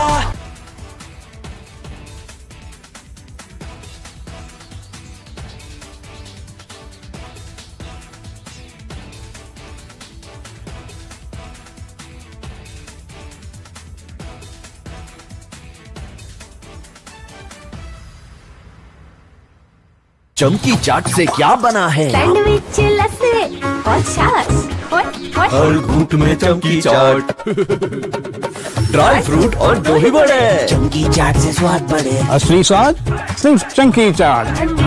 पूरी रात से हम लोग लगे रहे, हमने पूरा जंतर मंतर का कूड़ा जितना गार्बेज था बाकी सब की धुलाई की। पूरे काम में थोड़ा समय और लगेगा। कुछ फुटपाथ हैं जहाँ की डैमेजेस हैं, कुछ पोल्स हैं जो डैमेजेस हैं, सेंट्रल वर्जिस हैं जो कुछ डैमेजेस हैं। स्टूडेंट के साथ साथ ऐसे लोग भी थे जो धन मचाने आए थे, जो अच्छे से किया गया।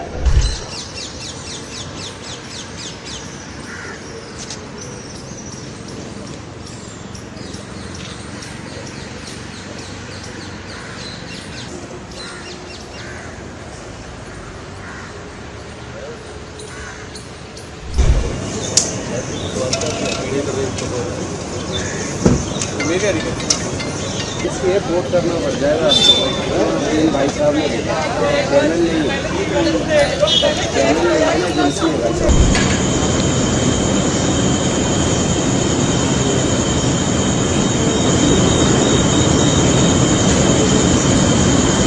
हल्के हल्के पब्लिक ने जब जाना शुरू किया तो रात से ही हमारी पूरी एनडीएमसी की टीम, जिसमें मैं स्वयं, पूरी रात से हम लोग लगे रहे।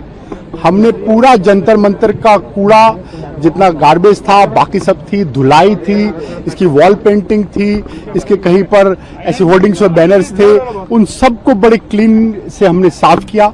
हमारी पूरी टीम, जिसकी पूरी मशीनरी, मैकेनाइज स्वीपिंग मशीन हो, जेट वॉशिंग हो, हमारे लोडर्स हो, क्रेन्स हो, हमारी स्वीपिंग मैनुअल स्वीपिंग हो, हमारे सफाई जो साथी हैं वो चीफ इंजीनियर हैं, हमारे सेक्रेटरी हैं, पूरी टीम हम कल रात से ही, हम जब रात भर काम करते हैं तो पूरी टीम एक विश्वास के साथ काम करती है कि माने प्रधानमंत्री जी का जो विकसित भारत की विकसित दिल्ली और विकसित नई दिल्ली, और जिस तरह हमें गर्व होता है कि नई दिल्ली क्षेत्र देश का सबसे स्वच्छ, सबसे सुंदर और सबसे हरित क्षेत्र है, तो उसी को ध्यान में रखते हुए वापस हम इन सब चीजों को रिस्टोर कर रहे हैं। हमारा जो विश्वास है कि इस पूरे काम में थोड़ा समय और लगेगा। कुछ फुटपाथ्स हैं जहाँ की डैमेजेस हैं, कुछ पोल्स हैं वो कुछ डैमेजेस हैं, सेंट्रल वर्जिस हैं जो कुछ डैमेजेस हैं।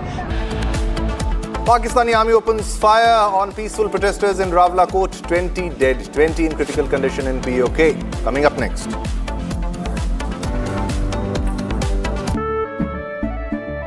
केसरिया से मन जोगी हुआ रे, दिल झूमे देखो मतवारा हुआ रे। केसरिया से मन जोगी हुआ। हर पल मनाओ केसरी त्योहार। विमल, बोलो जुबान केसरी। थोड़े में ज्यादा स्वाद, यही तो है इसकी खास बात। वाओ मामा, क्या स्वाद है। अरे मेरे राजा, विश्व प्रसिद्ध टेक्नोलॉजी एक्सपर्ट श्रीमान नंदन नीलेकनी जी के नेतृत्व में एक हाई पावर टास्क फोर्स बनाने का निर्णय किया है।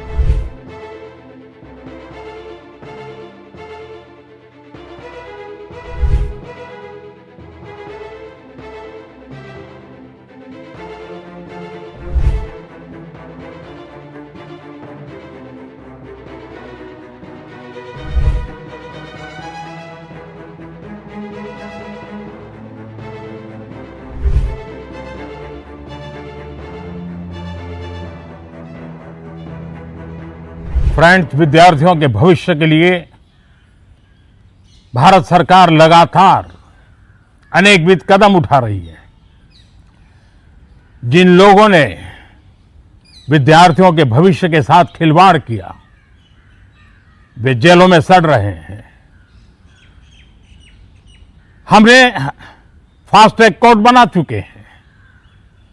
हम कल पार्लियामेंट के अंदर भी कठोर कानूनों के प्रावधान के साथ नया कानून बनाने की दिशा में भी आगे बढ़ रहे हैं।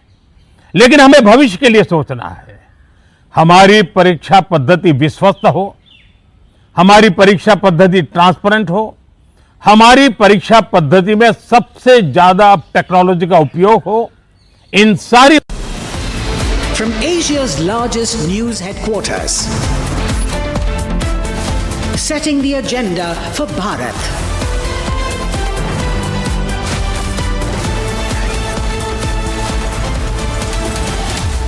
You're watching Republic.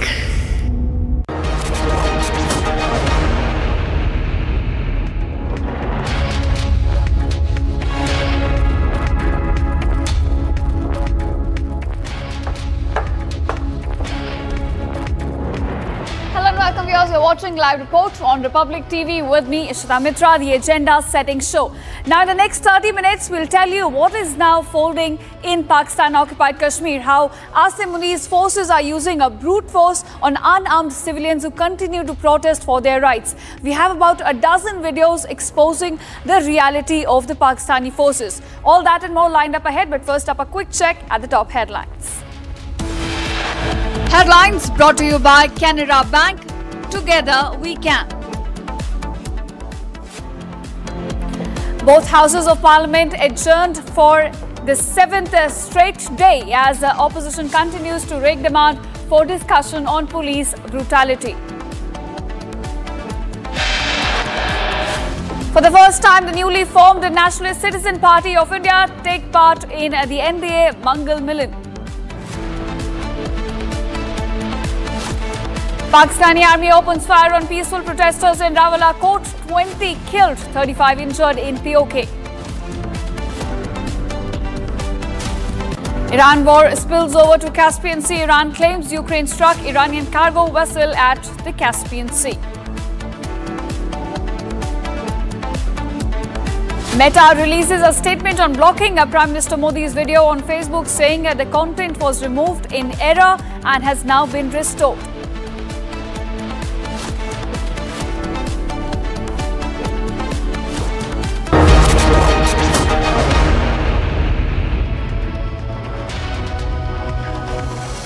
All right, viewers, we have breaking news coming in at this hour. According to our sources, now the Ministry of Electronics and Information Technology has summoned the global head of Meta, Facebook and Instagram, as well as the global head of public policy of Meta. Now, they have been summoned over the removal of Prime Minister Modi's post from Facebook, is what we understand. Sources are telling us that right after an apology came in from Meta over the removal of Prime Minister Modi's post from Facebook, now the heads of the public policy of Meta and Instagram as well have now been summoned by the ministry. In fact, this incident has been taken very seriously, and the circumstances which led to the removal of Prime Minister Modi's post is also being examined by government officials at the moment. All right, my colleague Abhishek Kapoor also joins us with more details on this. Abhishek, we understand that the Ministry of Electronics and IT is taking this incident very seriously. They're trying to investigate as to what led to the removal of Prime Minister Modi's post, and several officials have also been summoned over the same. Well, yes, so while there is an explanation from Meta that this was a technical glitch, but it cannot be, and that's why the government is taking it up strongly.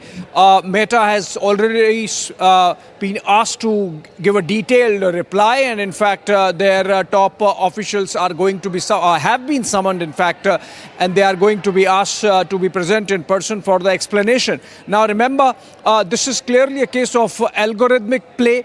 And coming as it does in the backdrop of the developments of last 1 week, where we have seen clear linkages of the protests with some foreign elements, foreign activists and foreign ideologies. And in that backdrop, again, remember, Meta is not guilty of this kind of, mischief for the first time. Number of times earlier in India and outside also, they have been found to be interfering with the social events in a manner that amounts to intervention by a foreign hand.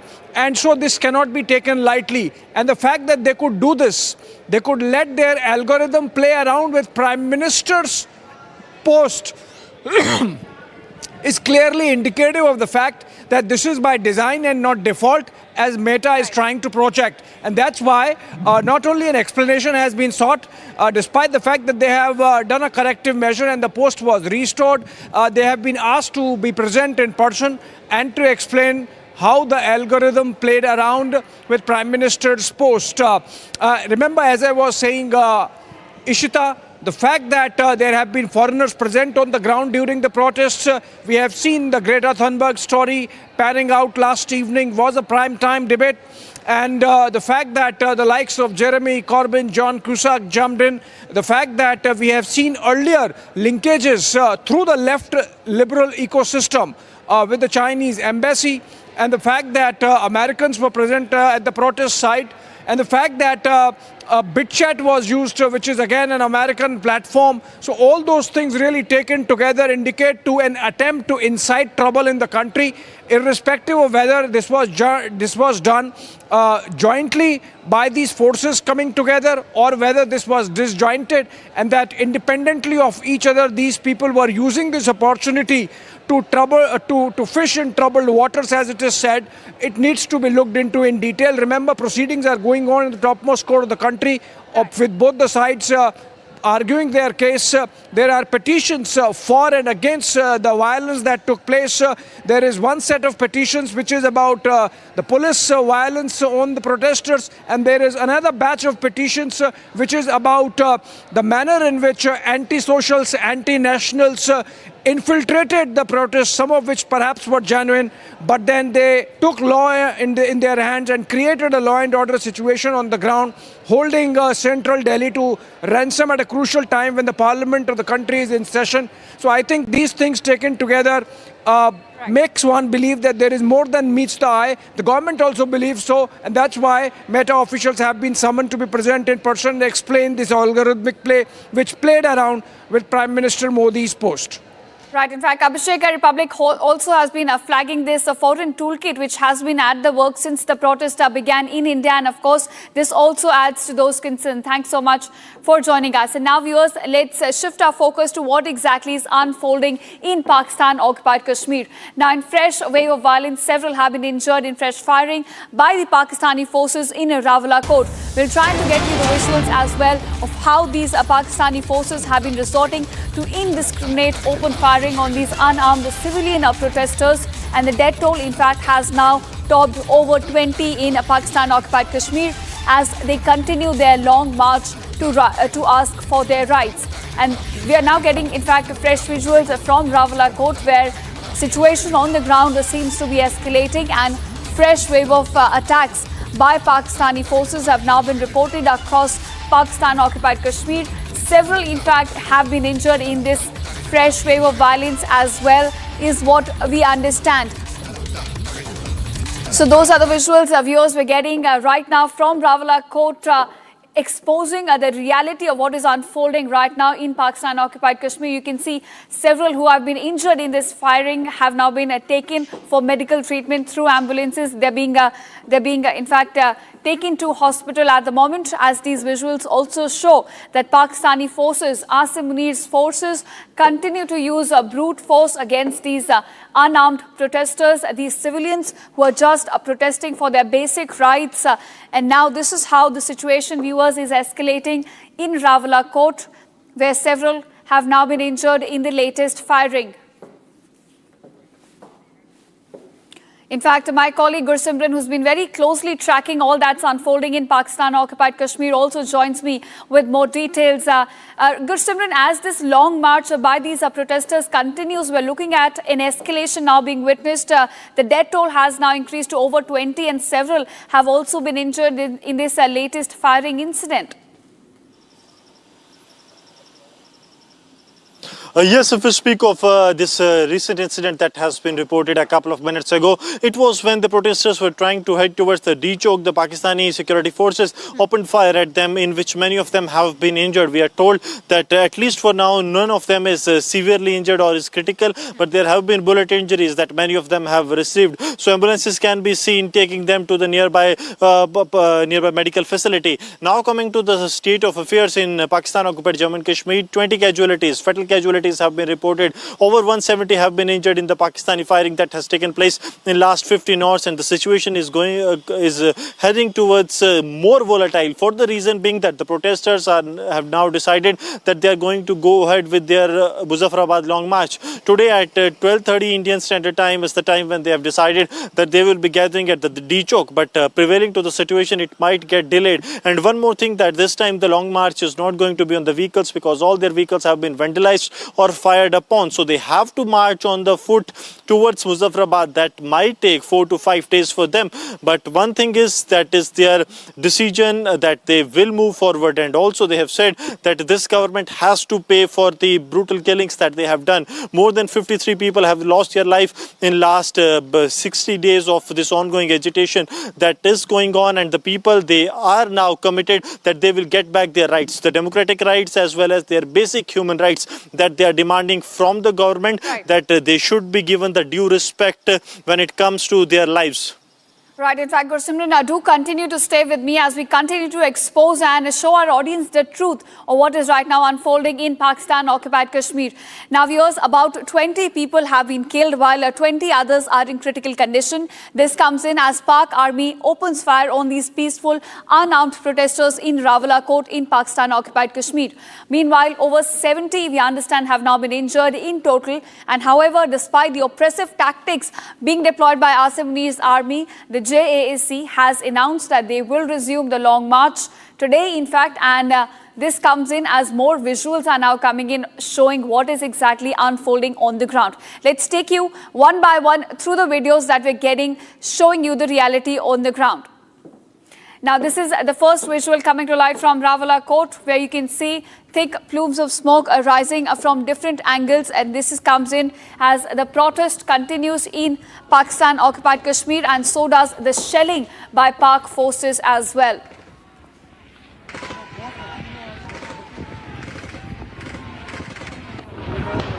In fact, you can see that how several shellings can also be heard in the background. This comes in as explosions are also being reported across Rawalakot, and the Pakistani army continues to use brute force against these civilians.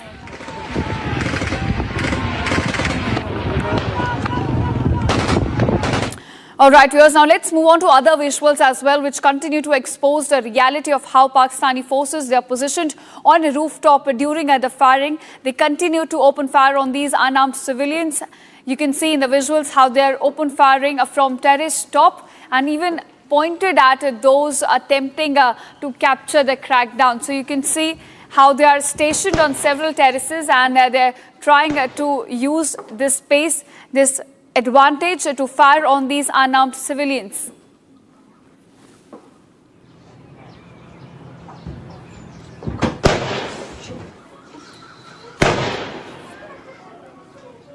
And now viewers, move on to other visuals as well, showing you the clashes which are taking place in Rawalakot, where protesters have gathered in huge numbers to protest the indiscriminate firing by Pak forces. Anger is in fact rising. It continues to grow on the ground. This is over the reported killings which have taken place. As you can see, there's a pent-up anger which is now leading to more and more people coming out in protest of Islamabad on the ground. Not just showing you what Pakistani army has been doing, but also showing you the other side where solidarity seems to be increasing among civilians. They have been gathering in huge numbers to protest. You can also hear in these visuals, in fact, we'll try and hear as well the kind of shelling, the kind of firing that is taking place across POK.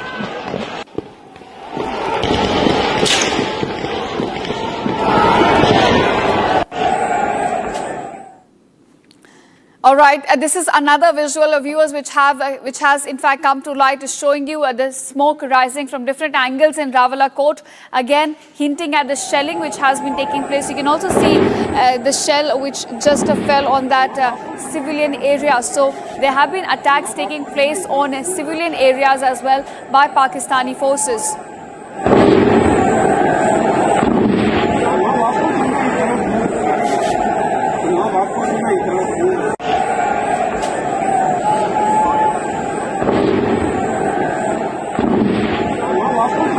Long march And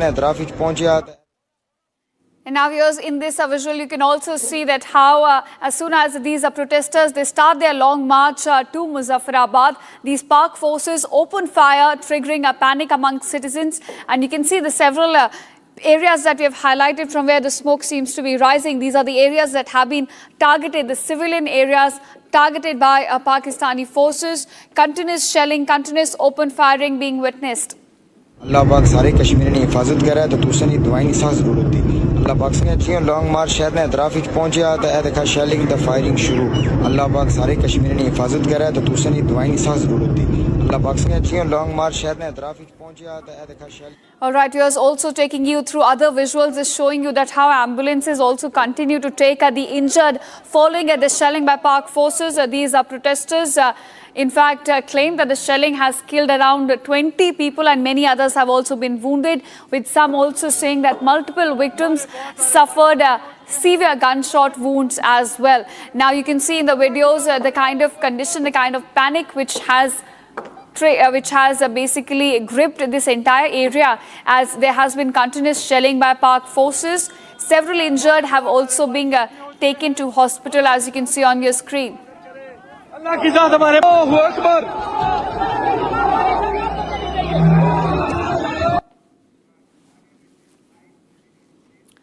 All right, now another visual, viewers, again exposing the reality of what is unfolding. A continuous shelling and heavy use of force by the Pakistani army has now turned POK into a conflict zone, completely conflict zone. You can see the sirens are dominating the streets, with people also describing that the situation has essentially turned volatile on the ground.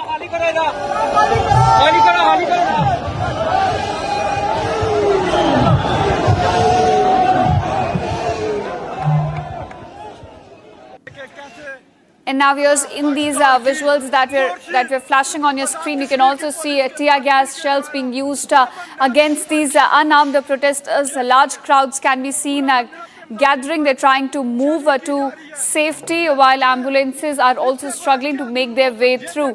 This comes in as huge number of people have been gathering on the site to protest against Islamabad. But despite that, the crackdown on these unarmed civilians has been continuing from the other side as well. वो है नारा आगे लोगों के पास किसी किस्म का हथियार नहीं है, पुरअमन वे पे आगे बढ़ रहे हैं और जो है ना नारे मारते हुए आगे बढ़ रहे हैं. लेकिन जो है ना जैसे कि पाकिस्तानी रेंजर जो है ना आंसू गैस और स्ट्रेट फायर जो है ना लोगों पे किए जा रहे हैं.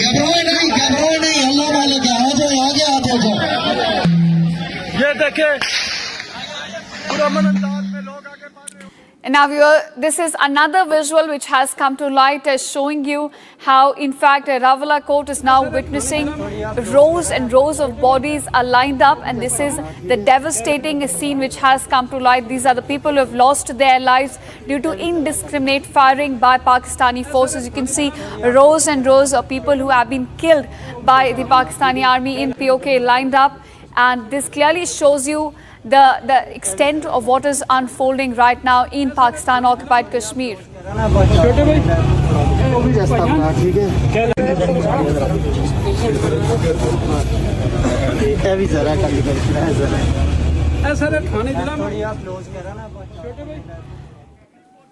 Another visual coming to light, also showing how ambulances have been rushing through packed streets as the people on the street carry the deceased and the wounded by themselves. Protesters have claimed that there are, in fact, very few vehicles and medical resources available for them to respond to the growing number of killings which are taking place. So there's a dearth, there's a lack of medical facilities with them, but the death toll continues to rise.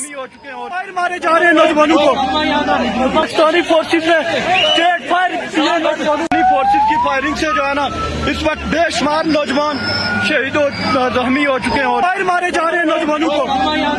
Pakistani forces ने state forces की firing से जो है ना.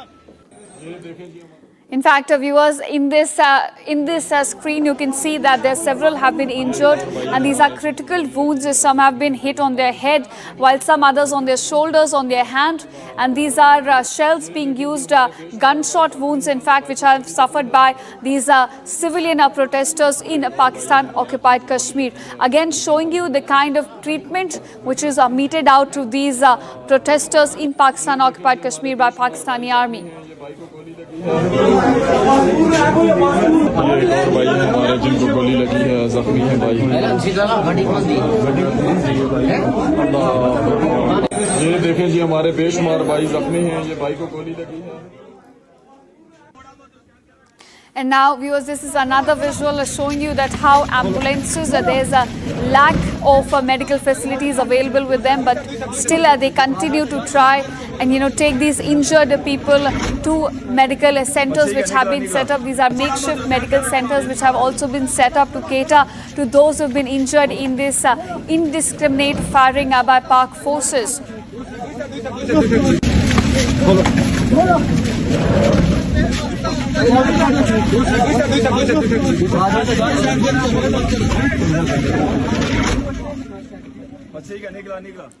All right, my colleague Gursimran continues to stay with me on this as well. Gursimran, on one side, we are witnessing that this crackdown, this use of brute force by the Pakistani forces is rising. And on the other side, you're also witnessing this lack of medical facilities and basic resources. So they're facing shortage of such things as well on the other side.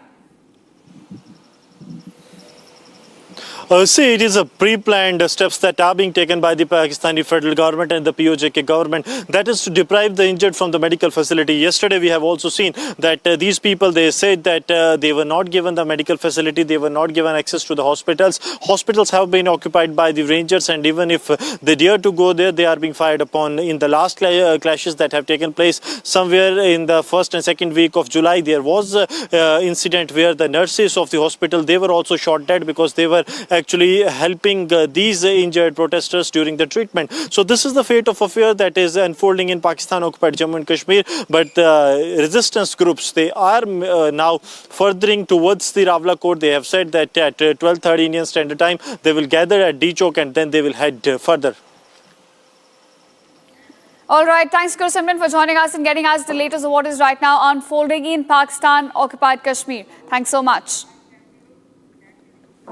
And now we are shifting focus to another big story that we're tracking for you at this hour. The 6-day deadlock in Parliament over NEET paper leak controversy is now set to end today. In fact, it was supposed to be ending, but we've now seen 2 adjournments coming in already. Both the houses will be convening at about 2 p.m., both Lok Sabha and Rajya Sabha, where there could be a discussion taking place on Public Examination Prevention of Unfair Means a bill. That's the 2026 amendment bill that was tabled by Minister Jitendra Singh yesterday in Lok Sabha. And today we understand that some discussion could happen as after 6 days of deadlock. It was opposition who agreed just yesterday that they are open to having a discussion. But today as well, what we witnessed as soon as the sittings began at about 11 a.m. was complete logjam, complete deadlock again. And now both the houses will be convening at about 2 p.m. where we're expecting that some discussion could take place on the bill as well. In fact, my colleague who's been very closely tracking all the parliamentary proceedings for us now joins us. Rakshita, from the outside, it's not a good weather. From the inside as well, we're looking at a storm. Despite the expectations that the deadlock could, come to an end today, we did not witness that. What can we expect when the houses reconvene at about 2 p.m.? Well, that is the expectation. As per procedure, of course, it has to resume that time. But yes, the weather is very stormy outside and it's raining very, very heavily outside. Inside, well, there have been slogans raising, as we've seen in the past sessions as well throughout the week. In this monsoon session, there have been thunderous, not thunderous debates, but thunderous disruptions is what has been witnessed all along the monsoon session today, as 6 hours in Lok Sabha, 4 hours in Rajya Sabha have been allotted by the speakers. Unfortunately, they haven't seen the light of the day. So the clouds of disruption and delay continues. Young MPs have been lined up today for the debate on a very, very important reform bill, the anti-leak bill, amendment bill. But right now, as we have seen, that opposition continues to create ruckus and continues to demand the statement of the Home Minister as far as the police action is concerned. There is simultaneously Supreme Court hearing that's also underway. So yes, the disruptions and the delays continue, and the taxpayer also, the citizens, the voters, they continue to wait for seeing the debate to resume. Right. In fact, Rakshita, we're just hoping that the weather improves both inside and outside Parliament. Take care and keep tracking all the updates. Thank you. And now, viewers, it's about the bill that's set to be debated in the Parliament today. That is Public Examination Prevention of Unfair Means Amendment Bill 2026. Let's take a look as to what the changes this bill will be bringing in that's set to be debated in the Parliament today. Now, this is the bill that we're talking about. Let me explain it to you. What are the kind of provisions that will be brought in? This bill will essentially bring amendment to another bill that was tabled in 2024. Now, this act had the provisions of bringing about jail term for 3 to 5 years and fine up to 10 lakh rupees when individuals are found resorting to malpractices. But according to the proposed bill, which is 2026 Amendment Bill, this would essentially increase the jail term to about 5 to 10 years, while the fine for individuals will go up to rupees 50 lakh. So this is when the individuals commit crime. If there is an accused, which is a service provider, for example, if somebody who is supplying paper for the printing to happen, so if that service provider is found to be engaging in a malpractice, their fine will go up to rupees 5 crore and their debarment period also increases. It doubles exactly from 4 earlier to about 8 years according to the proposed bill. Now, let's also talk about what if there is an organized crime. Now, we have seen several rackets, several rings also being involved in a paper leak scandal. So, if there is an organized crime that happens, then the fine could now go up to from 1 crore rupees earlier to about 10 crore rupees. So, that's the kind of the rise you're now looking at, while the jail term also increases in that regard from earlier 5 years to now 7 years. There are other changes also coming in. Let's take a look at the other changes. As far as the trial process goes in such cases, now, viewers, we have seen such cases drag on for several years and years and years. But this time, they're bringing about a stipulated time period during which the trial has to be completed, which is about 3 months. So, from the filing of the charge sheet to the completion of the trial, the entire process has to be completed within 3 months. Now, as far as the prosecution goes, now, before that, there was no provision for a special prosecution to happen in such cases. But now, central governments and state governments as well, they have been empowered to appoint special public prosecutors who can take up these cases to have criminal proceedings in a time-bound manner. The other changes that will be brought in along with this bill is of the timeline, because Prime Minister UC has been talking about highlighting that there has to be a time-bound solution for such cases. So earlier, essentially, we did not have a timeline as to how these cases have to be proceed, but now we do have that there has to be a time-bound disposal of such appeals. Now, criminal proceedings have to be completed within 2 months, while the entire trial has to be completed within 3 months. So that's the kind of the changes we are looking at, viewers, and this comes in as this very crucial bill is now all set to be debated in the Parliament when both the houses convene at about 2 p.m. today. With that, that's a wrap on this edition of Live Report with me, Ishita Mitra. Thanks so much for watching. Stay tuned. News and developments continue on the other side.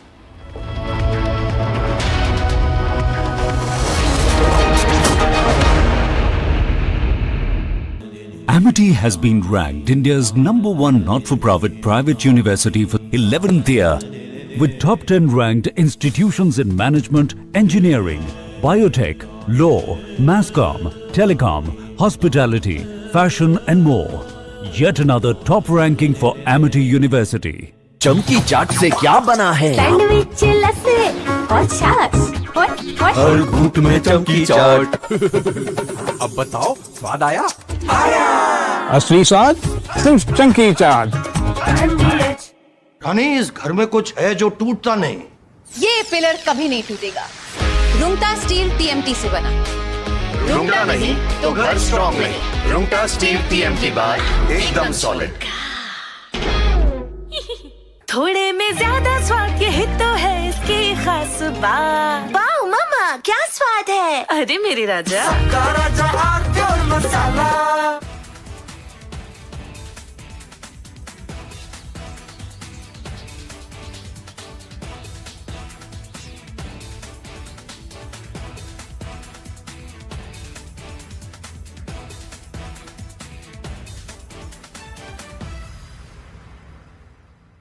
पूरी रात से हम लोग लगे रहे। हमने पूरा जंतर मंतर का पूरा जितना गार्बेज था, बाकी सब चीज लाइन थी, पूरे काम में थोड़ा समय और लगेगा। कुछ फुटपाथ्स हैं जहाँ की डैमेजेस हैं, कुछ पोल्स हैं जो डैमेजेस हैं, सेंट्रल बर्जेस हैं जो कुछ डैमेजेस हैं। स्टूडेंट के साथ साथ ऐसे लोग भी थे जो धन मचाने आए थे, जो अच्छे से किया गया।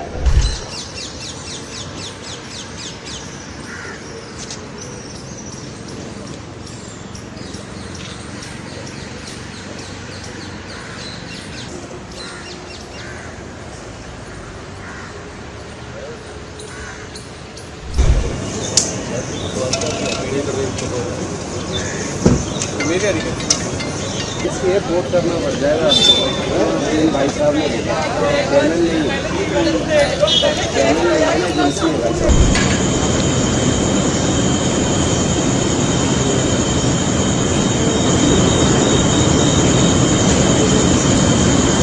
हल्के हल्के पब्लिक ने जब जाना शुरू किया तो रात से ही हमारी पूरी एनडीएमसी की टीम, जिसमें मैं स्वयं, पूरी रात से हम लोग लगे रहे।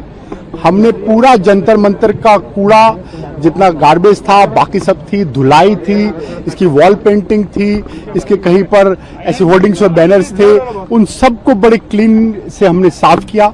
हमारी पूरी टीम, जिसकी पूरी मशीनरी, मैकेनाइज्ड स्वीपिंग मशीन हो, जेट वॉशिंग हो, हमारे लोडर्स हो, क्रेन्स हो, हमारी स्वीपिंग, मैनुअल स्वीपिंग हो, हमारे सफाई जो साथी हैं, वो चीफ इंजीनियर हैं, हमारे सेक्रेटरी हैं, पूरी टीम हम कल रात से ही, हम जब रात भर काम।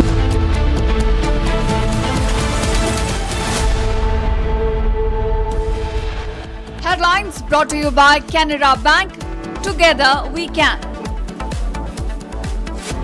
Both houses of parliament adjourned for 7th straight day as opposition creates ruckus.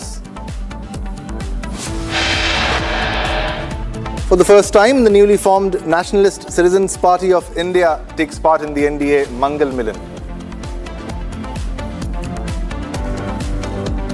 Pakistani army opens fire on peaceful protesters in Rawalakot, 20 dead, 35 injured in POK.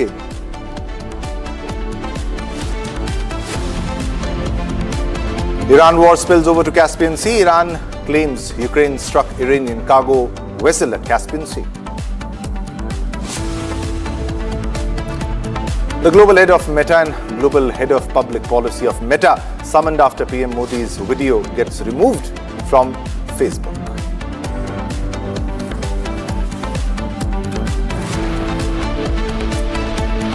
All right, viewers, let's begin this bulletin with a big breaking news development, which we are getting from the Apex Court, that is the Supreme Court. The Supreme Court has ordered the release of all detained and arrested students.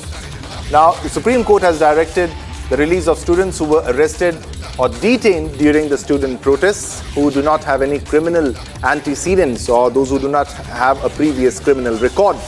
And also, the police version should be heard. That's coming from the Supreme Court. This is big. This big statement because the matter is being heard in the Apex Court, in the Supreme Court, and regarding the matter of the protests which happened and the violence which ensued in the protests in Jantar Mantar, and because the families of police personnel, of the many police personnel who were brutally beaten, who were injured in the protests because of the violent protests, we can see clearly where the policemen were also lynched. The Supreme Court has on one side ordered the release of students under 18 years arrested in Delhi, and also those who do not have any criminal records, and also added that police version to be heard, taken into account. All of this because the family members of the police personnel also had a petition in the Supreme Court, in the Apex Court, and SC orders on release not to apply to those who are arrested history cheaters, So this point needs to be highlighted because there were many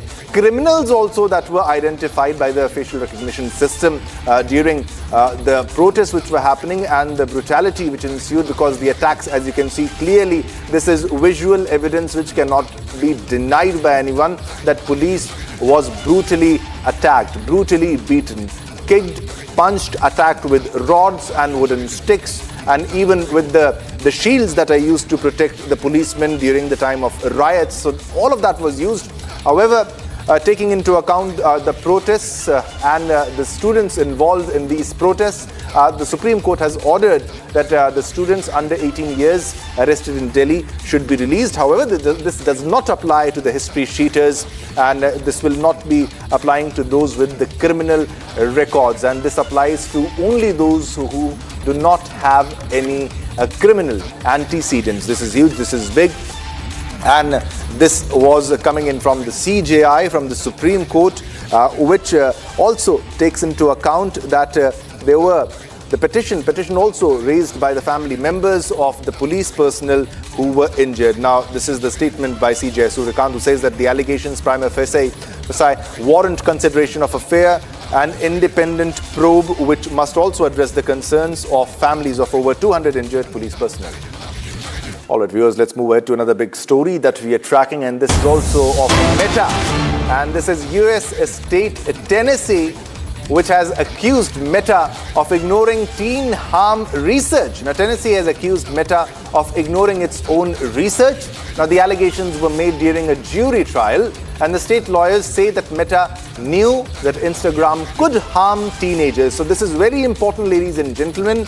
This is the accusation from the state Tennessee, US state Tennessee's allegation, a big charge against Meta, that Instagram knew that Instagram could harm teenagers. They allege that the company prioritized engagement over safety. That is, profit over safety, engagement over safety. The lawsuit says that addictive features kept teens on the platform, and those features include autoplay, notifications, and infinite scroll. Now, the state says Meta ignored internal warnings from researchers, and it is seeking financial penalties also against the company. Now, Tennessee also wants changes to Instagram's design. Now, Meta denies the allegations. The company says that it has invested in teen safety tools, and the trial is part of a wider wave of lawsuits against Meta over youth mental health. And this is Meta under scanner, and state demands massive financial penalties against Meta in this regard. So this is Meta under scanner after there were charges that were put by the US state Tennessee in this regard.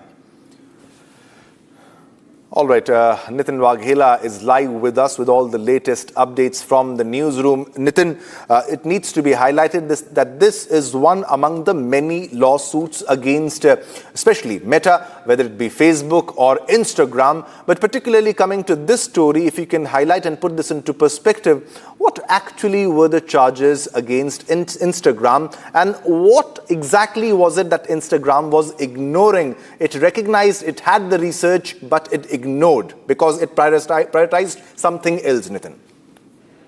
Exactly. So Meta has been under scanner all across the globe. You know, you look at, just for a backgrounder for our viewers, in New Mexico, it was ordered to pay a $375 million penalty, and that's a big charge. In India, it was under scanner for the child sexual abuse content. And now you look at US. I mean, it's an American company flouting norms in United States. I mean, that's the biggest acquisition ever, and they should be held accountable not only in their parent country where they have their headquarters. And obviously the charges are indicative of Meta as a very big American tech giant ignoring its own research. In 2017, Meta had published a report wherein it was flagged by its own internal team members that, infinite scrolling and all this leads to depression among children. So in America, basically what Meta's policy is that Meta sort of prioritizes profit over children's mental health. In India, it was profit over child sexual abuse content. So wherever there's money, Meta is there, and it doesn't really is not really concerned about how it impacts its users. And it's got a large American user base in the United States who are children. I mean, so it definitely impacts their mental health because it leads to depression. Even there are cases that are coming that we've sort of trying to highlight through our reportage on this case is the fact that there are children who are going into sleeping disorders, eating disorders just because of scrolling. Now, this is already, we all know, and we should point this fact that it's algorithmic nonsense that Meta is sort of propagating through its platforms all across the globe. And in this particular case, Shivam, the state of Tennessee has accused Meta of deliberately ignoring its own research regarding the harm Instagram causes to teenagers. I mean, it is ignorance. It is ignorance if you don't know what exactly is happening, and it's a crime when you already know and acting as if something is not happening, because they were aware. They have the teams active who were doing research, not just today, since long before. So they knew what was happening and how it is affecting the children, the kids especially, and also not just the children, and also the adults also, because Instagram is addictive, according to Tennessee. The US state has accused, because they know what features keep the students, the kids, the children stuck to the Instagram or Facebook in such matters. And also same applies to the adults in this case, Nitin. Exactly. Very true. I mean, you look at it, Meta has, so the state of Tennessee lawyers, what they're arguing in this particular case is the fact that it's allegedly in violation of the Tennessee Consumer Protection Act by using features like infinite scroll, autoplay, reels, and we are all been victim to, doom scrolling is not a habit that we sort of created for ourselves. It's Meta. Meta is responsible for it. Instagram is responsible for it.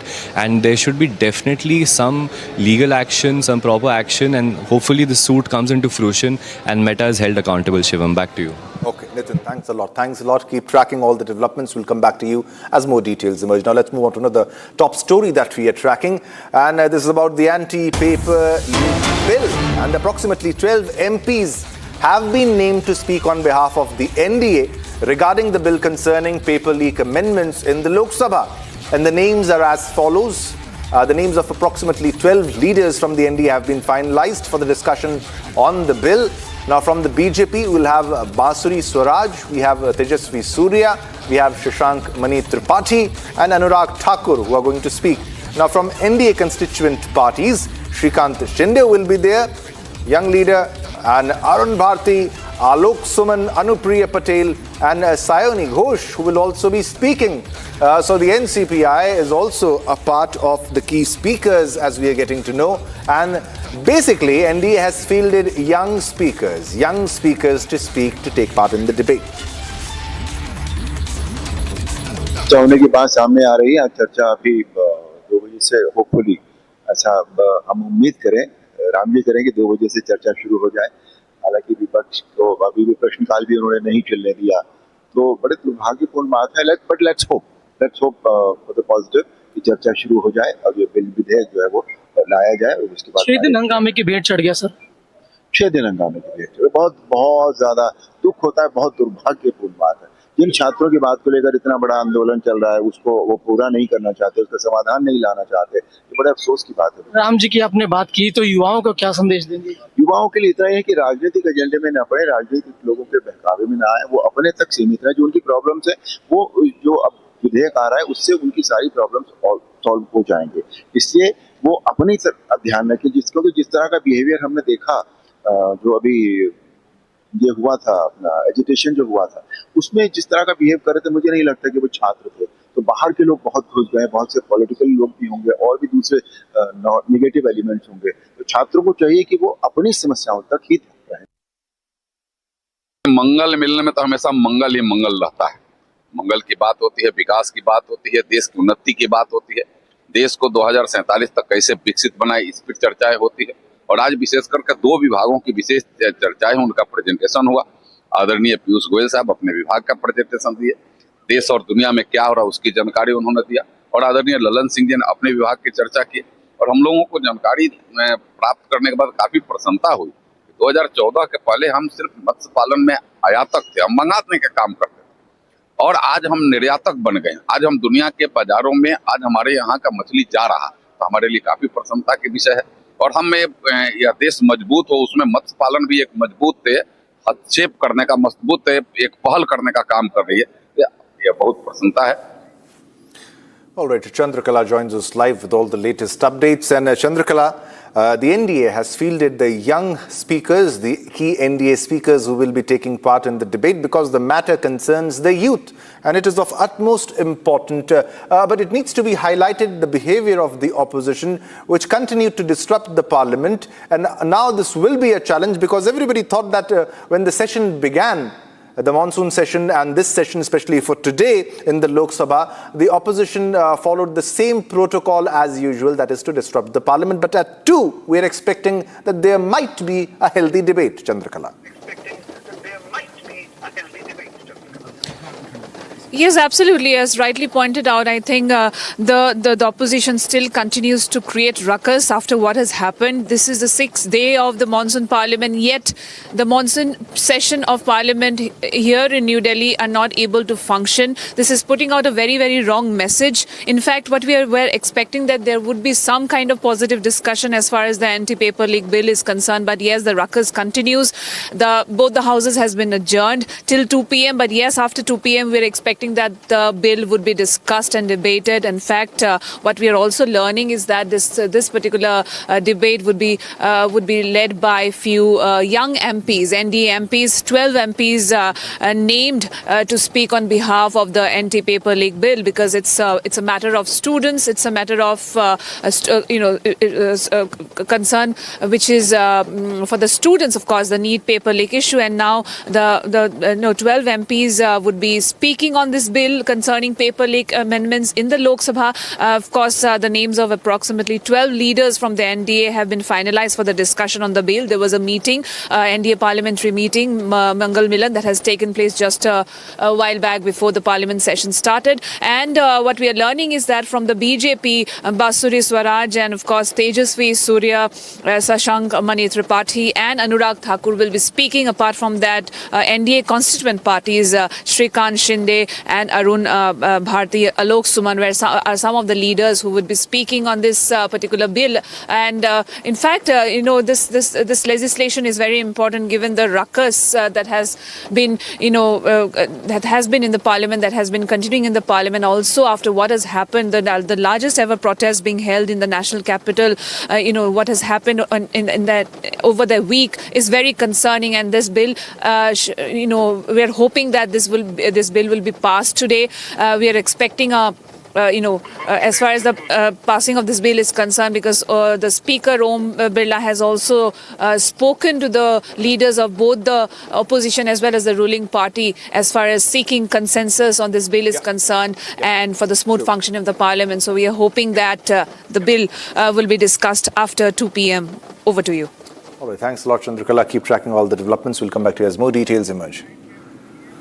All right, it's time to slip into a short commercial break, but don't go anywhere because we have a lot more lined up coming up after the break. Both houses of parliament were adjourned for 7th straight day as opposition creates a ruckus.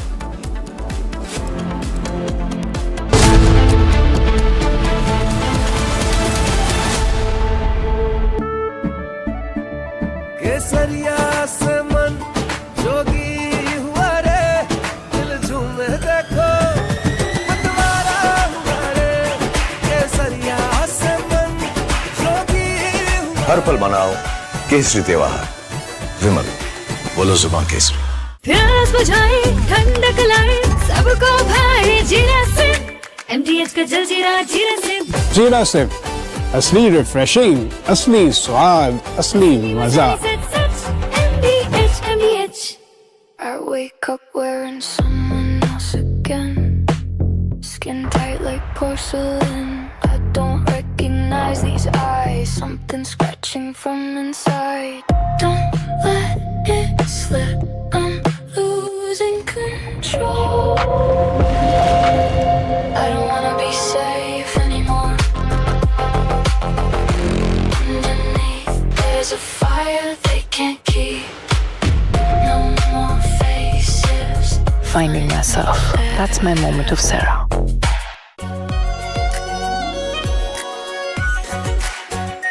Are pure shahi paneer masala, delicious, healthy everyday. विश्व प्रसिद्ध technology expert श्रीमान नंदन नीलेकनी जी के नेतृत्व में एक high power task force बनाने का निर्णय किया है।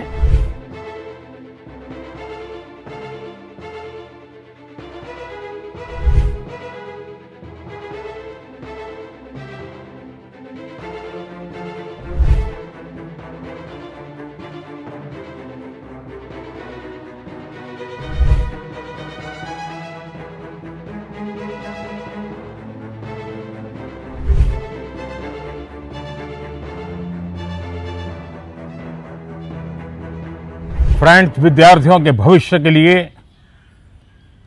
भारत सरकार लगातार अनेकविध कदम उठा रही है। जिन लोगों ने विद्यार्थियों के भविष्य के साथ खिलवाड़ किया वे जेलों में सड़ रहे हैं। हमने फास्ट ट्रैक कोर्ट बना चुके हैं। हम कल पार्लियामेंट के अंदर भी कठोर कानूनों के प्रावधान के साथ नया कानून बनाने की दिशा में भी आगे बढ़ रहे हैं। लेकिन हमें भविष्य के लिए सोचना है। हमारी परीक्षा पद्धति विश्वस्त हो।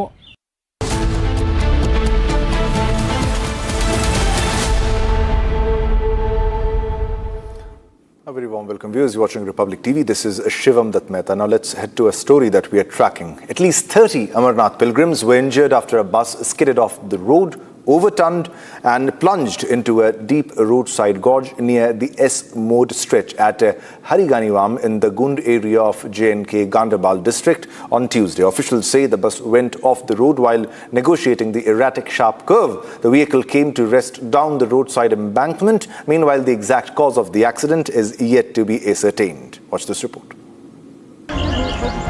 A bus carrying nearly 40 Amarnath pilgrims met with an accident in J&K's Ganderbal. The driver lost control of the vehicle while navigating a curve. The bus crashed into a house at Harigangwan.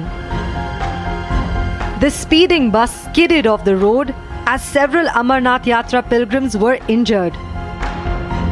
The pilgrims were returning after paying obeisance at the cave shrine. 2 Amarnath pilgrims suffered head trauma along with at least 30 people injured in the bus accident. They were evacuated by locals and security personnel to a nearby sub-district hospital for treatment. Most of the pilgrims in the bus suffered minor injuries, as the injured passengers are stated to be in a stable condition.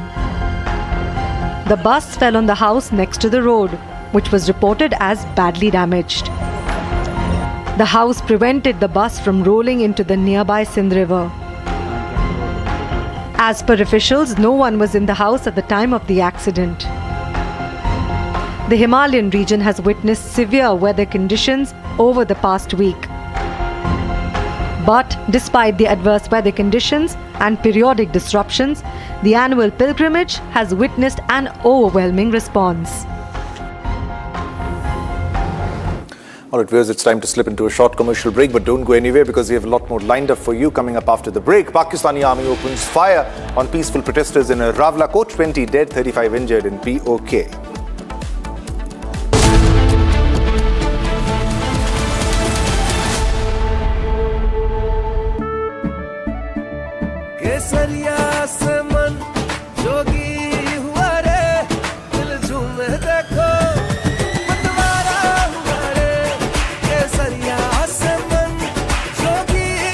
हर पल मनाओ केसरी त्योहार। विमल, बोलो जुबान केसरी। चमकी चाट से क्या बना है? सैंडविच, लस्सी और छाछ। हर घूंट में चमकी चाट। ड्राई फ्रूट और दही बड़े। चमकी चाट से स्वाद बढ़े। असली स्वाद सिर्फ चमकी चाट।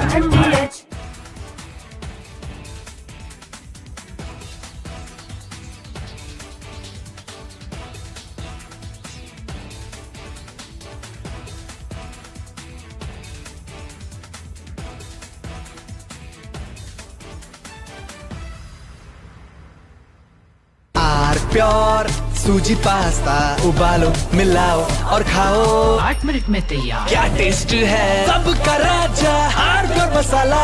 पूरी रात से हम लोग लगे रहे।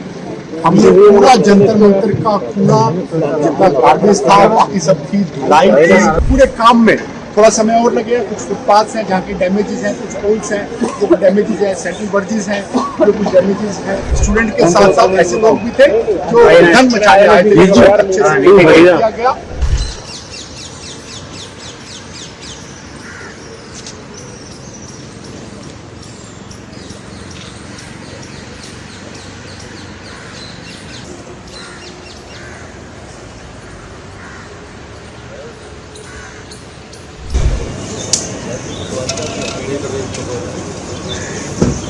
इसलिए वोट करना पड़ जाएगा आपको। इन भाई साहब ने चैनल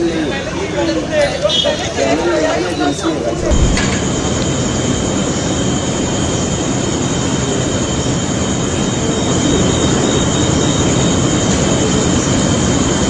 हल्के हल्के पब्लिक ने जब जाना शुरू किया तो रात से ही हमारी पूरी एनडीएमसी की टीम, जिसमें मैं स्वयं, पूरी रात से हम लोग लगे रहे। हमने पूरा जंतर मंतर का कूड़ा, जितना गार्बेज था, बाकी सब थी, धुलाई थी, इसकी वॉल पेंटिंग थी, इसके कहीं पर ऐसे होर्डिंग्स और बैनर्स थे, उन सबको बड़े क्लीन से हमने साफ किया। हमारी पूरी टीम, जिसकी पूरी मशीनरी, मैकेनाइज्ड स्वीपिंग मशीन हो, जेट वॉशिंग हो, हमारे लोडर्स हो, क्रेन्स हो, हमारी स्वीपिंग, मैनुअल स्वीपिंग हो, हमारे सफाई जो साथी हैं, वो चीफ इंजीनियर हैं हमारे।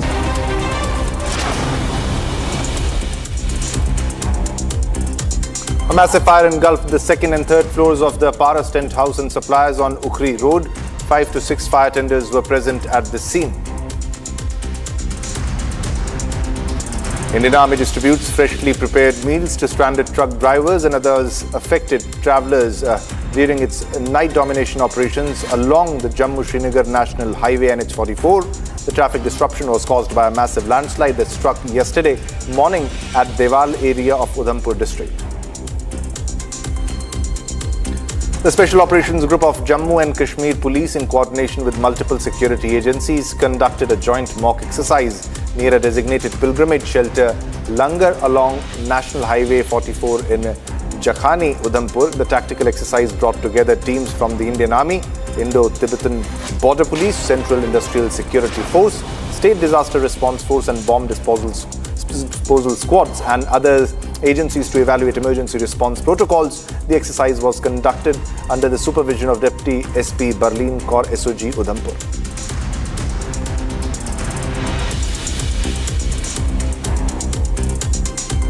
All right, viewers, time to slip into a short commercial break, but don't go anywhere because there's a lot more lined up coming up after the break. The global head of Meta and global head of public policy of Meta summoned after PM Modi's video gets removed from Facebook.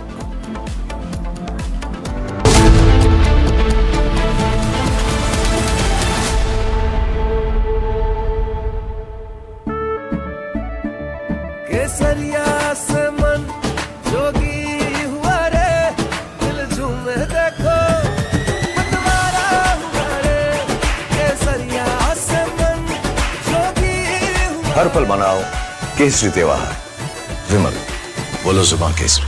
चमकी चाट से क्या बना है? आलू चाट या fruit चाट, स्वाद बनाए चमकी चाट। क्या बात है? स्वादिष्ट पकोड़े और परेशान, अरे चमकी चाट है इसकी जान। असली स्वाद सिर्फ चमकी चाट। I wake up wearing someone else again, skin tight like porcelain. I don't recognize these eyes, something scratching from inside. Don't let it slip, I'm losing control. I don't wanna be safe anymore. Underneath there's a fire they can't keep. No more faces. Finding myself. That's my moment of Sarah. थोड़े में ज्यादा स्वाद, यही तो है इसकी खास बात। वाओ मामा, क्या स्वाद है? अरे मेरे राजा, मसाला। विश्व प्रसिद्ध टेक्नोलॉजी एक्सपर्ट श्रीमान नंदन नीलेकनी जी के नेतृत्व में एक हाई पावर टास्क फोर्स बनाने का निर्णय किया है।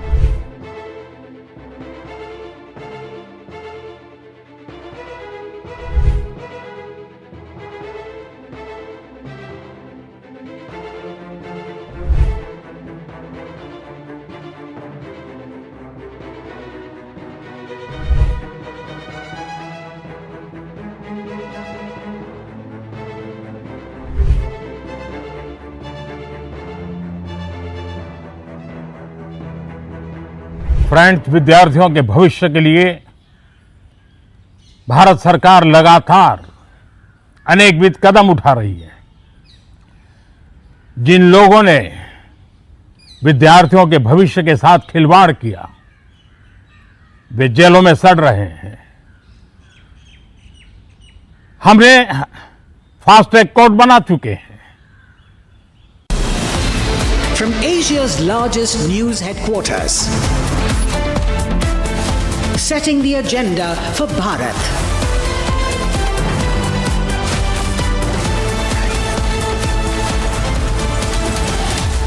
You're watching Republic.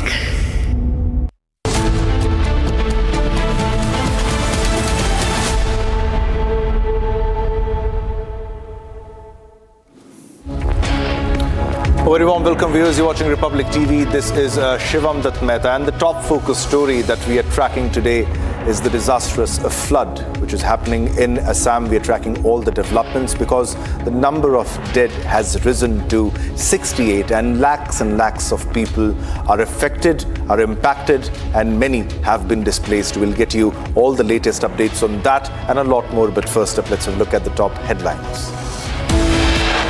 Headlines brought to you by Canara Bank. Together we can. The global head of Meta and global head of public policy of Meta summoned after PM Modi's video gets removed from Facebook.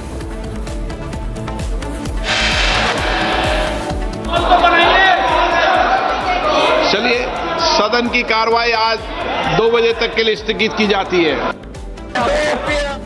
Both houses of parliament were adjourned for 7th straight day as opposition creates ruckus. For the first time, the newly formed Nationalist Citizens Party of India takes part in the NDA Mangal Milan ahead of debate on anti-paper league bill. Pakistani army opens fire on peaceful protesters in Rawalakot. 20 dead, 35 injured in POK. Iran war spills over to Caspian Sea. Iran claims Ukraine struck Iranian cargo vessel at Caspian Sea.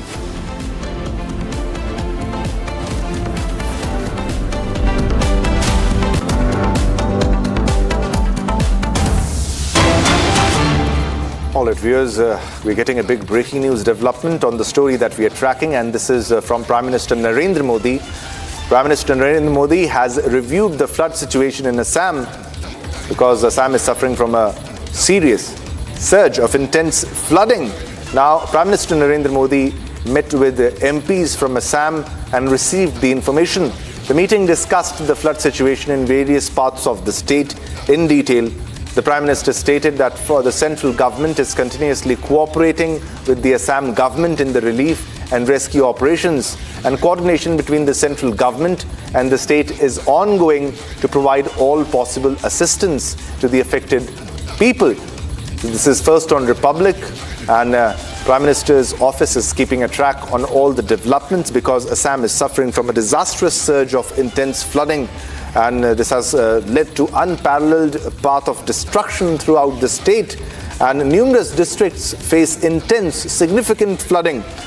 Places which had never seen such kind of flooding in Assam are also witnessing intense flooding, and the death toll has also risen, that is to 68. That's what we are getting to know, and 5,24,000 people continue to be impacted. And this is Prime Minister Narendra Modi taking a stock of the situation, the flood situation in Assam, and these are the visuals, exclusive visuals of Prime Minister Narendra Modi meeting the MPs, the Member of Parliaments from Assam, and received the information first-hand from them. Now, the meeting discussed the flood situation in various parts of the state in detail, and the Prime Minister said that the central government is continuously cooperating with the Assam government in relief and rescue operations, and coordination between the central government and the state is ongoing to provide all possible assistance to the affected people. This is Prime Minister reviewing the Assam floods situation.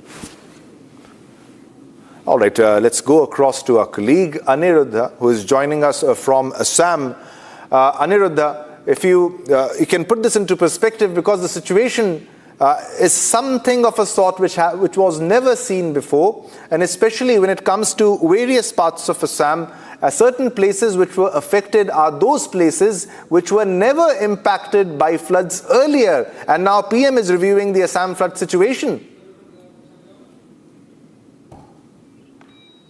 Yes, this time the flood have been very unprecedented in Assam, and the devastation caused has claimed 68 lives so far, which has affected more than 11 lakh people altogether. Even as we speak today, and the Prime Minister reviewed the flood situation, the death toll stands at 68, and as on that, the affected number of people is around 5 lakh. So the situation is very grim. Though the water level has receded in many places, there are places where the water has been logged, and there is no other way out for lakhs of liters of water to be pumped out. So the situation is very tense, and amidst this, today all the members of parliament from Rajya Sabha as well as the Lok Sabha met with Prime Minister Narendra Modi, and the Prime Minister not only gave a very patient hearing, but he took stock of the ground situation. He also inquired about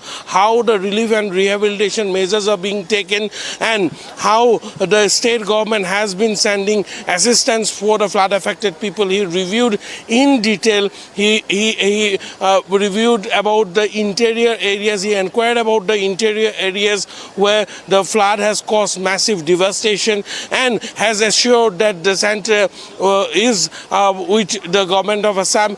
The centre has assured all cooperation to the government of Assam. Let me also tell our viewers that the interministerial team, the central interministerial team, is already on the ground. They are assessing the flood damage. In fact, this is the second visit of the central interministerial team. Earlier they had visited places like Jonai and Dhemaji, where a flood caused a massive devastation towards the beginning of this month, and now the same sort of devastation has been witnessed in Sibsagar and Saraideo district. In fact, in Sibsagar and Saraideo district, the scenario is worse than expected, because this is an area where natural flooding doesn't happen, and they have never experienced flooding in the last at least 70 years. So yes, they were taken back. They didn't had any clue that the water will gush in so suddenly, and what the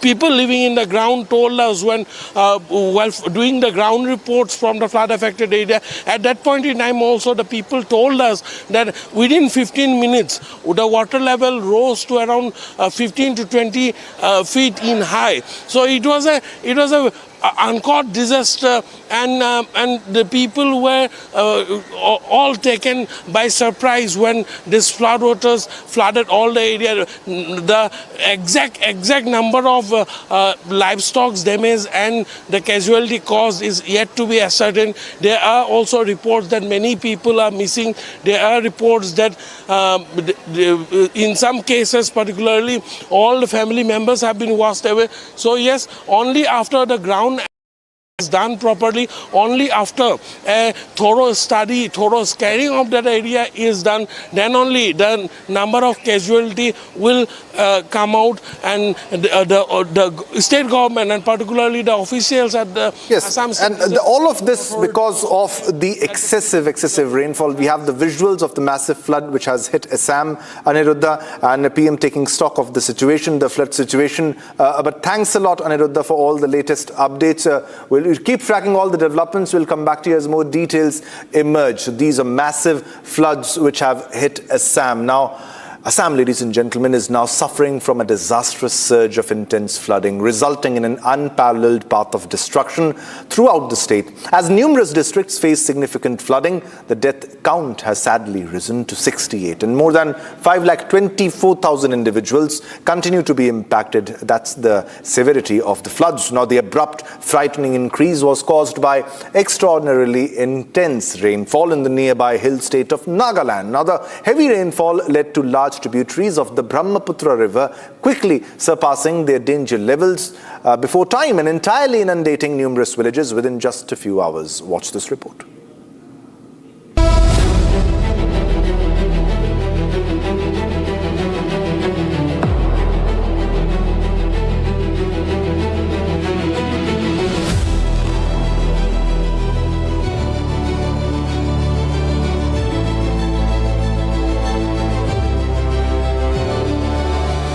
dear viewers and anyone who's watching this, Assam is seeing the worst flood disaster in years, in decades.